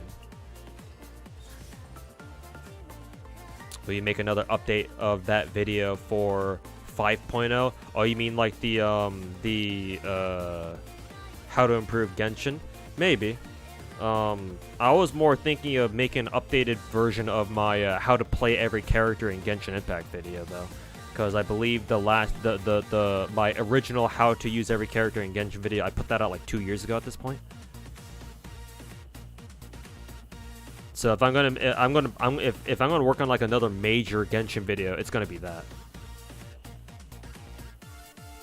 And to be honest with you, most of the like almost all of the suggestions that I had of improving Genshin Impact from that last video that I made earlier this year, like they still hold true, right?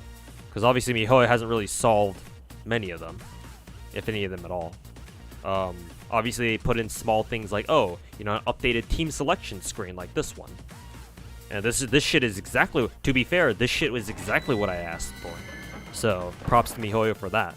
But, you know, most of my my most pressing concerns, like my biggest criticisms, they're still there. They still hold true.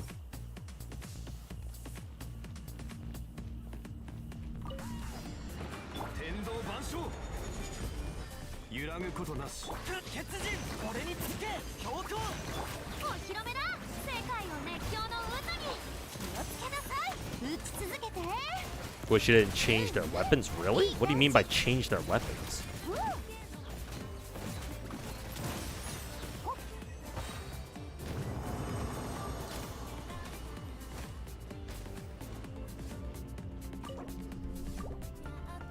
You've enjoyed 4.3 quality of life so much? Yes, I do agree. 4.3 has been a huge W just for its quality of life changes alone, yeah.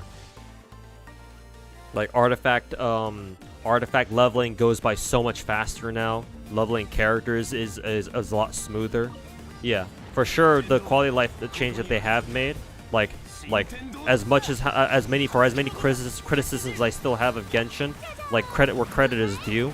The shit they put into Genshin with this patch, like these are legitimately good updates.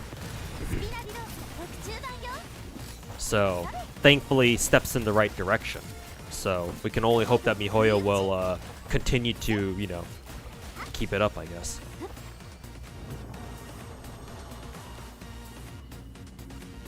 Like how Ayata has a water sword instead of his properly equipped weapon in the party screen. True. Yeah. Yeah, and I know what you're talking about now. Yeah. At first, I was gonna say like, well, maybe they don't have like it would have been too much effort to like code in like every character's like weapon, but then again, it's like, well, all the game would need to do is just take data from your own account, right, and just display that weapon. So.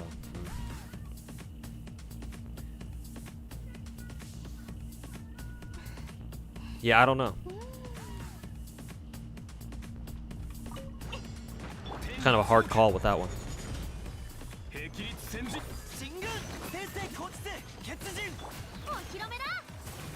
Healing artifact good for anybody? My initial reaction is that maybe it's Kokomi's best in slot. I don't know though. I'm actually kind of waiting for people to kind of figure out the numbers for that one. Because at first I thought it was a Farina set, and then I was like, well, wait a minute, like why the fuck would you want to use a healing set on Farina, right? Like, what the fuck is the point of that? So now I'm thinking maybe it's like a Kokomi set.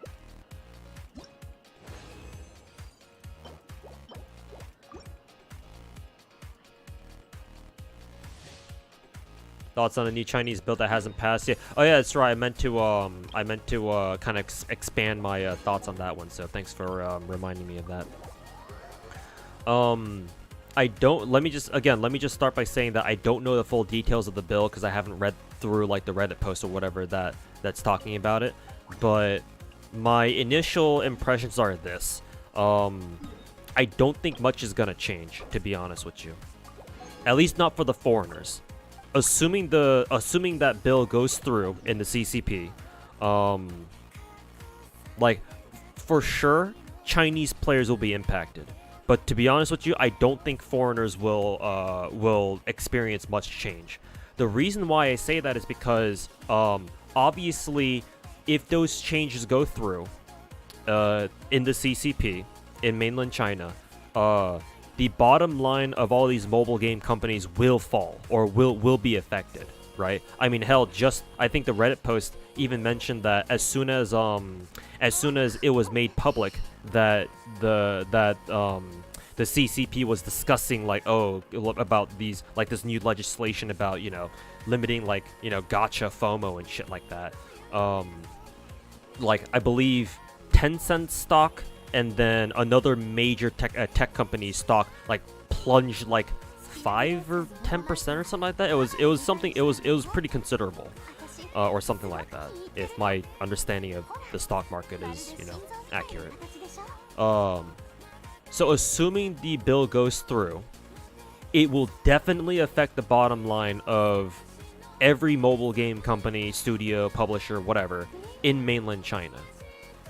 So because of that, and not only that, but it's going to prevent them from making as much money as they did before. So obviously, MiHoYo and every other gacha dev studio, whatever, they don't want that, right? They're businesses. They want to make money, right? Say what you will about them, obviously, gacha game companies, who the fuck cares, right? They make so much money already. But from a business perspective, like, this is really bad for them, right? Because if, their operation, especially for a game like Genshin, right? For MiHoYo, running Genshin, I would assume at this point, since they've been running the ship for like 3 years now, for the past 3 years, at this point they've they've already established like a sort of like content pipeline, right? They've become accustomed, or they've learned how much money the game makes, and I'm sure they've studied their own game and analyzed the trends of like, okay, we make this much money here, and these sorts of characters make a ton of money, blah blah blah blah blah blah, on and on and on, right? They've they've adjusted their operations accordingly to that, right? Is what I would assume anyway. And so I'm sure they've had plans of like, oh, we're going to make this content using this much money. It's going to cost us this much. So blah blah blah blah blah blah. All of a sudden, the CCP comes in and is like, nope. Slap some legislation on them. You're not making as much money as you used to. And so I wouldn't say all, but I'm sure a lot of things that Genshin or MiHoYo had planned in terms of Genshin's future content has now just gone out the fucking window. Right? Not only that, so because they're looking at not making as much money in mainland China, they got to make their money somewhere else. Like, they're not going to just take this line down, right? Especially to maintain a game like Genshin, which I'm sure costs a lot to operate and maintain, let alone create content for, or develop future content for. I would argue that they need to continue making money outside of mainland China, because if they don't make as much money here, they got to get it from somewhere else. So,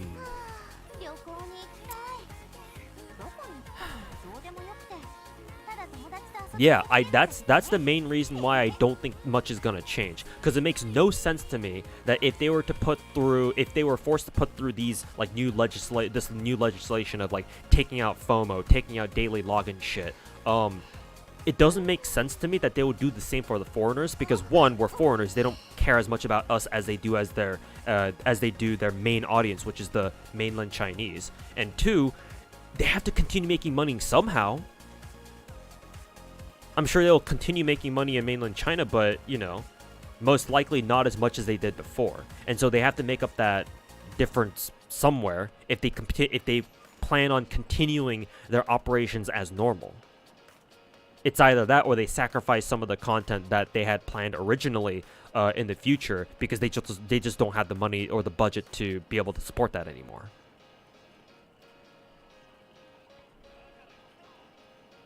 Don't think it'll affect MiHoYo as much because they're privately owned. Actually, it's a good thing you bring that up, Cottony. I think it will. Because remember, I think this is a point that a lot of people kind of have glossed over, including Asmongold himself when he was talking about this. Because you guys are not considering the political side of this.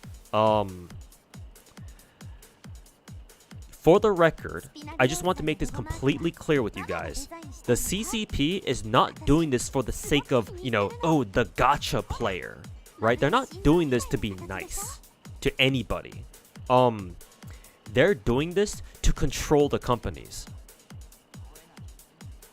Because the CCP over the last, I don't know, half a decade or so, basically ever since Xi Jinping came into power, they've slowly been cracking down on big companies. They the CCP does not like the idea of like big, independent, powerful companies that can do whatever they want. They do not like that.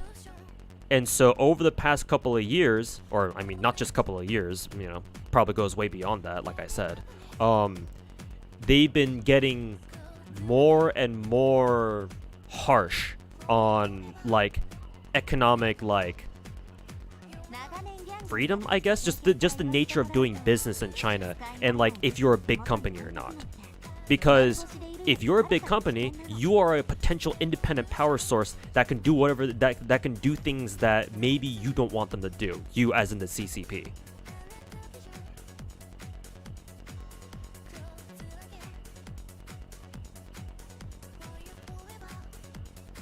Like, again, this legislation is not about like trying to save the average consumer money, or they're trying to, you know, they're trying to be like the, this is gonna sound weird, but like the standard of like, you know, decency or whatever. Though I'm sure, you know, that's a nice side bonus. No, this is to make sure that this is to rein in bigger companies.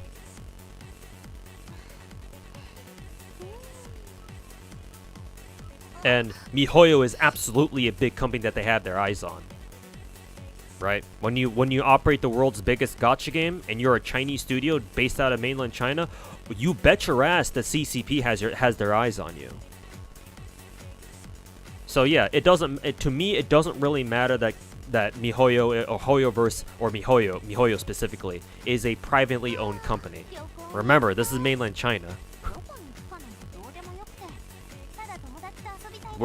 Mainland China is still communist, so like to think that they truly respect the concept of private property is pretty laughable.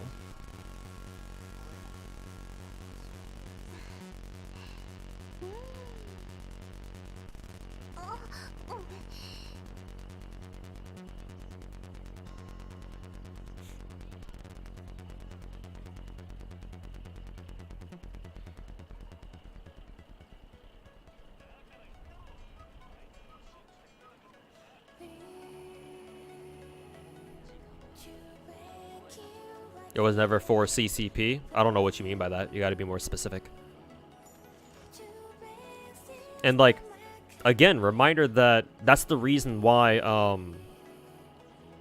MiHoYo operates its foreign servers through HoYoverse based out of Singapore. So that way, any money that they earn outside of mainland China can stay outside of mainland China. To be honest, it should be done with regardless of the reason. Generally speaking, yes, I do agree with the general nature of that legislation, right? I do agree that gacha games should be a lot less FOMO than they are now, right? Because I'm all for this is kind of sound weird in this context, but I'm all for the freedom of people being able to play games however they want. The fact that you always need to play gacha games like every day and shit, like that shouldn't be a thing. Like gacha games are still video games at the end of the day, and so you should be able to play them however you want, however long you want, and however way you want. And so yeah, overall I do agree with the nature of the legislation of like, you know, doing away with things like FOMO and like daily logins and whatever else that they mentioned. Generally speaking, I'm on board too. Because if that allows players to free up their time to do other things and not have to worry as much about them missing out on whatever bullshit is going on in their gacha games, then that's all fine. But let me just tell you right now, it's not for the right. They're not doing it for the right reasons. Well, the CCP at least. And not only that, but again, I maintain my position that even if we were to assume the legislation does in fact go through, I don't think it would change much for foreign players. Things will change for the mainland Chinese players, but not for the foreigners, not for all of us, or I should say, not for the rest of us.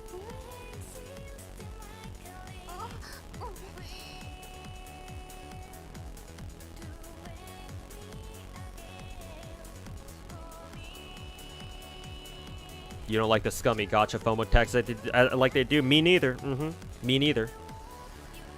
If it were any other government trying to push that kind of thing through, I would be mostly on board for it. But yeah, given that this is the CCP we're talking about, I guess we'll see. What you meant was they would never do it for the wellness to cut. Yeah. Okay. Yeah. Sorry, I just wanted you to clarify your position there, because yeah. But yeah, I agree, and that was what I was talking about earlier.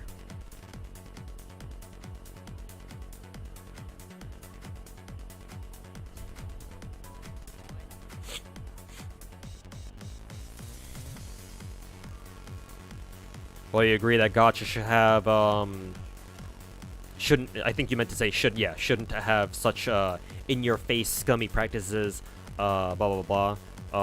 That's how Genshin and other gachas are able to fund their high-quality production as such. Yeah, exactly. It's going to be a double-edged sword, and that's the reason why I explained earlier that MiHoYo after running Genshin for 3 years, they have a solid plan of like a solid pipeline, a plan, a schedule of putting out consistently high quality updates, right? High quality content for future updates. And so if they all of a sudden lose a considerable portion of their budget due to, you know, some dumb legislation that the CCP is trying to push through for the sake of control, for the sake of economic control, then they have to, if they want to maintain their the same level of production as they have been, they need to get that money from somewhere else. And where do you think they're going to get that money from? What'd you miss? Oh, we're talking about the legislation that's kind of made a splash on the subreddits, or on the Reddits. You think you found the right one? Yeah, it's probably that one.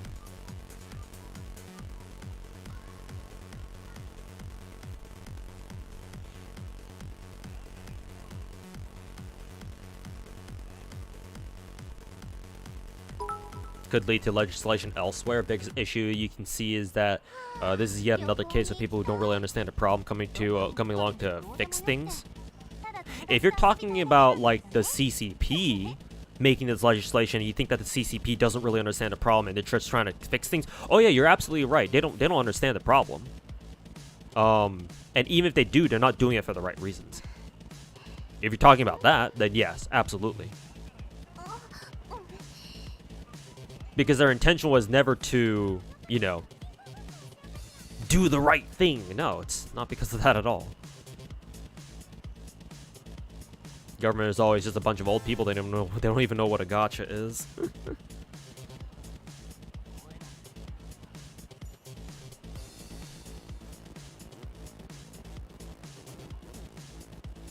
People, thanks to the 100 bits. Why couldn't La Zingle be China-based?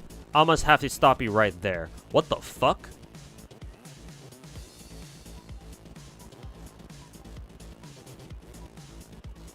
Peepo, that's the worst take I've ever seen you have out of all of the bit donations you sent me. Why the fuck would you want anything to be based out of mainland China? Fucking hell no, dude. Get the fuck out of here with that badass, that fucking shit take. FGO based out of China? What the fuck? Have you read that Hoyoverse devs are visiting Nihon Falcom office? I don't know what Nihon Falcom office is, but hopefully they plan on moving their offices outside of Shanghai. Or wherever they're based out of right now. I'd actually like to learn more about what they're doing. Because, yeah, I don't think MiHoYo will, they're going to do what they can to, you know, mitigate their losses.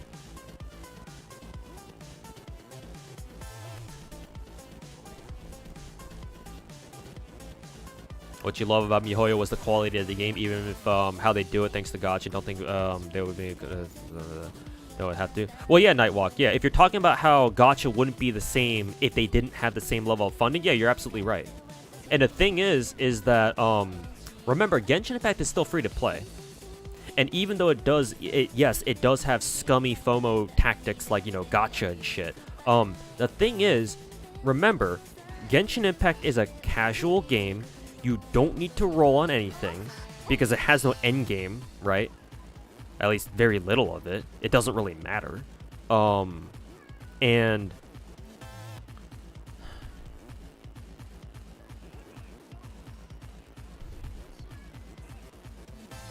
trying to think about where I was going with that. Unfortunately, I lost my train of thought, which happens all the time. But I think the point that I was trying to make there was you don't need to pay in Genshin Impact because ultimately it's a free-to-play game. Yes, it's gacha. That sucks. But if you feel so inclined to not pay, then don't. And yes, you can say, oh, but you know, the game's doing its best to like bait me into wailing and shit like that. Well, that's your fucking problem, dude. Like, yes, the game does, like, you know, the whole gacha thing and FOMO thing and whatnot, but honestly, like, my honest take is that if you have to blame the developer or like the game itself for not being able to resist pulling on something or resist spending money on something that you know you don't need, then honestly, that's kind of a you problem. And maybe you should stop playing gacha games just in general, if you have that poor impulse control. Like, it's not all the game's fault. Maybe you should look into yourself first a little bit and see if gacha games are really the right kind of game for you to play. And yes, I say this as someone with severe gacha addiction.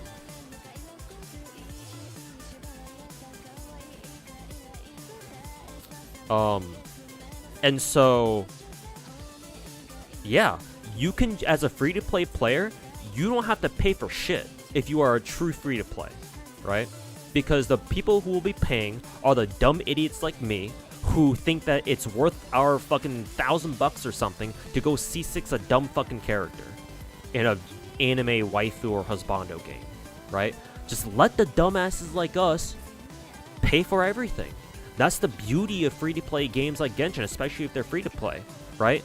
The people who, the whales like us, pay for the game to stay free-to-play so that the rest of you can keep playing without having to spend anything. What's this remix called?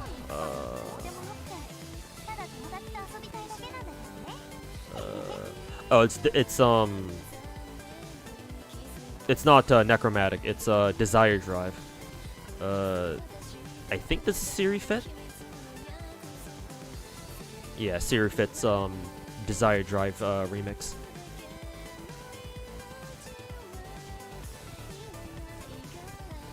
This is why you like whales. They keep the game alive. Exactly. We pay for the game to keep going, so that you don't have to. Because that's like the idea behind free-to-play games in general, right? You make the game accessible to as many people as possible, so that way, the people who are willing to spend tons of money on it basically effectively pay for the game to be free for everybody else.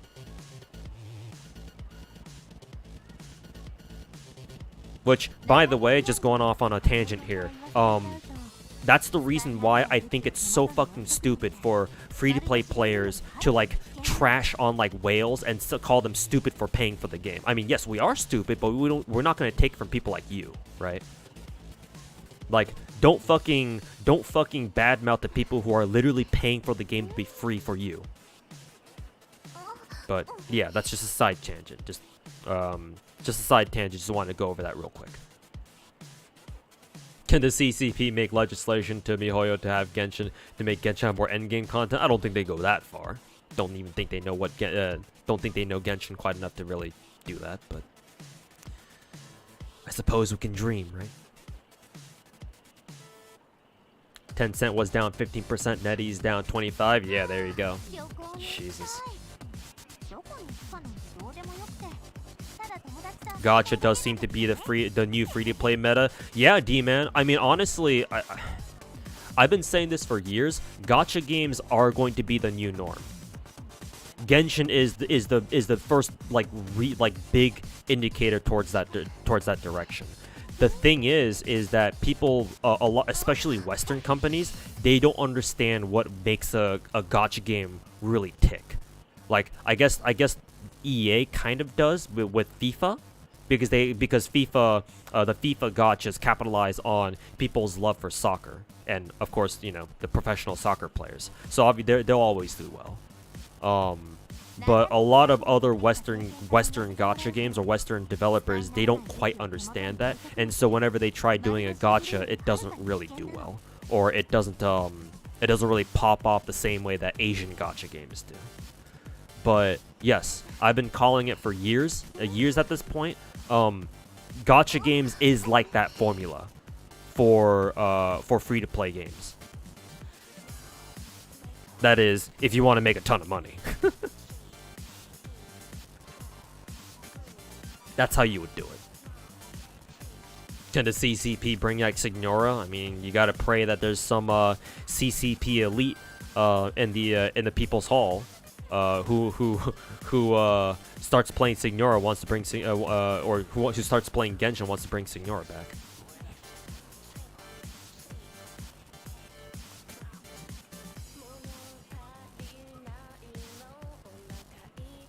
Hot women. Not just hot women and men that people actually care about.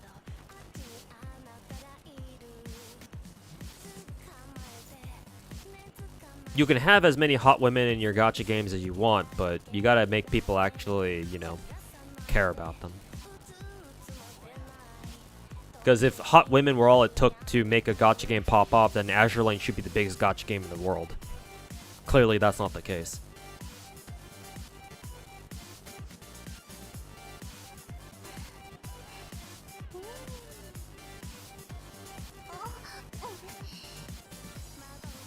Gacha was already here in the form of like loot boxes. I mean, I would argue that loot boxes were directly inspired by gacha games. To be honest with you. Azure Lane is 2D, big diff. 2D boobs, 3D boobs. People will fap to them all the same.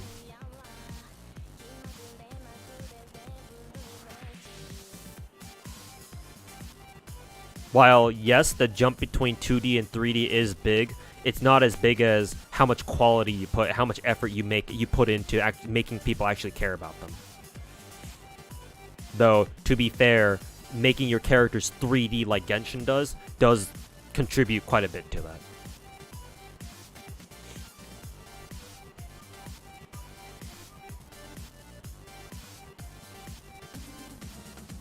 Isn't loot boxes most of the time a scam? Overwatch's loot boxes were fine, because all they were cosmetics, I believe, right? Obviously, some of them can be.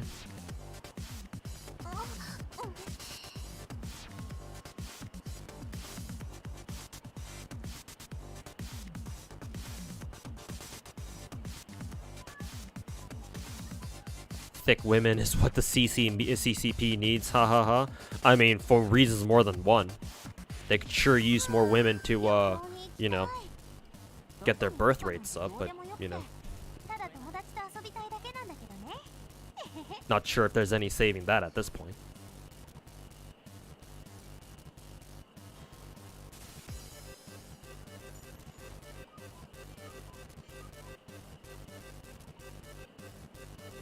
Cosmetics are the only progression in Overwatch. It's still a scam. I'm gonna assume that you're just memeing about that.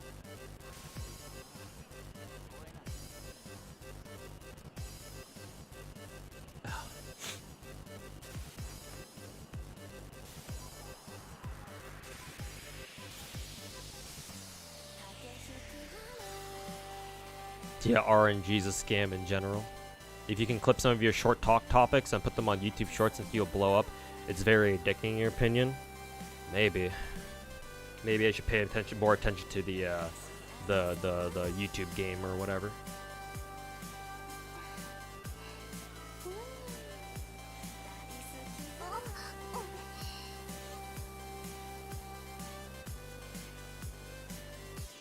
You know, no one plays Raid Shadow Legends because of the lack of Rule 34. I mean, yeah, as funny as that is, there's a degree of truth to that. Who the fuck wants kids anymore? It costs too much to have kids. People don't have time outside their work. Japan needs to work on their population as well. Here's the thing. It's not just about societal things like that. The reason why I mentioned birth rates and population statistics with specifically China is that China's demographics is probably the worst out of any country in the world. Typically, we think of Japan as having like the worst demographics in the world. Not really. It's probably China. Like, China has some serious problems with demographics. Yeah, it's pretty abysmal.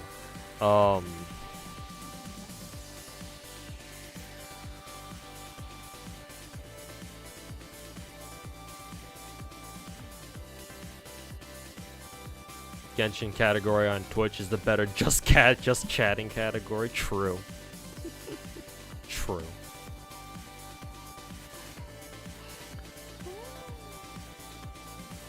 One child policy, fuck them. That was a big factor, but it was like a combination of a couple things. I mean, you know, every situation is a product of, you know, a lot of varying factors, but one child policy, their industrialization process. Yeah, those two together. I'm sure with along with a couple other things. Oh yeah, Chinese administrations straight up lying about how many kids they had. Because back in the day, the amount of funding like each district or like each province or like each like municipality got from the government was dependent on how many kids you reported, and so people just started lying about how many kids their regions had, and so official CCP data just goes off that. So it's like, oh, they're saying they have more people than they have, when they don't, because people lied about it.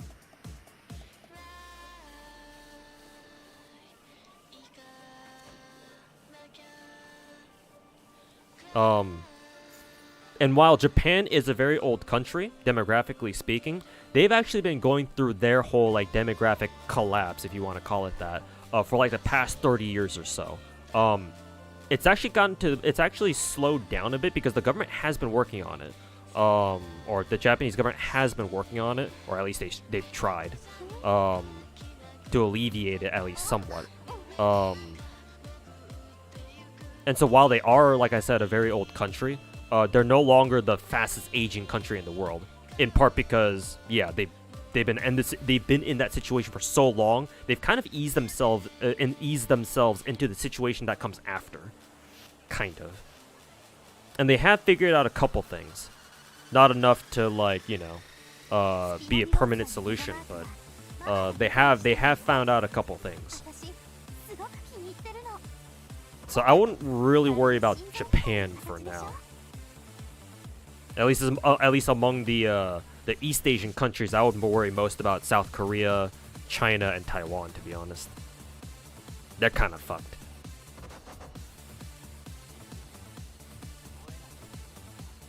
You read an article recently about millennials and Gen Zers in China just not entering the workforce to take care of their parents forever. Instead, so that's an issue too.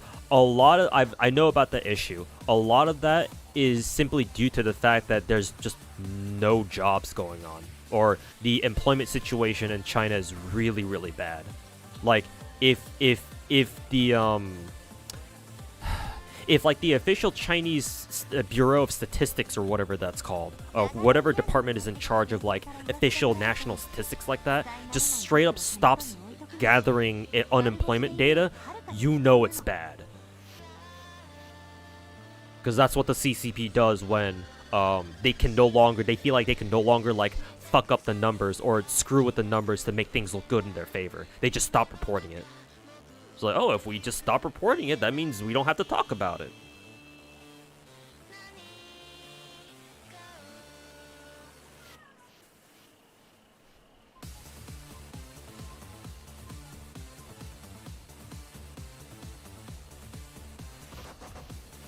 Is this why there are so many mangas about how the government matches up couples in Japan based on their genetics? I don't know what kind of mangas you read, but I don't know.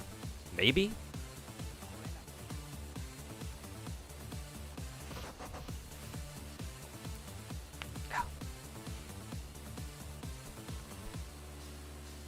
The Genshin category really is to do anything other than Genshin category. I don't know if you've been watching a stream, but you know.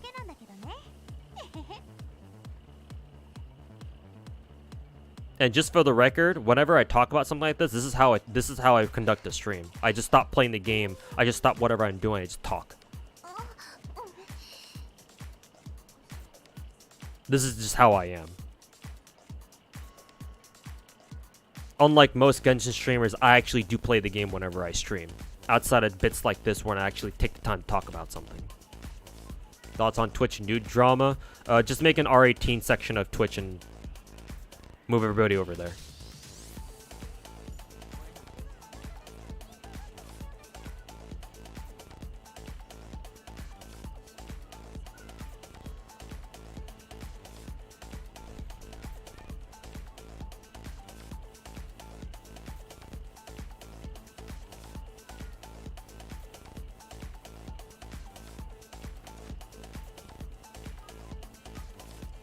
Hey, we waddling. How's it going, man? After enjoying Christmas with the fam. Hey, hopefully you had a good time with the fam with Christmas, man.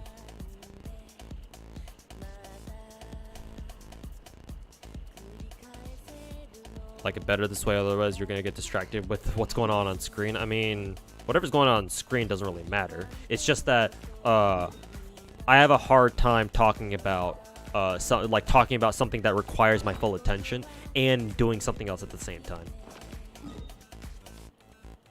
Like, that sort of multitasking I cannot do. Or at least it's very hard for me to do.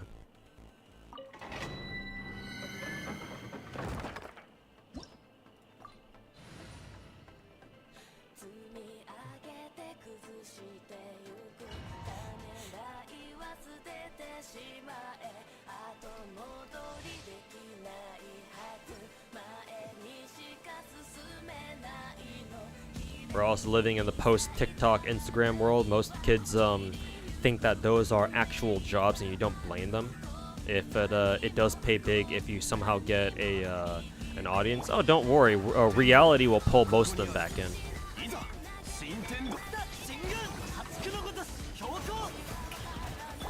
So personally, I don't really think you need to waste time like despairing over a situation like that. Like, yes, kids are stupid, but I would assume that most of them still understand that they still need a way to make money to actually fucking live.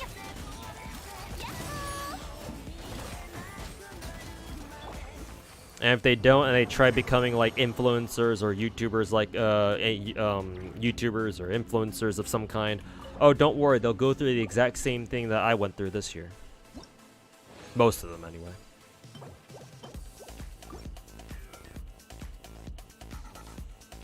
You'd be surprised? No, I'm not. I wouldn't be surprised. You only think that, most people think that, oh, our generation's screwed, this or that, because of the narrow subset. You see like 5 posts on Twitter showing how dumb kids are these days, and that automatically gets you to assume the entire fucking generation is full of fucking retards and Down syndrome kids. It's not that simple, man. Earth's a big place. A lot of people out there. And yes, that does mean there's a lot of dumb people, but there's also a lot of people who aren't as stupid.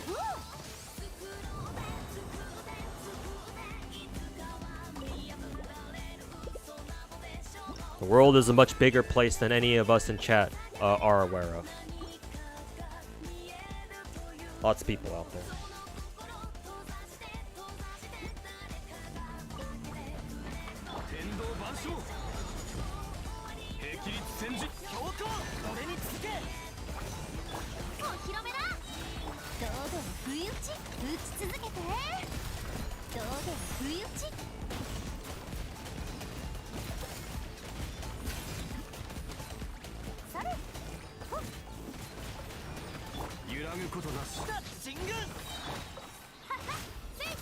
Did I actually switch?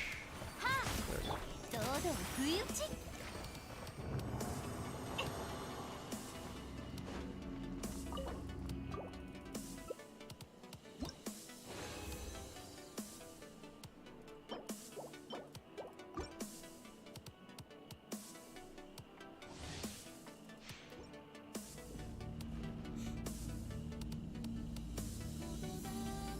Kids are actually dumber at a lot of things these days. They don't know how to handle computers anymore because of how prevalent phones are for them, like putting files into the folder. I wouldn't think that that's because they're dumber. That's because they literally haven't had the chance to know how to do things like that. It's ignorance, not... It's a question of ignorance, not intelligence. Or experience. That's like saying, oh, like even me, I still don't really know how to do my own taxes. I still have to do taxes through like a fucking third-party website. Does that mean I'm fucking stupid for not knowing how to do my taxes? You're confusing intelligence with ignorance, in my opinion. What happened to... Oh, I accidentally used Navia's ult instead of Zhongli's. Oops. Whoops.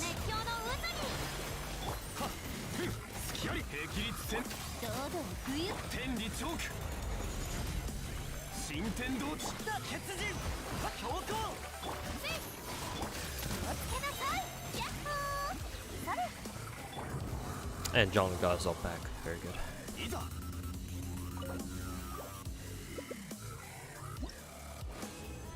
You're 22 and you still don't know how to do your taxes.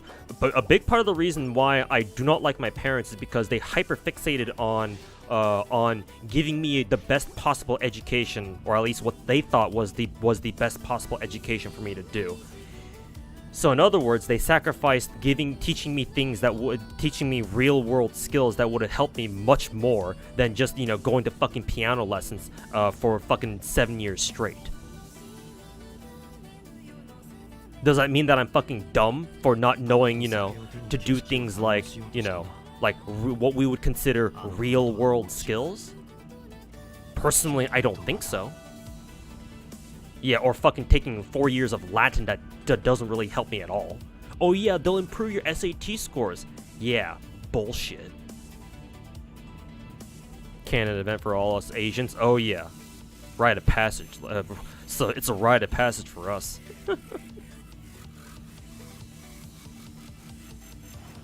Pass it, and maybe you'll become a decent human with you know, with maybe a high-paying job after college. If you fail to pass that rite of passage, maybe you'll become the next Virginia Tech massacre, Virginia Tech killer.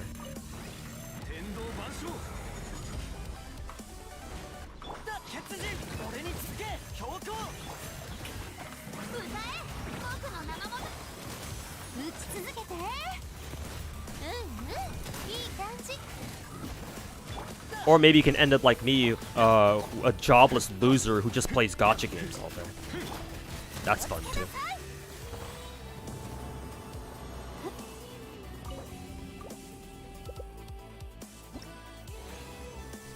Your older brother went through that, not you.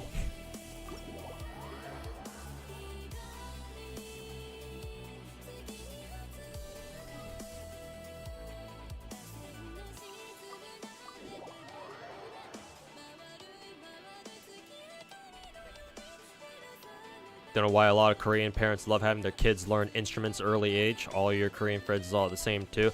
Oh yeah, no. Among my Korean friends, it was a common joke that you're not Korean unless you have a dysfunctional family. You're not a true Korean, or at least a true Korean American if you actually have a loving, understanding, functional family. You gotta have at least some serious problems with your parents or your siblings or whoever is in your family. The fuck is that joke? It was a joke because it was true.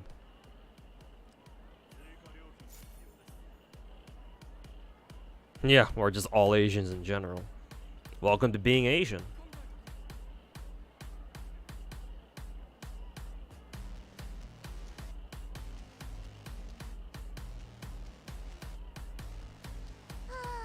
旅行に行きたい。どこに行くかなんてどうでもよくて、ただ友達と遊びたい。 You're our jobless loser that we love watching.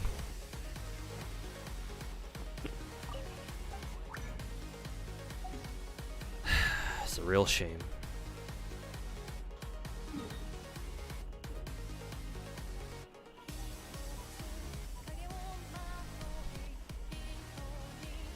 Asian parents focus way too much on academics without any real life skills for their kids. Yeah, because they want their kids to grow up and get fucking six-figure jobs, so that way they can pay for their fucking retirement afterwards.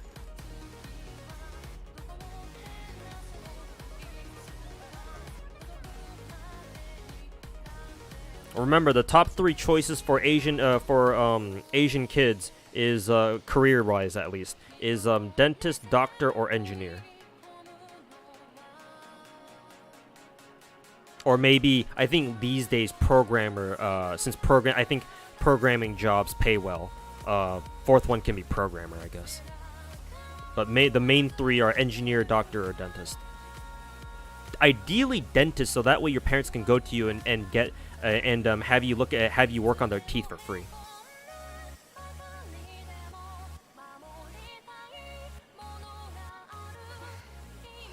Oh yeah, lawyer too, that too.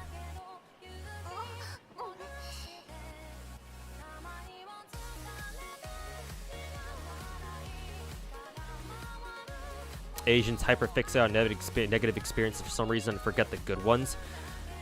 I will give you that a lot of most Korean or most Asian families are not as bad as I say.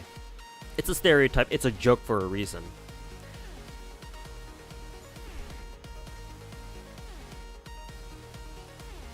I don't know how to explain to you my family dynamic though. I'm not sure if you would understand.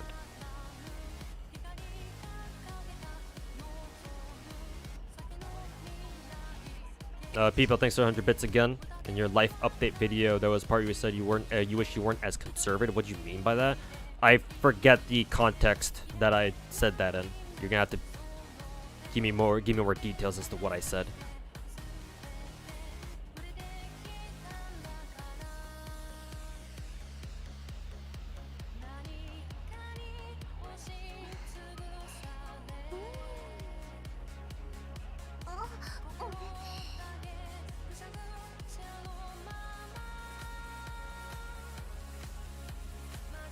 We all know this. We know this story. Yeah, the for you veterans of my chat. Yeah, for my old viewers or my my main viewers. Yeah, you already know this story. I've talked about it a couple times.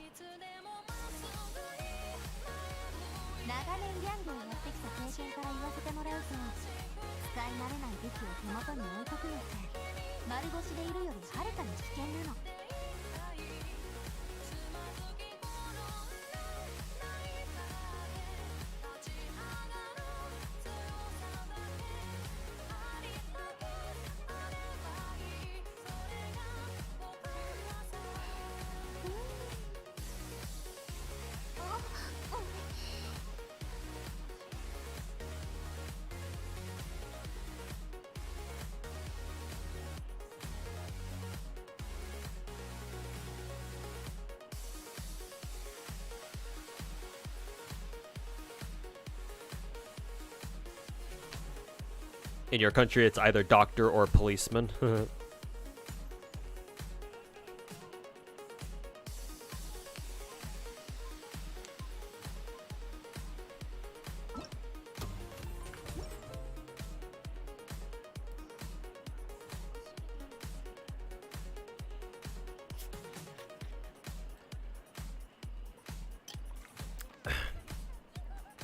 But yeah, no.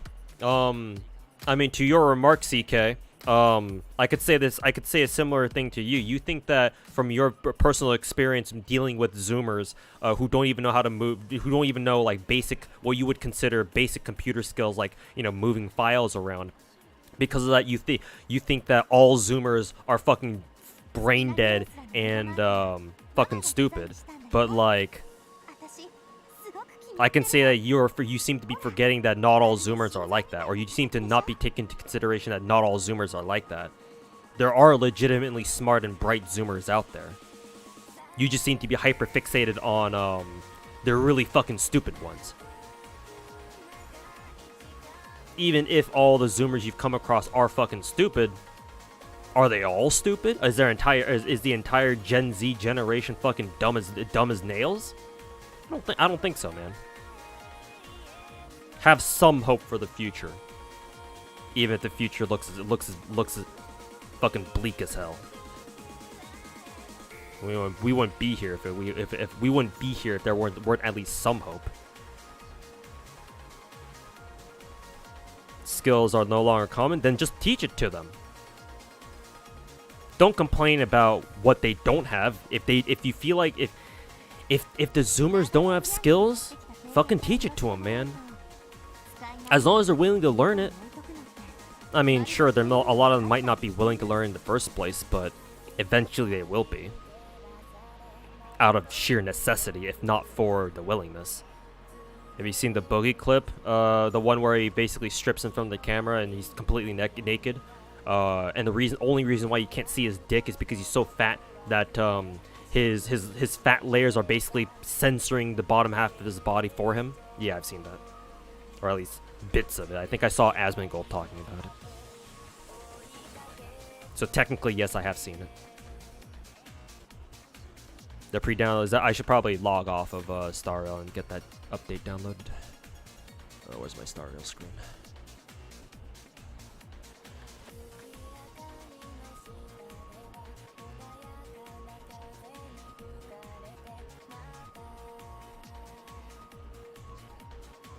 But yeah, it's kind of surprising because I'm an extremely pessimistic person for myself, but I tend to have more of an optimistic view for like things in general, like on a macro scale. Like, sure, yeah, there's a lot of dumb people out there, but you know, I do think that given enough time and willingness and motivation, well, motivation and willingness being the same thing, even dumb people can, I wouldn't say become smart, but at least become less dumb.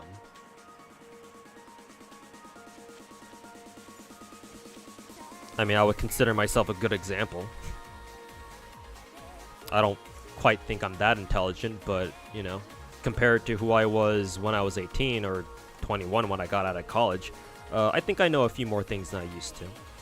Certainly my attitude has changed quite a bit.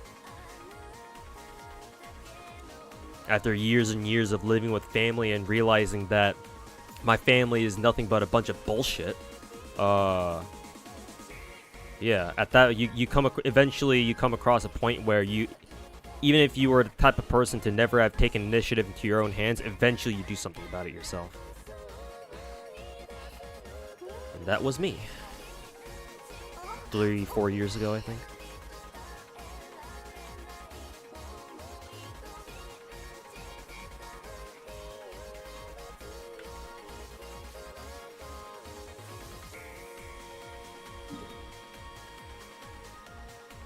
Blizzard Destroyer domain is actual AIDS. Which one was that again? Blizzard Destroyer. Oh, this one. Yeah, this can be kind of a bitch to farm because they're all cryo characters. They're all cryo enemies, right? Yeah. Try to bring Bennett. Bennett is your best friend here.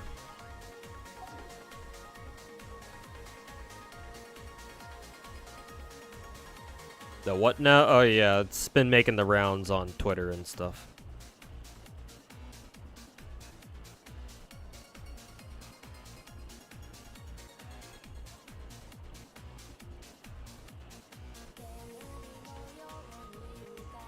Maybe it's all about mental balance. Well, I can tell you that people tend to focus on the negative things because in generally speaking, people have much stronger opinions when they talk about something that they don't like as opposed to something that they do like. It's just a natural human thing to do.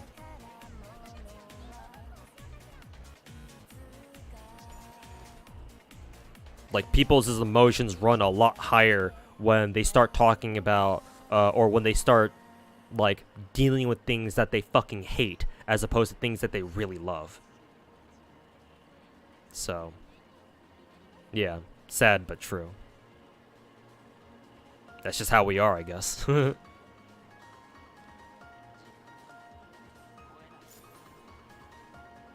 Why farm Strayer when you can strongbox it? Maybe you can still, if you really need Strayer pieces, you can both farm the domain and strongbox it, but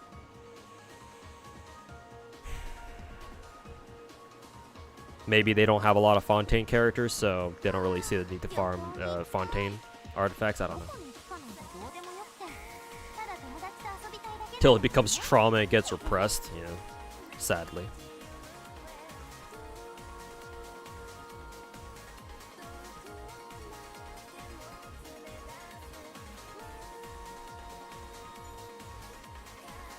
Plenty of domains. You're glad you don't have to actually farm yourself. Yeah, true.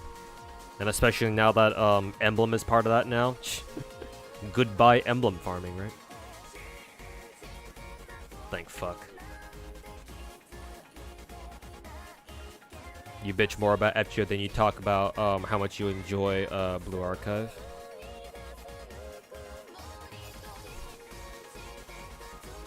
What do I do for a living? Not much of a living. Currently I have a seasonal temp job that will probably end in around mid-January if I don't get like relocate myself to like another shift.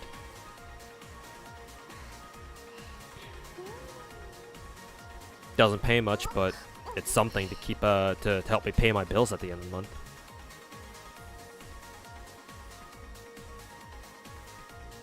Well, it's about the hunter set now.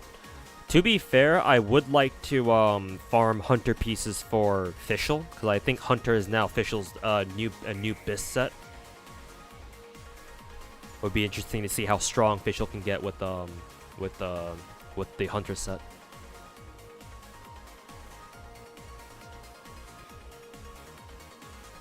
Just to add Sumeru strong artifacts to strongbox and you're all set.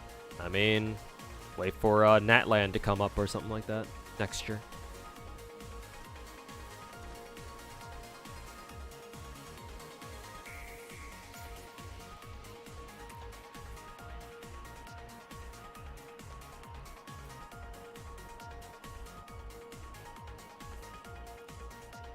Oh, there's the update.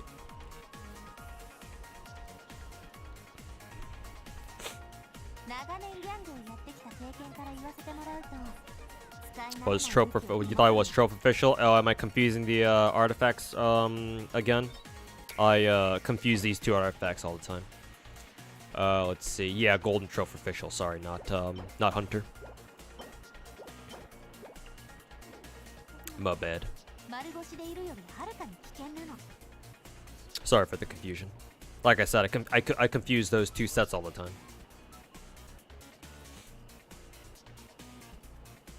So yeah, the golden trope set for Fischl. The one that boosts elemental skill damage.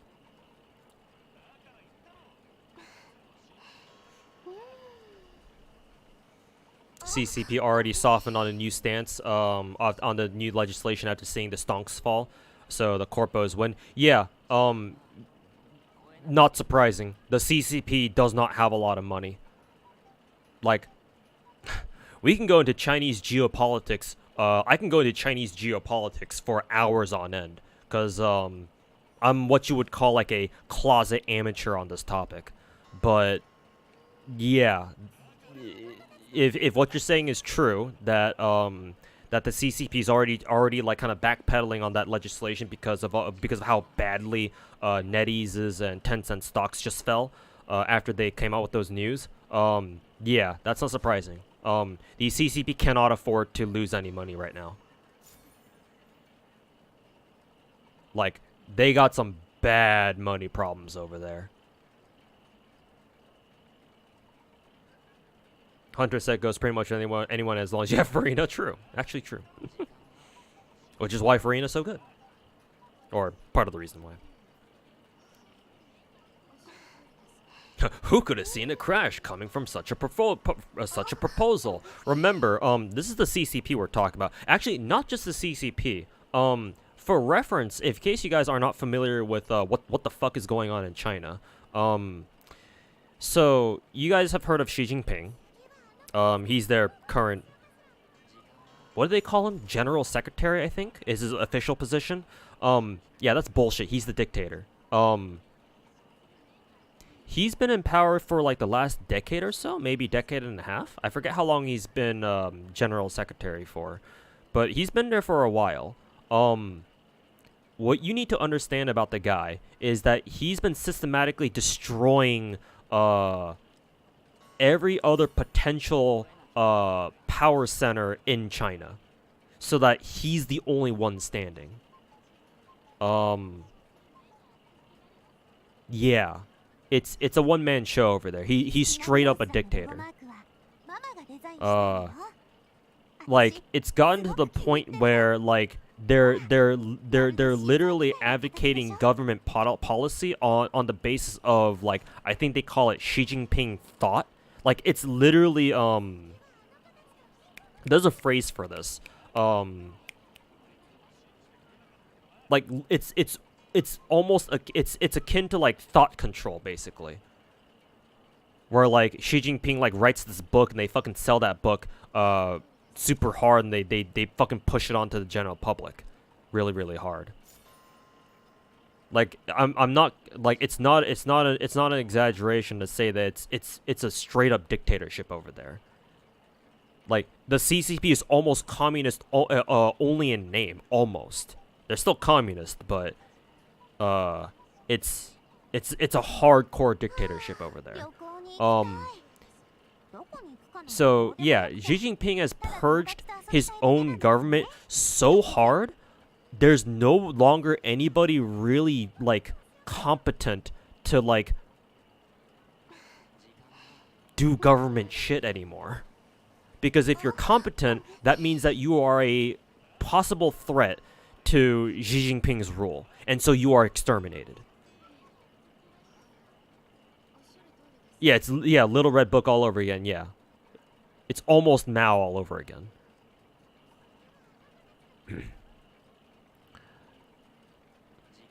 All right, catch you later, Cottony. Thanks for hanging out, man. The only true communist country left is probably Vietnam. You're probably not wrong, but even Vietnam's been like slowly they've been slowly opening up too. I mean, hey, the U.S. is trying to pursue better economic relations with Vietnam, for the sake of what is it? For the sake of counterbalancing China's influence in the region.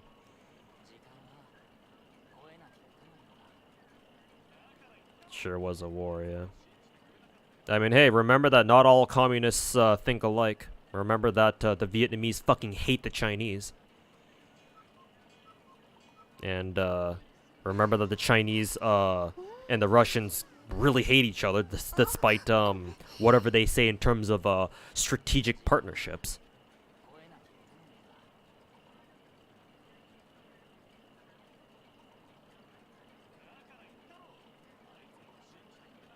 You don't hate the Chinese? I don't mean in terms of the people.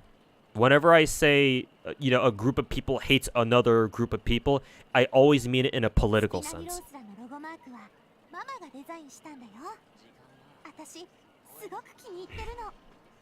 Like, for example, I have nothing against the Chinese people, but I don't like the CCP.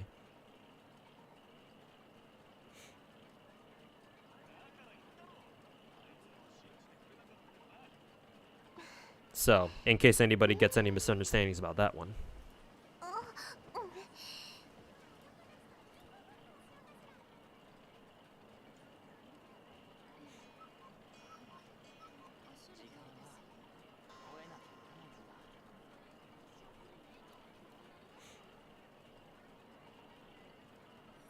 Also, the music stopped.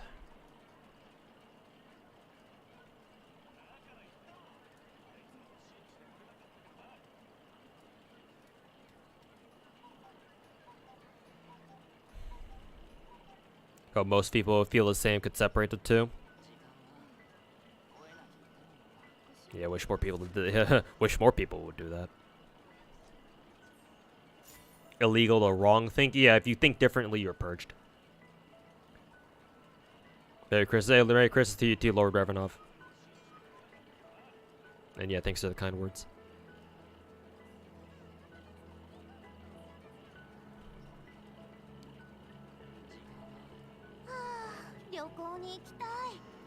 So yeah, long story short, the CCP, the reason why they've backpedaled on their legislation is because clearly they were not capable of foreseeing the consequences of that legislation that they made. They're like, oh my god, what could have happened? We tried to restrict the company's way of making money, and their stonks fell. How could this have happened? All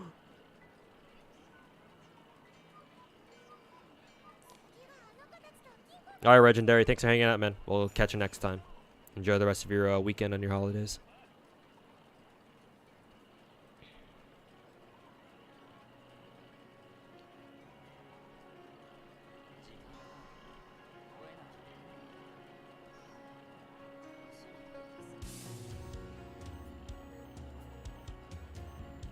Yeah, exactly. How could this have happened? Clueless.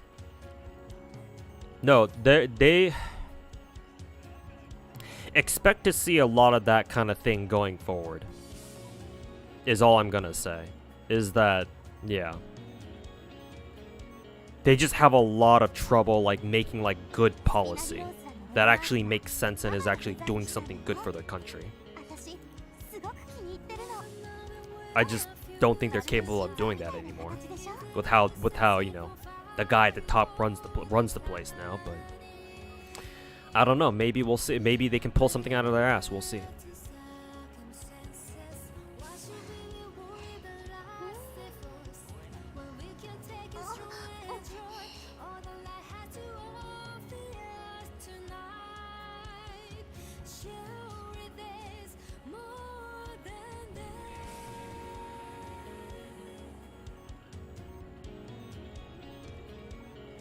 Has to benefit the CCP first and the public second. Yep. Party before country. That kind of thing.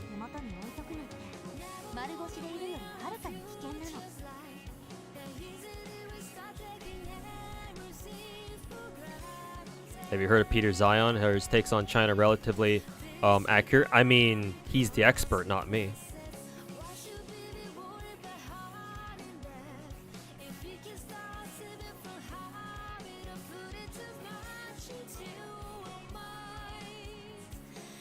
Like, so far, his takes are pretty accurate. Like, triangulating like news that I see coming out of China, and then whatever and the things that he said about the country, he's on the mark about most things. There's still things that I don't quite agree with him on, that I think are kind of off the mark, and kind of bad takes, but as far as China's involved, yeah, I think most of his analyses are fairly accurate, yeah. And we have evidence to support that that comes out of China every now and then, yeah.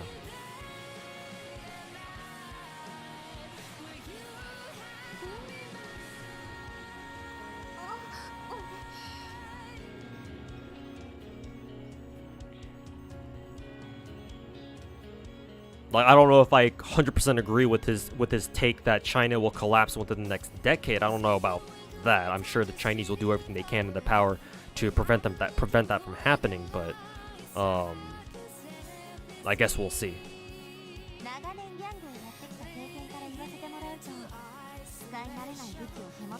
Bold claims for sure, but he is at least on the right track.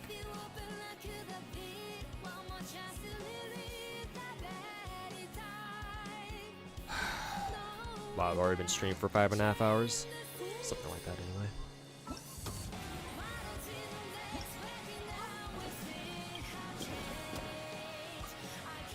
Oh, excuse me. Next one is available. Next, the final notes for the event are unlocked in 2 days, okay. 28 days till China collapses. Yeah. It's from that one business basics channel, right? Yeah.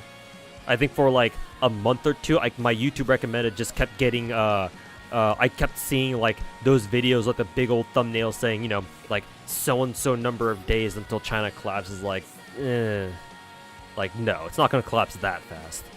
Eventually, but, you know, it's gonna take a while.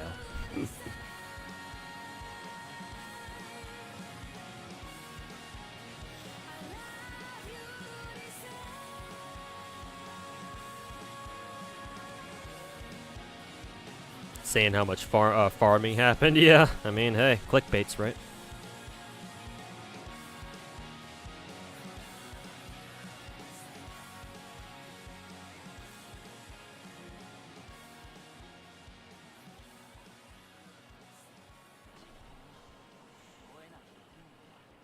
Unless they do some extreme massive fuck up that somehow angers the entirety of the population. Don't see how they're gonna collapse anytime soon.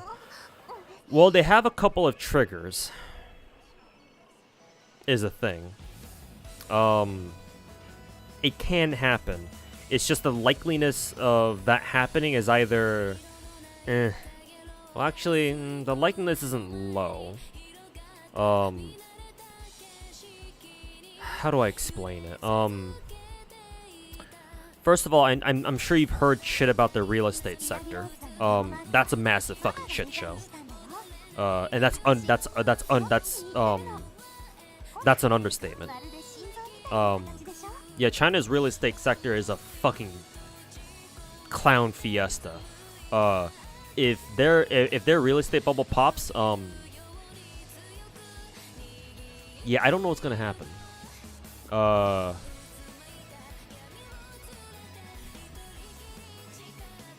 The other trigger point is China's dependence on energy. China imports a lot of imports the vast majority of its energy. It produces like stuff like coal at home, I think, but it's not nearly enough to run the entire country. They have to import oil, most if not all their oil from like the Middle East. If their economic lifelines of their tankers going to China is cut off for whatever reason, oh, they're fucked. Yeah, that's bad. I think there's like one or two other like major trigger points where like they could potentially cause a fucking meltdown in the country, but those two I know off the top of my head.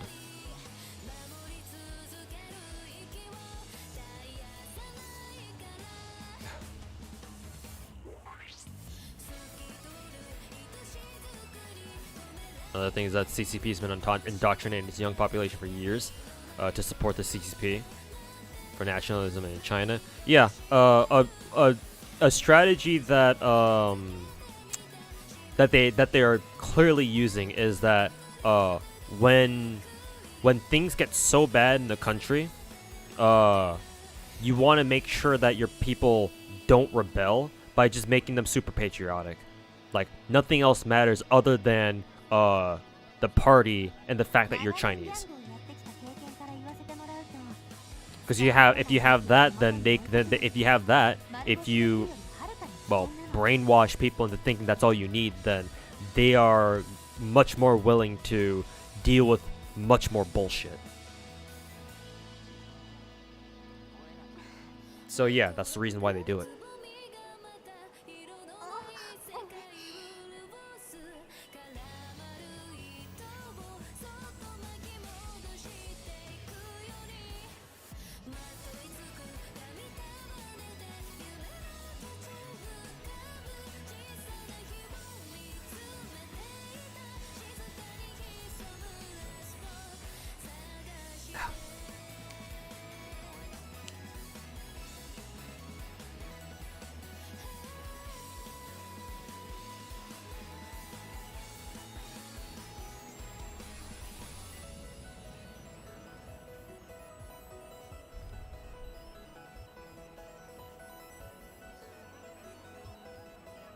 But yeah, shit's fucked.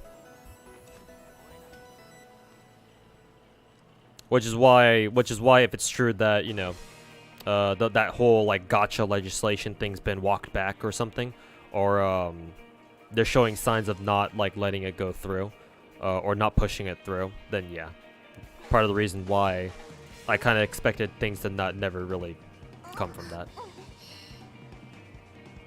So yeah, not too worried about it.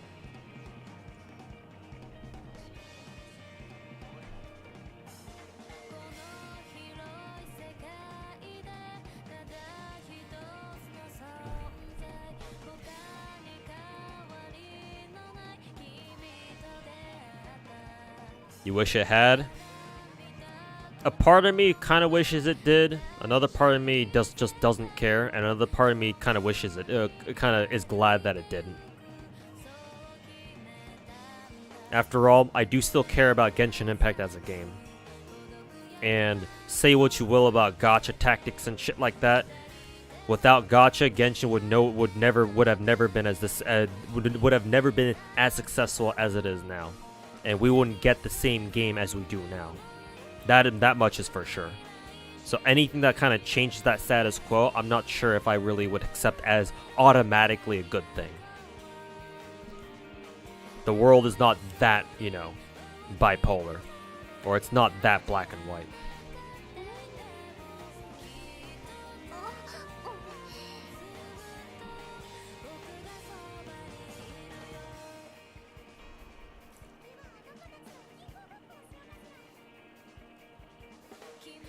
So.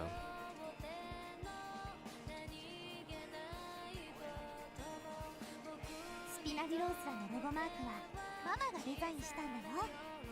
私すごく気に入ってるの。ほら、まるで心臓みたいな形でしょ。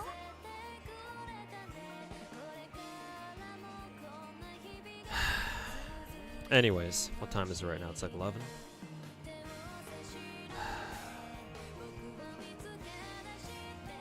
Still don't have any better pieces for Navia, even after dumping how much condensed resin?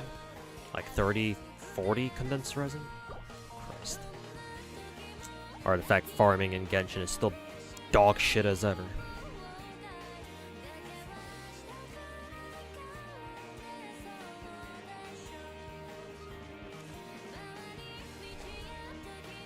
Think of all the money you could have saved by not playing Gacha. Yeah, I mean, hey, if I never got as addicted to Gacha games as I did, yeah, I wouldn't be sitting here bitching about how little money that I have. That's for sure.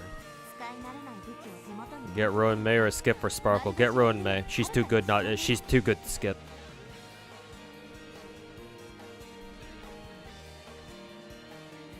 When you have a character who literally buffs your team's toughness break efficiency, yeah, that character is guaranteed to be broken.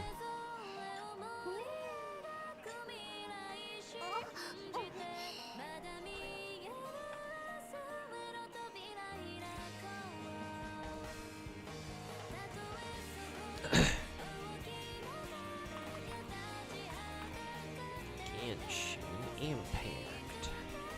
スピナディロースラのロゴマークはママがデザインしたんだよ。私すごく気に入ってるの。ほら、まるで心臓みたいな形でしょ。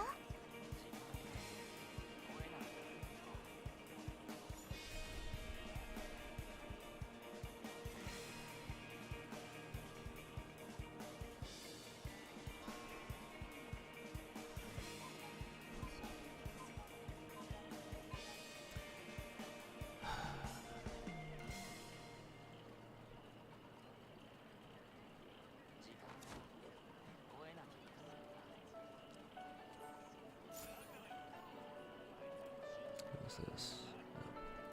Alright, chat, enough of me stalling. I'm going to end the stream there, and I'm going to go chill and work on videos in the work on some YouTube videos in the meantime. So, thanks for hanging out, boys. Thanks for hanging out and just chatting with me about just random bullshit. I'll probably be back to grind more Navia artifacts in a future stream, because I still do want to use some more condensed resin to or some more frag resin to try to get some better pieces for Navia. I'll decide if I want to roll for Verdict or not, her weapon. I really want to, but I'm gonna see if it's okay for me to do that first, though. But I'll let you guys know. Anyways, let me send you guys over to Ruby. streaming Genshin right now. So, but yeah, thanks for watching. Thanks for watching, boys. Thanks for hanging out, and appreciate you guys sticking around and talking to me again about just random dumb shit. So, we'll see you guys later, and yeah, take care. Enjoy your holidays, boys. Peace.